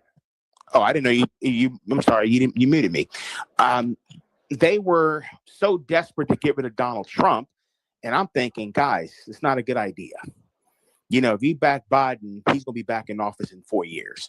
If you want to get rid of Trump, you don't give this man no oxygen, and you definitely don't put up no man in that age group that only has one good term in him, don't have a lot left. And they wouldn't listen to me. But I said in the last election, I told you so. That Biden was not going to be Biden for his, yes, he did some correct things when he was in office, but he was just old. Time had passed him by. He didn't have that energy to What correct things did Joe Biden do for foundational black Americans while he was in office? As far as policy or laws, specific policy in the very same way that off of a lie, they passed policy to give the Asians a hate crime bill, and Biden attached $50 million to it. In the very same way. And which bill? Which law was that? The COVID. That was the American Rescue Plan. No. The COVID thing was the American Rescue Plan. All right. That was the American Rescue Plan. Hold up. Because he actually passed 4 bills while he was in office. He actually signed them into law. It was the American Rescue Plan. It was the Infrastructure and Jobs Bill, the Inflation Reduction Act, and it was the CHIPS and Science Act. So it was those 4 bills that he actually got passed while he was president. He got those signed. Now, he did about 17 executive orders. One of them was about restoring racial equality in the government. But you can read it for yourself. That's really what he passed. But he tried to get black farmers some money, but Stephen Miller sued him for those situations, which black farmers have been long overdue money. Long overdue. Because they're not even getting paid now. They're getting a tiny fraction of investment in from the Department of Agriculture. What is this? What is this? Don't mute up now. Don't mute up now. What is this that you're No, I'm trying to read it. What's the this is the COVID relief bill? This is Public Law, May 2021. This is the hate crime act that they signed for the Asians. Yes, they did sign a hate crime bill. They did. They did send it. This act may be cited as the COVID-19 Hate Crimes Act. Yes, he did sign that. Okay. I forgot. When I sat here and told you that he did that, you sat here and tried to make it seem like I didn't know what I was talking about. No. I didn't say you know what you're talking about. No, I just you like, definitely okay, did. no, I didn't undermine you. I did not undermine you, sir. I did not undermine you. That's not what he signed. That's not what he did. And I said, Congress passed this act and he signed it. You said no, that he signed 4 different bills, and it was within that bill that this bill I thought it was in that bill. I thought that was in the bill because that didn't come up in his records that he signed that bill. So that's my mistake. That's my mistake. That's my mistake. And that's my mistake. Why you should be having conversations with people who knows what they're talking about. You're going off of what you think. I'm going off of what I know. Now, let me ask you a question. Let me ask you a question, though. Between you and me. No, calm down. I'll let you ask after this. Okay, let me ask between you and me. Everything that I said to you, I have already broadcast on this program several times over. Several times over. So you better come with something very good if you think that you're going to be able to trip me up. Well, no, not at all. But I'm asking you this question and having this discussion. Now, I don't believe in this hate crime bill. We already had the Matthew Shepard, James Byrd hate crimes law. Why do we need another? And that wasn't for us either. They shoehorn a bunch of LGBTQ in there, and that's what hate crime became. It became a goddamn LGBTQ hate crime bill. It was not for foundational Black Americans. My brother is related to James Byrd, rest in peace. So that is another situation you're not going to be able to trip around me. I'm not tripping around that, but that's what they put in the bill. The James Byrd, Matthew Shepard. I don't know why they put them together. I don't know why. Because I don't know why. They wanted to dilute the whole situation being about foundational Black Americans. So they shoehorned the little gay dude that got taken out in that gay club into the bill. Which I don't think race and sex go together, but I do find the intersectionality in that through Kimberly Crenshaw, but not in that case of hate crime bills. So I'll agree with you on that one. I will agree with you on that. Hold on 1 second, please. Let me state this. See, family, when I say that these people tend to have the same type of indoctrination, I've already done on this broadcast how intersectionality is a wrecking ball when it comes. Well, actually, it shatters our wrecking ball when it comes to our power as Black men and women in this country. And what Kimberly did, Kimberly basically put men and women, Black men and women, into a situation where they're Black and, which means you're Black and you're gay, which means you're Black and you're a woman, you're Black and you're a man, you're Black and you're trans, rather than just concentrating on getting rights situated for your Black community at all. And by doing this, you fragment the wrecking ball that breaks down the wall of white supremacy. So whether or not Kimberly meant to do so, that's what her work actually does. So whenever Democrats want to separate and segregate us from each other so that they can either get the woman's vote or no vote at all, because Black men has been the forefront saying no, so they try to separate us, they start to bring in intersectionality talking points as if anything would change if she was without being Black. You know what's interesting about your statement, sir? What's interesting about your statement, and I'm not disagreeing with it. I have been hearing as of late that, as I heard one Black woman say that you Black men are a cancer. You are fucking around, doing X, Y, and Z. You're weak as hell. And I'm like, whoa, wait a minute here. You know, we can't be throwing Black men on the bus because Black men have a difference of opinion. about these issues that affect Black people. I get all of that.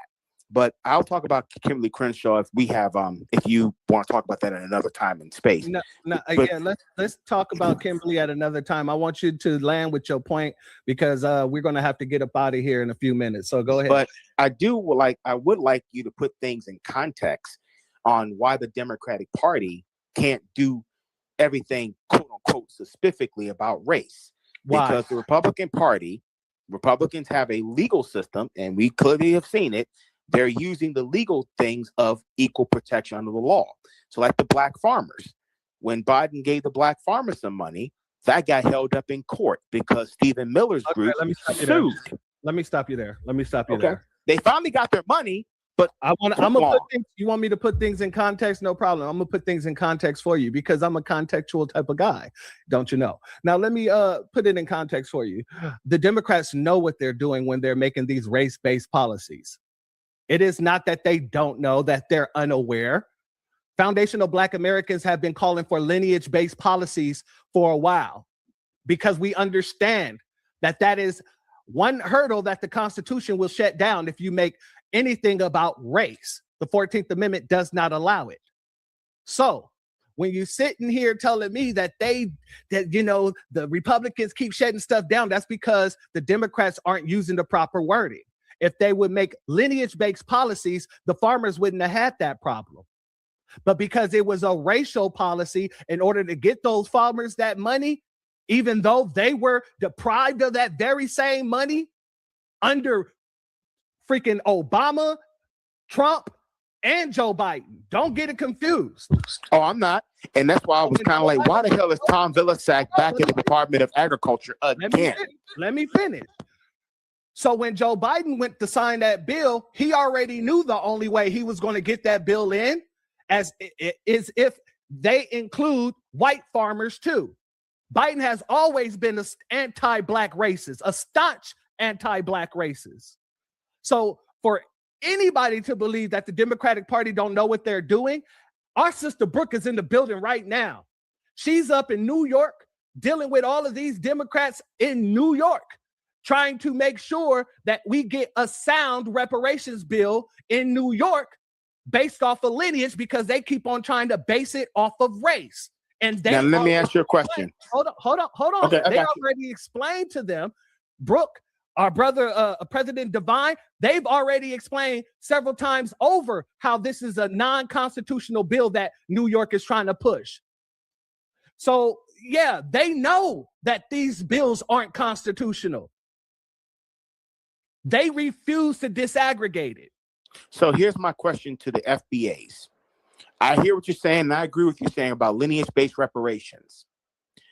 But my challenge and my problem with you are your FBAs out here is that you're giving smoke to Democrats, but the biggest harm is done in the South, where 60% of our population resides.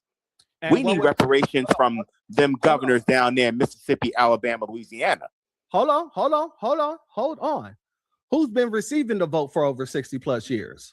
I don't give a flying fuck. They're not relevant to this. Exactly. They're not relevant to this.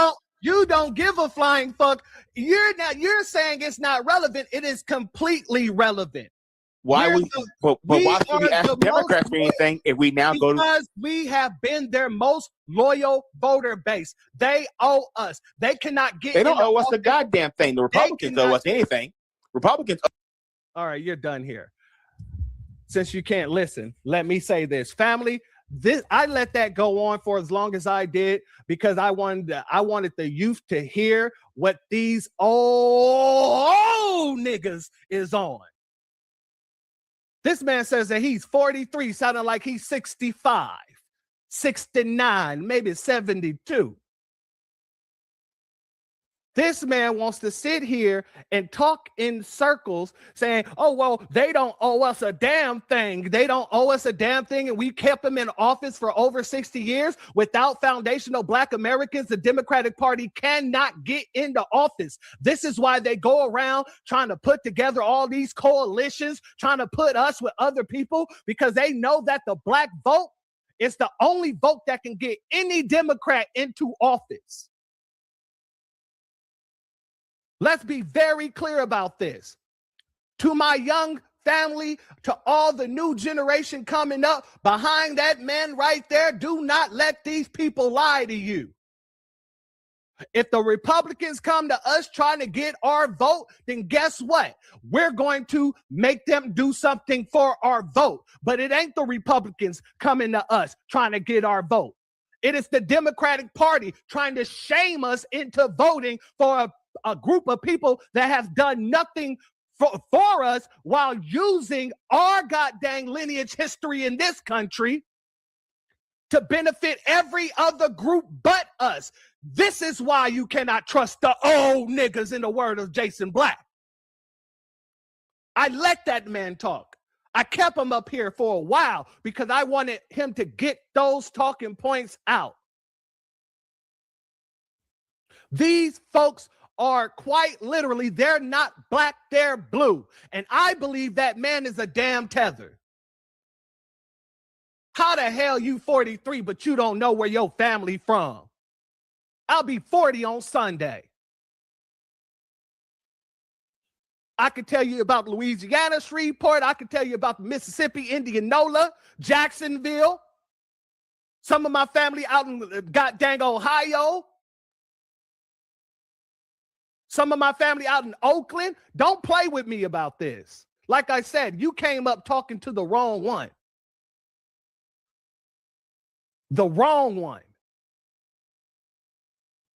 Thank you all for the birthday wishes. And this ain't me being amped up. This is me being passionate, just so everybody know I can control it at any time. You know what I'm saying? But that's why they call me church, because I bring that passion real quick.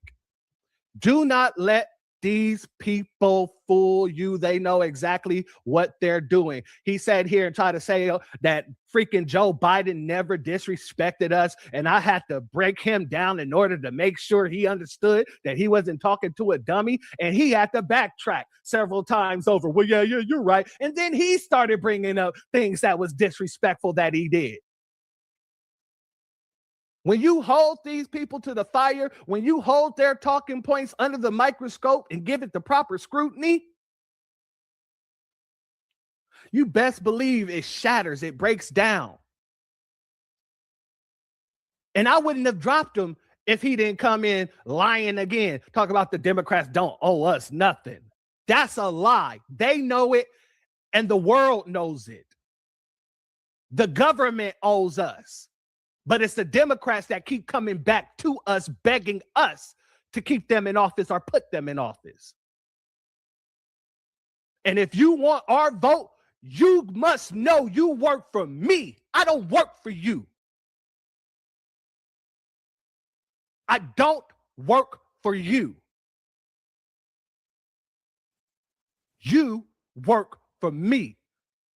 Your agenda is not mine. My agenda is my agenda. My interest is my interest. And if you think for 1 second that I'm going to put my interest to the side in order to benefit a bunch of people that's never done anything for my community, I think you're smoking the same smack that Al Sharpton was smoking and that Jasmine Crockpipe may be smoking allegedly.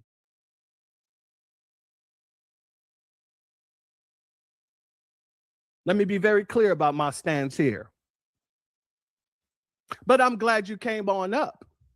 I'm glad that you were an example to the new generation of what not to be.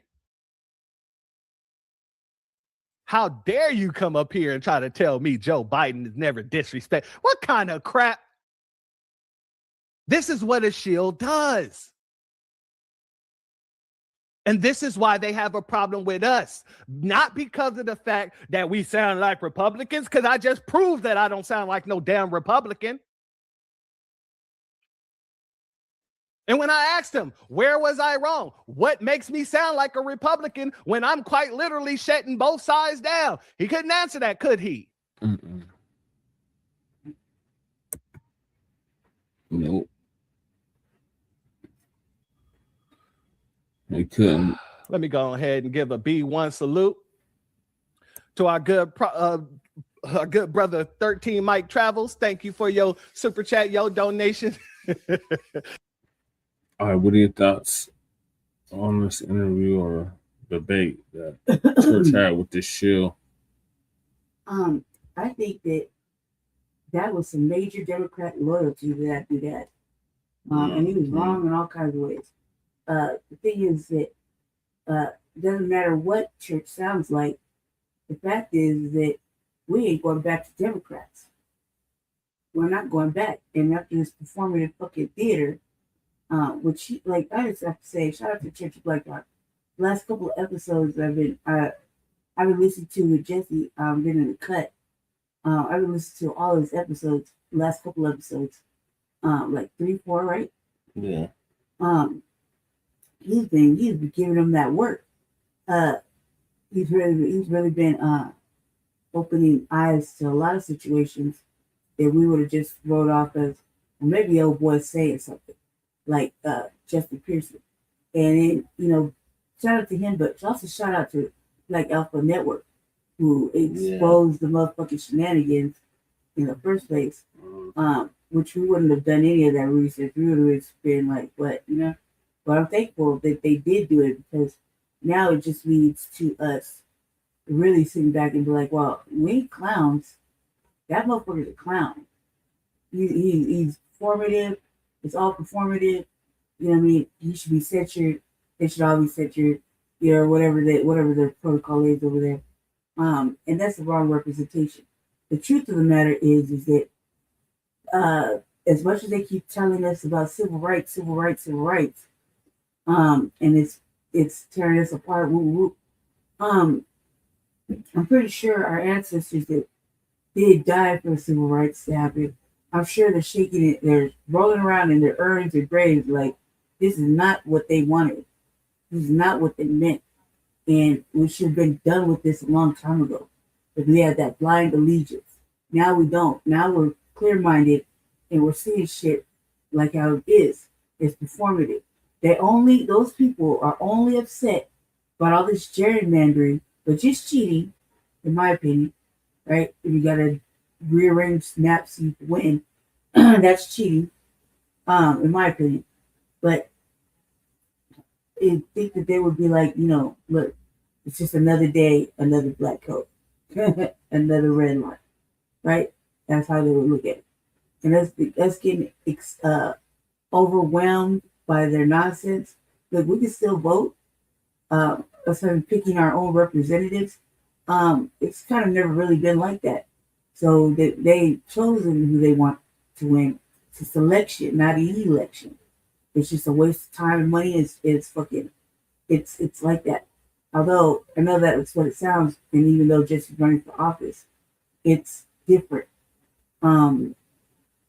It's different because we're trying to put some FBA members in the building. You know what I mean?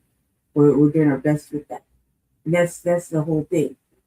There's people voted for like Marcel or Jesse or anybody like that. It's black first and puts the vulnerability of being black ahead of everything else. We wouldn't be in this situation if we were able to get away with it, or we were able to do it. They're going to make it hard. It's going to be harder. Right now, Black Democrats, the gatekeepers and shills, are trying to make the independent black voice, the centrist black voice, the voice that is not Democrat, is not Republican. They're trying to make that voice a swing voice, and in reality, it's a no voice. Because even if you swing in that direction, you're still doing what they want you to do. So the best thing is to do your own research and figure out what they're asking for on the ballot in your local and state elections, if it is in black interest for you and your black family. Simple as that. If it has nothing to do with your black family and it is not in your black interest, being black first, then you shouldn't vote for them. Fuck what everybody else is talking about. You're the one who's gonna have to stand in line and drop your fucking shit in the mailbox. You're the one who's gonna have to vote. So you really have to do some real research on what it is that is in your best black interest. Our best black interest is reparations. The best black interest is a crime bill. Best black interest is the black agenda according to how we recognize it. There's lineage based and all that. A lot of things need to be codified, you know. So that's like what I'm working on over here in DemHoCratic, right? Part of that is to be codifying the language, codifying foundational, you know, things like that, freedom, shit like that. Why? I don't mean to say shit like that. Why? Because with a codified language, we can also address the languages that are being placed in front of us on bills. You know, I watched how justice competition worked around in the House, just like 2 days ago. Was it impressive? No, the bitch is a fucking calling at me. And she sponsors bills with white people. She doesn't sponsor bills with black people. So that's good. The other thing is,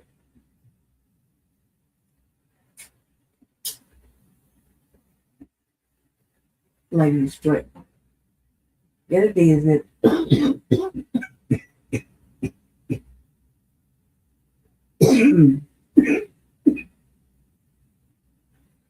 they're pulling us away from the goalpost.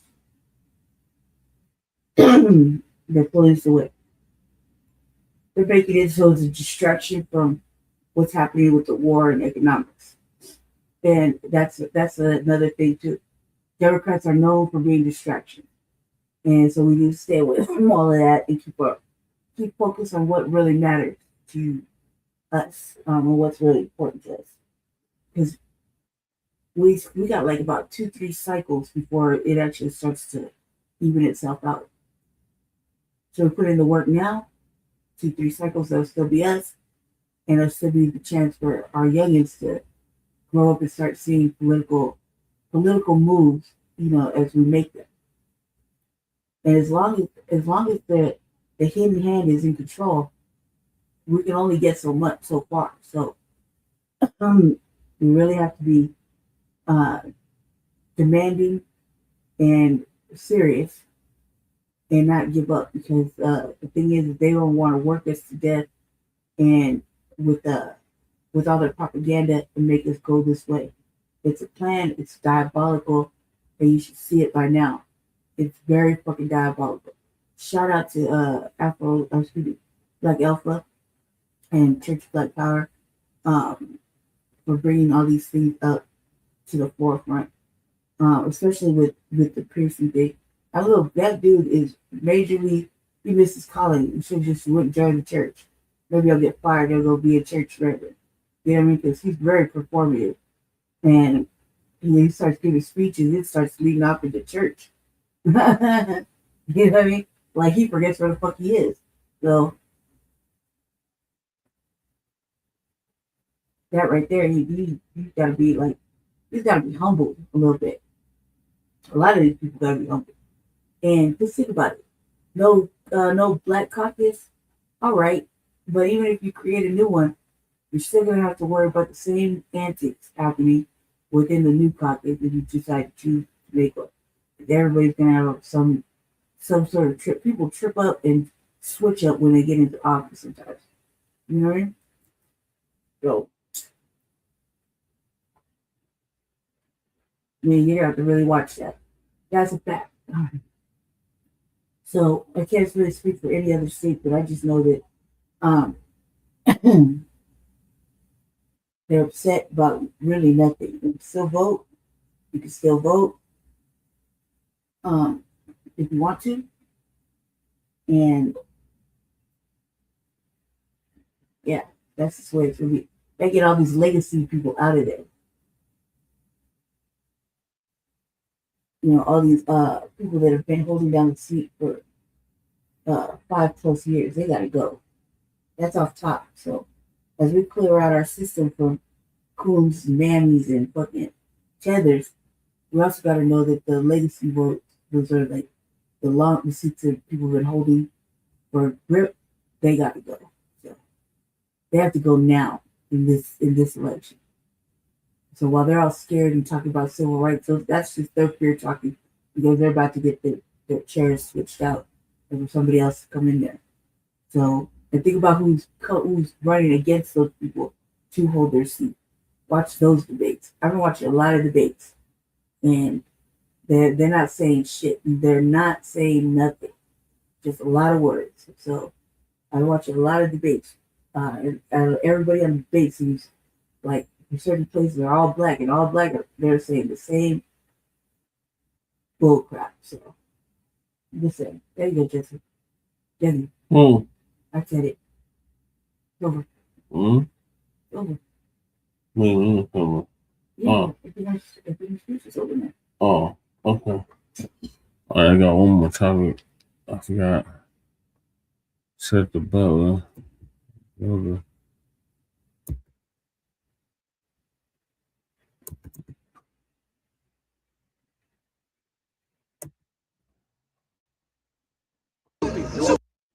Chipping out. Is Dom Luca great value? It's a great value, Dom Luca. Keep chipping out. Keep chipping out. Do it. Try it right now. Try it right now. CHUD the Builder is going around antagonizing black people, man. And this is the thing. I blame the government, this country, everything. We don't have anything on the books that specifically protects black Americans. You have things on the book under the Civil Rights Act of 57 that protects POC and people of color are all within the jurisdiction. You have all that bull crap, but you don't have nothing on the books to particularly specifically protect foundational black Americans on what happened to us here on this soil, man. So because of that, you have W's that go around just doing all kinds of stuff, antagonizing black folks with mace, firearms, all kinds of stuff. And he's committing a hate crime, right? He's committing a hate crime. And now you're starting to have W's, right? W supremacists, they're coming out against this, and they don't want no parts of it because they know that he's breaking the law and he's going against their strategy, right? So now they're calling up lawyers. They're doing everything to separate themselves from this guy, CHUD the Builder, right? So they're putting up stuff like this. The guy, the misfit patriot. Here's some not so friendly advice for that effing moron, CHUD the Builder. Under Tennessee Code 3911-611, the person loses the right to claim self-defense if they try, provoke, or initiate the confrontation. You're going to get pow and create BLM 2.0. That's the only effing reason I care about saving your effing life. It's not worth the clicks. So knock it off before you win a gold medal in the Darwin Olympics. So they don't really give a damn about these people are wicked themselves. They don't really give a damn about us. They don't want him to do something and form something for black people uniting, right? And wanting to do better for ourselves. But I keep telling y'all, black dysfunction is profitable. They want us in the position that we're in, right? So they can always use the media to make fun of us, destroy us, right? But they're talking like this. Let me explain something to this guy, CHUD the Builder. Okay, CHUD, this is for you. I'm going to screen record this and I'm going to post it. All right. So here, CHUD. You're going to get shot or kicked out of you.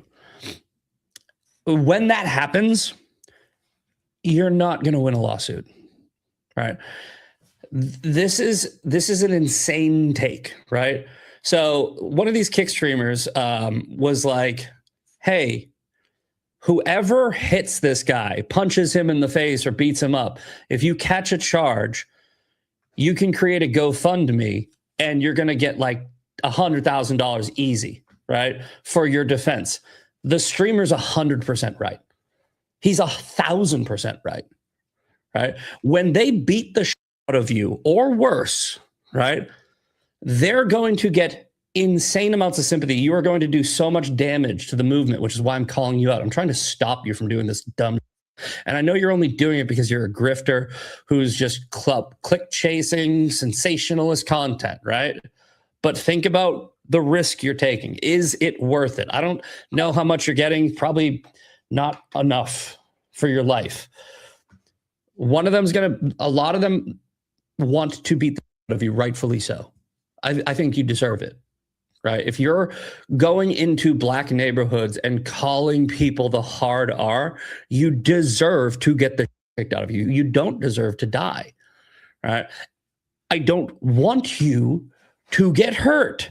I don't want you to die. But when this dude said, if they come at you, they're going to get a lot of money, he's right. He's not encouraging anyone to assault you. He's stating a fact. He goes into black neighborhoods. He antagonizes people, right? He says they're chimping out, comparing them to monkeys, trying to get them really upset. He then says it's because of free speech. It's not. The first thing, one of the first things you learn when you're a concealed carry holder is if you use your weapon, right? Because if you start a fight and use your weapon. And see, this guy said you're causing damage to the movement. These are big time W supremacists, right? But what they don't come out and just call you the N-word to your face. They play videos and try to show us as being lazy, always whining and complaining, thinking about the past, don't want to move to the future. Like they want to tell us what to do and tell us how we should feel about certain things because they used to telling us what to do. They're saying that America's not racist no more. It's all about economics now. So then when you got CHUD out here, CHUD is exposing how they really think, how they really feel. CHUD is exposing W America. And why CHUD even had an audience in the first place, because a lot of people think like CHUD. That's why they're trying to shut CHUD up, because when they come out and under this administration, when they come out and they say that like we're crybabies and we're always whining and crying and we're always throwing the race card, they get people to believe them. But then when CHUD comes out and does this, it puts a black eye on what they're trying to do. You're gonna lose a self-defense argument, right? The first thing you do in any situation is try to get out of the situation. If you're looking for a legal defense, right? You have to do everything in your power to not use your weapon in order to have a self-defense argument. What about stand your ground? Even in stand your ground, even in Texas, right? I can't just shoot somebody because they got near me, right? That's not self-defense. I thought you have to think that they're a reasonable threat to your safety, but you can't create the threat. If you do that, here's what's going to happen. They're going to go to jail, right? Obviously, for either assault or murder, right? But let's say you live, and let's say you want to sue them for assault. Let's say you want to go after them for beating you up. The defense is going to screen record hours of you calling black people the hard R, going into neighborhoods intentionally with a gun on you and pepper spray, starting fights, calling them the hard R, saying they're chimping out, and they are coming back and they're going to go, are you out of your friggin' mind? You're never winning that case. And then they will have a countersuit. You'll lose. I'm trying to help you because you are dumb. So when you do a background on these people are W supremacists, man. And the funny thing is they're talking like they don't rock with us. Listen to him when he talks. No emotion. We just listen. Right? And they don't have a problem with CHUD saying what he's saying. They got a problem with him going into black neighborhoods, antagonizing black people with it. See, the whole thing is this. They know the history of this country, and the W calling us that word is a hate crime because, first of all, y'all still in power. If you okay with him using the N-word, what stops the police from using it? Or a doctor, if he got to do surgery on me, or a judge, or a W that I have to put my life, in their hands at that time, but they see me as a ninja, as a worthless ninja, right? So just you using that word and being okay with using that word is a problem, and that's a hate crime.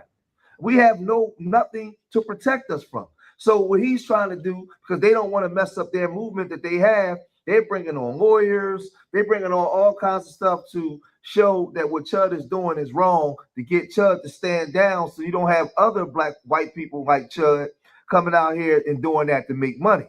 or if he was to shoot them and kill them, would he have a self-defense argument? Like what state is it? Tennessee. So basically, It's going to depend. It's going to depend on the Tennessee code, which I'm sure you probably looked up and are going to tell me. But yeah, I just sent it to you. There's a certain amount of incitement of the violence, and there's a certain amount of well, like basically, you're looking at, did the person who came at them feel threatened by his behavior to the point that they actually are defending themselves? That's the question. Sure. So Tennessee Penal Code 39-11-611 says a person loses the right to claim self-defense if they provoked or initiated the confrontation. So he has. Yeah.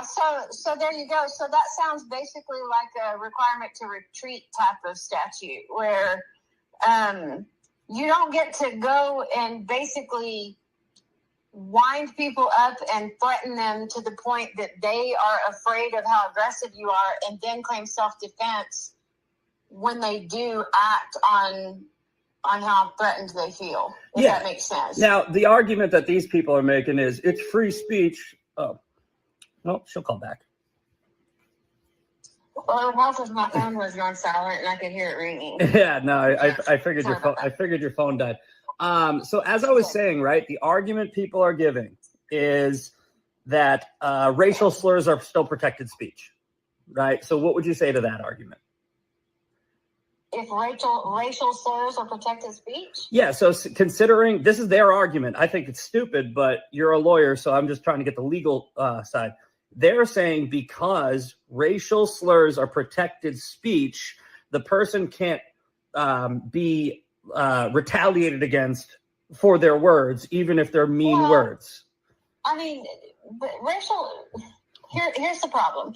Racial slurs may be protected speech as far as protecting you from actions by the government. Thank you. But it is still hate speech. Yeah, okay? I don't believe in hate speech, and I don't even think that you technically do either. You're talking about the actions. So this is the alt-right coming out against him, man, because he's going out. You know, they do a lot of stuff, man. You know, just don't get caught, or if you get caught, don't mention us. They support CHUD. They don't like the way CHUD is going about doing it. So they're showing all kinds of things to stop other W's from going to do it, but they don't give a damn. He said you're doing damage to our movement. What movement? What movement is this? Right? What movement do you speak of? Right? We know what movement you speak of. We know what movement it is. All of them are alt-right, man. It's police officers, judges, doctors, lawyers, man, social workers, all kinds of people, man, that's part of that alt-right movement, man, that put on a disguise and come out and disguise themselves as just normal, regular people. But they're staunch racists, man. That's who they are, right? But, you know, like I said, man, CHUD the Builder, man, he's getting banned everywhere. And what he was doing should have been a hate crime, man. Should have been a hate crime. But y'all let me know what y'all think, man. If you made it this far in the video, hit that like button, subscribe to Street Media TV. Leave your comments in the comment section. Remember, I love y'all. Till the next time. Peace. Peace. All right, y'all. That's going to be it for this part 2 of the Frontline Black News. Join us later on at the City Council for part 3. In the meantime, make sure you like and subscribe to all of our platforms, Frontline Black News on YouTube and Facebook. Revolutionary Agenda on YouTube and Facebook, and Shabaka's Black Experience Enhanced on Facebook, Twitter, and Instagram. So peace, love, light, reparations, delineations, and separations, and Black empowerment. Shout out to Cowdog for coming through. Shout out to Y'all Rules. Shout out to Cool Keezy for coming through. I think that's it. So shout out to all y'all that tapped in. All right. So Lady Tim might do an RBA here shortly. I don't know. We'll see. Okay. So just stay tuned for the RBA. All right. Peace.